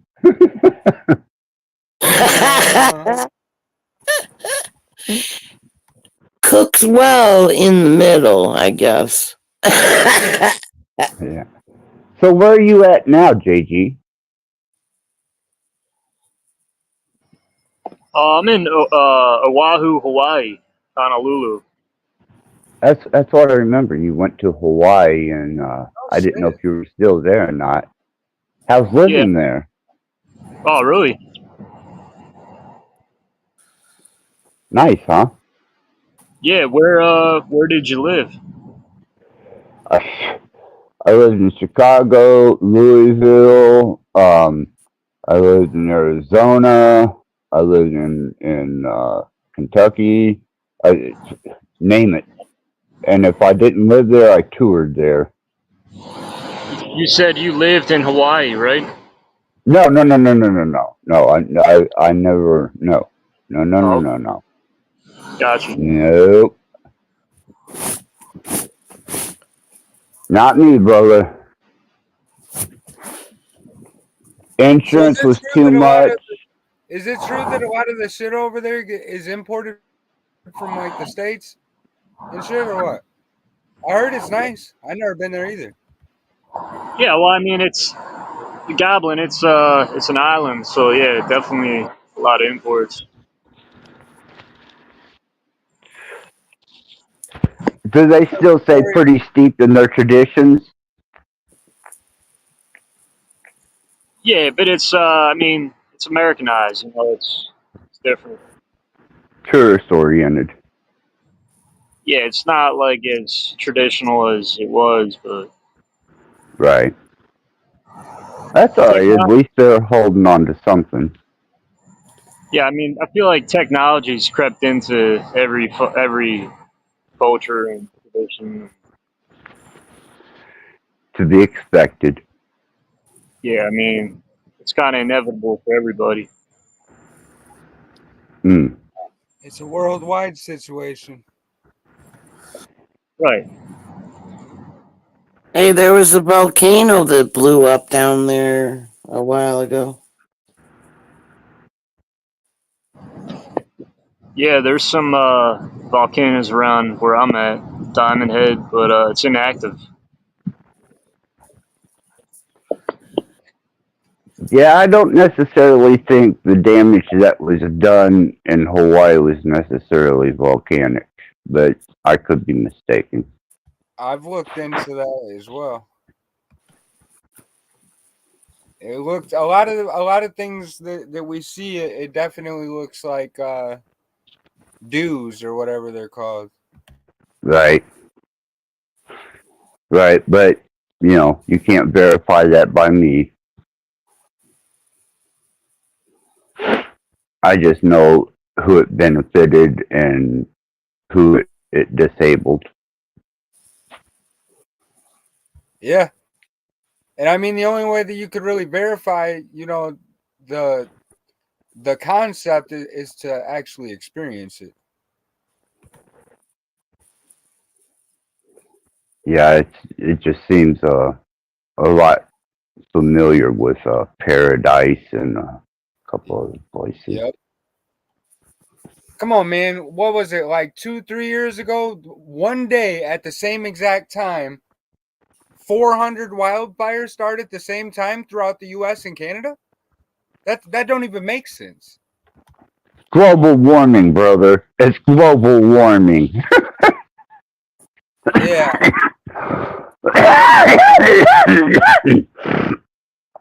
Oh man.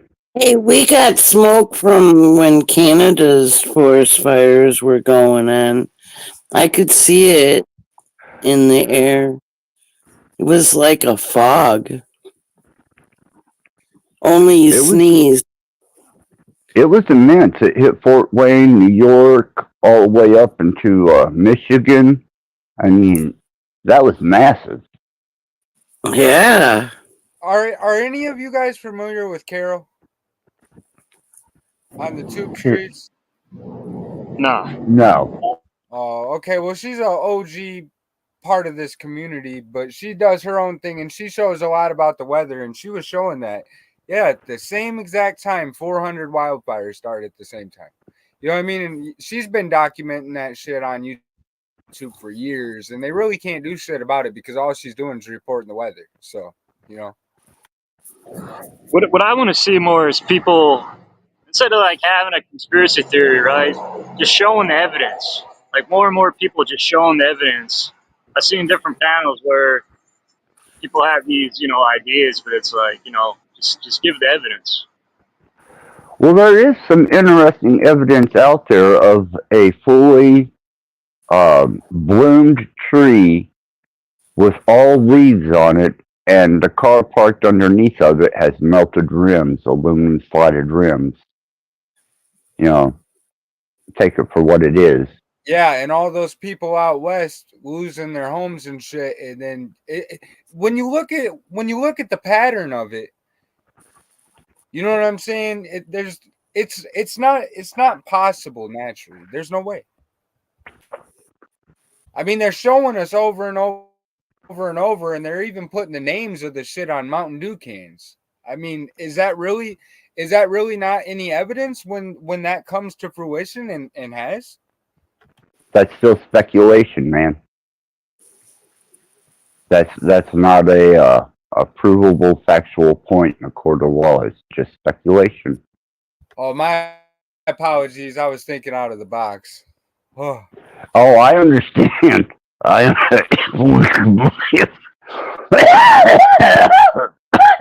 it. Oh, if only I had two lungs. Yeah, you're right. What I'm saying is like with the evidence is like having it on camera, documented. It would be a lot more beneficial in you know, facts. Well, when Well, they went to the moon, they had picture movies.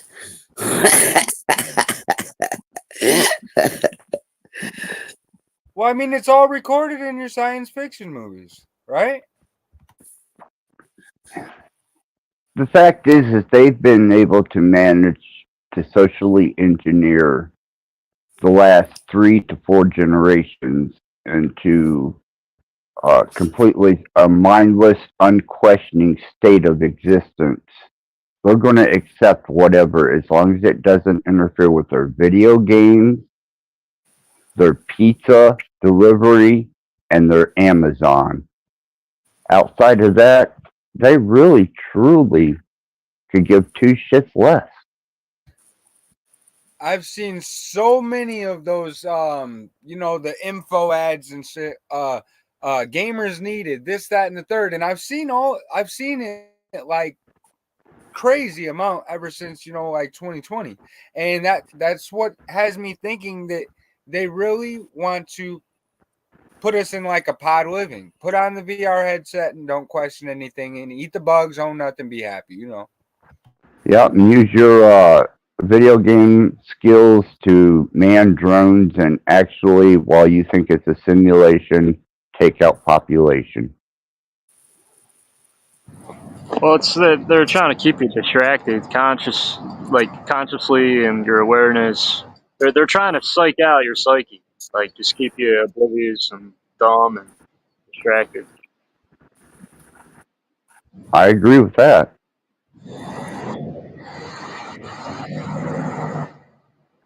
You know, keep the It's masses literally happy. like yeah. And it's literally like there is a particle inside of us, you know, some type of living particle that it's like they absolutely envy it. They don't want you to have it. You know what I'm saying? They don't want you to think for yourself. None of that shit. It's crazy. It really is crazy. Yeah, mind control. Only I mean, psychopaths could do it. like we're threats to wicked people. Like all of us on here are threats because we have minds and we can think and we're intelligent. So we're a threat to the, machination. We're a threat to the system, the elites. They're just trying to fool us, constantly fool us, trick us, control us. No shit, right? Well, Yeah, the biggest mind, yeah. It's how they remix it and they spit your thoughts right back at you and it's remix. You know what I mean? And that's when you get into the loop concept. That is a fluke concept. Yeah, you got that right. Yeah, woo. You know, the critical thinking mind is an endangered species. Oh boy. And it's crazy because that's real. Yeah. Yeah, I look at it like with skateboarding, right? Like I got to a level with skateboarding where I have a name and whatever, but the people that are in the game, I got to know them, and I kind of got ostracized, but I kind of alienated myself because it's all fucked up. It's all fake and it's all crazy. So you can say that like with societies, once you're a critical thinker,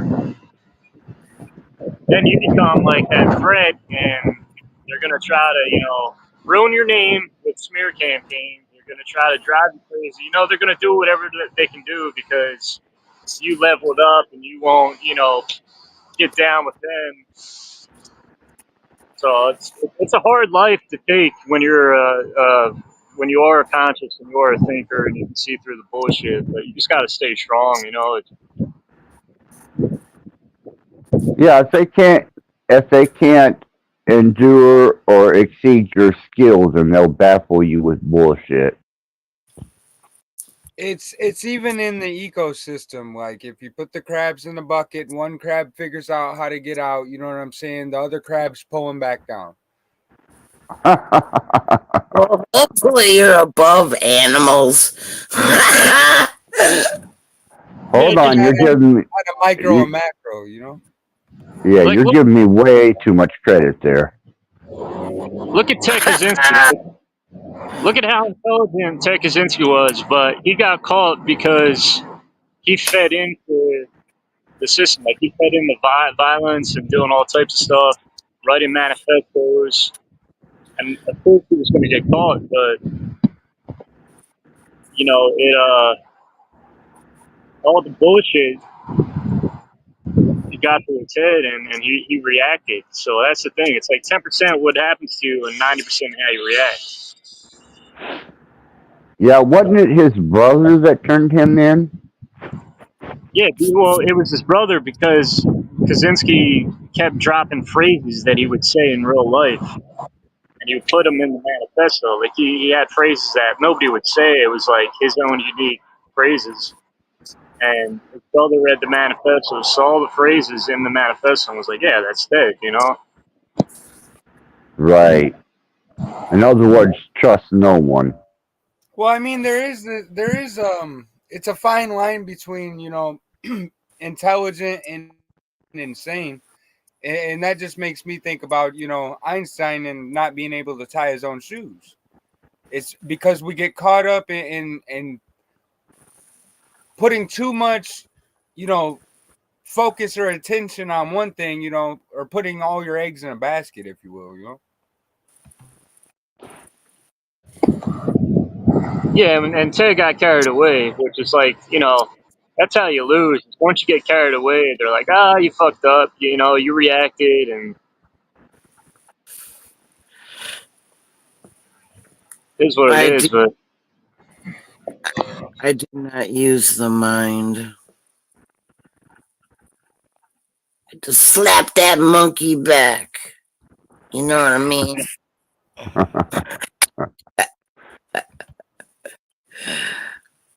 Yeah, as long as you can present a persona that seems to be critically thinking but doesn't show any reactionary physical recourse to what's going on, you can kind of skirt the edges. But even at that, allowing them to know that you have any type of critical thinking puts you on the radar. Well, I mean, this No. is even this can be backed by scripture too. It says, it basically tells you that your heart will lie to you, and a lot of people don't realize that the heart in the Bible scripture is actually the mind, because it says to know with your heart and to understand with your heart and things like that. And then when you come to the conclusion, the only thing you know with and understand with as far as a physical organ would be the mind. So the heart in scripture, I believe, is the mind. Well, it's the heart. Yes, it is the higher senses of intuitive empath that give you the abilities to go beyond the mind. When you see people looking up to the right, we're programmed to believe that means that they're lying, when that's not true. What it is it's your conscience going through every possibility to prove your statement wrong. That's what it is. It's the same as a processing system in a computer. That's because it is a computer, mind machinery. Yeah, we are And that's biological AI. Yeah, and then Exactly. that's when you go into the whole thing with neuro-linguistic programming and shit like that. It's crazy. But yeah, but that's not. AI doesn't have a consciousness and an awareness like human beings do. Like human beings are still to this day. Maybe 10 years from now might be different, but right now we're still greater than AI. Everybody Well, be in their consciousness awareness funneled into these avatars. Okay. We're the NI, we're the natural intelligence. We're the ones that we were actually put here with purpose and given dominion over this earth. And that power has been taken. isn't that kind of like an objective in a video game? Yup, simulation. Yeah. Yeah, it's a video game. We're the Simpsons. No. Our prime directive was to procreate, subdue the earth, and become good stewards to the earth and one another, which we failed at completely. And that's a simple concept for a video game, and we failed miserably. It's because we get in our own way. It's kind of like the video game GTA. Nobody ever wants to go do nobody wants to campaign or do what you're supposed to do in the video game. You want open world video game to go do other stupid shit, right? Like we even do it when we play video games. You know what I mean?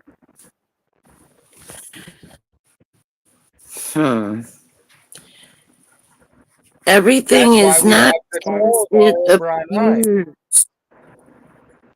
Everything isn't as it appears to be. How do you know that you're not in a dream world? Okay. If like I can, I'll break it down to you.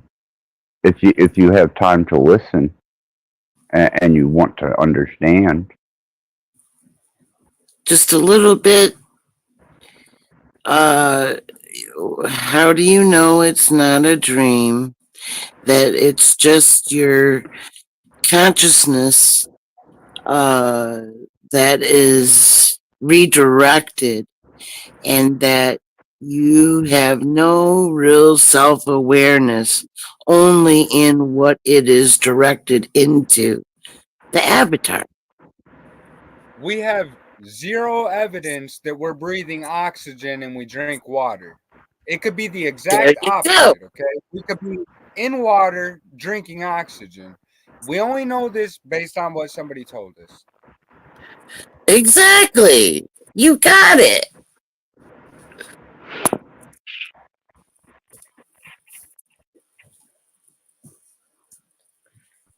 And this really applies to everything in our experience other than the actual experiences that we choose to have for ourselves.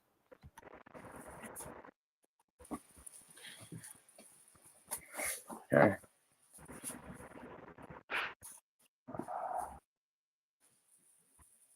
Well, there is the group manifestation that goes on too. Like the many, whatever they're convinced of what is going to happen or happening, they make it come just by accepting that. You know, and it's always doomsday.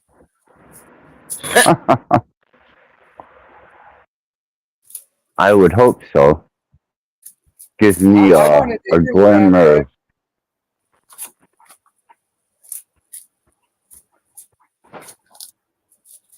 I cut you off twice, man, and I apologize for that. I have poor social skills. Oh, that's all right, man. I'm not offended.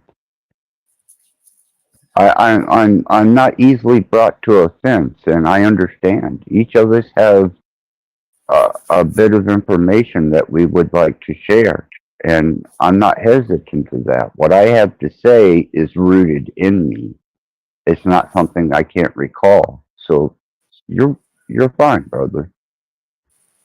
How cool is that? Hey, that's the greatest response I could have asked for. You know what I mean?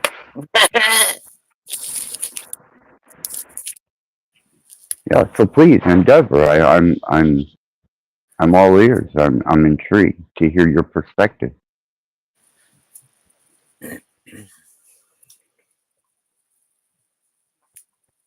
if you think about it, like if you didn't read it in a book or you didn't watch it in a video or you didn't hear it from anyone, that's all that it really comes down to is the experiences that we have, and everything else, it is a controlled narrative because everyone is not perfect. Nobody is, you know? And I'm not convinced that we're not in a fishbowl drinking oxygen, let alone which the is a shape great of potential. wherever, whatever. Yeah, you know? The answers are within you in the stillness without thought.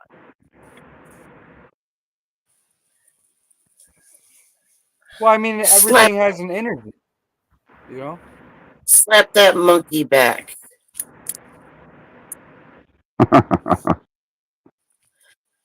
I love saying that. You know, the monkey mind, monkey see, monkey do. Yep.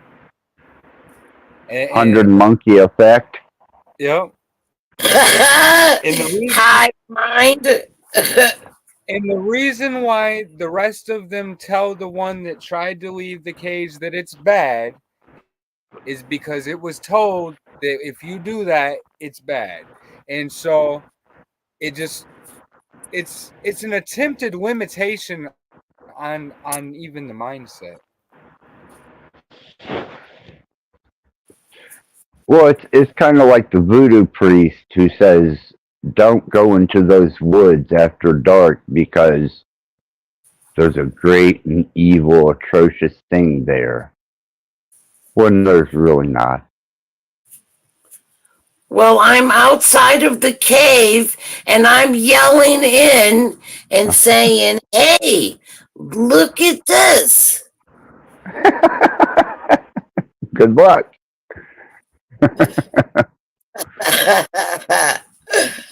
I'm outside the cave.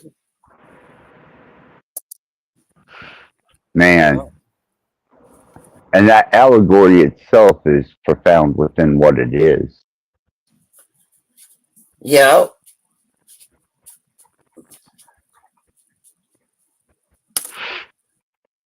How do we know that we are truly limited to 8 or 10% of our brain? You know what I'm saying? Other than that somebody told us that. Well, what they didn't follow through with is that you are only using 10% of your brain per region at a time. It's not just you're using just 10% of your brain in one given area. It's that you're given generally 10% access to each region of your brain at a time, which has been scaled through uh, uh, neuro electrolysis and those funky ass brain meters you get plugged up to a And time or two there's in the your life. Yeah, but that's even that right there is the grapevine effect, because we may have went from that to now it's only using 10% of the brain. So you see even just how that one connection to another, it's already changed. You know what I mean? Right. And I think that's the same ideology with the religions. I do. You have to get outside of human to be able to understand and comprehend.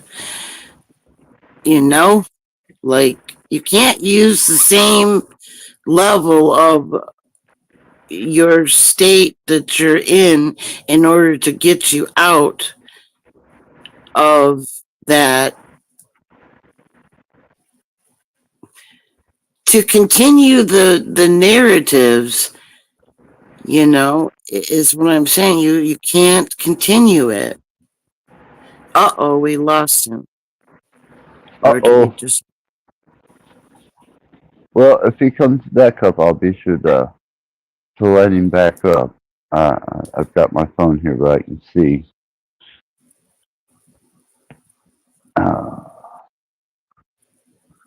He be glitching out sometimes.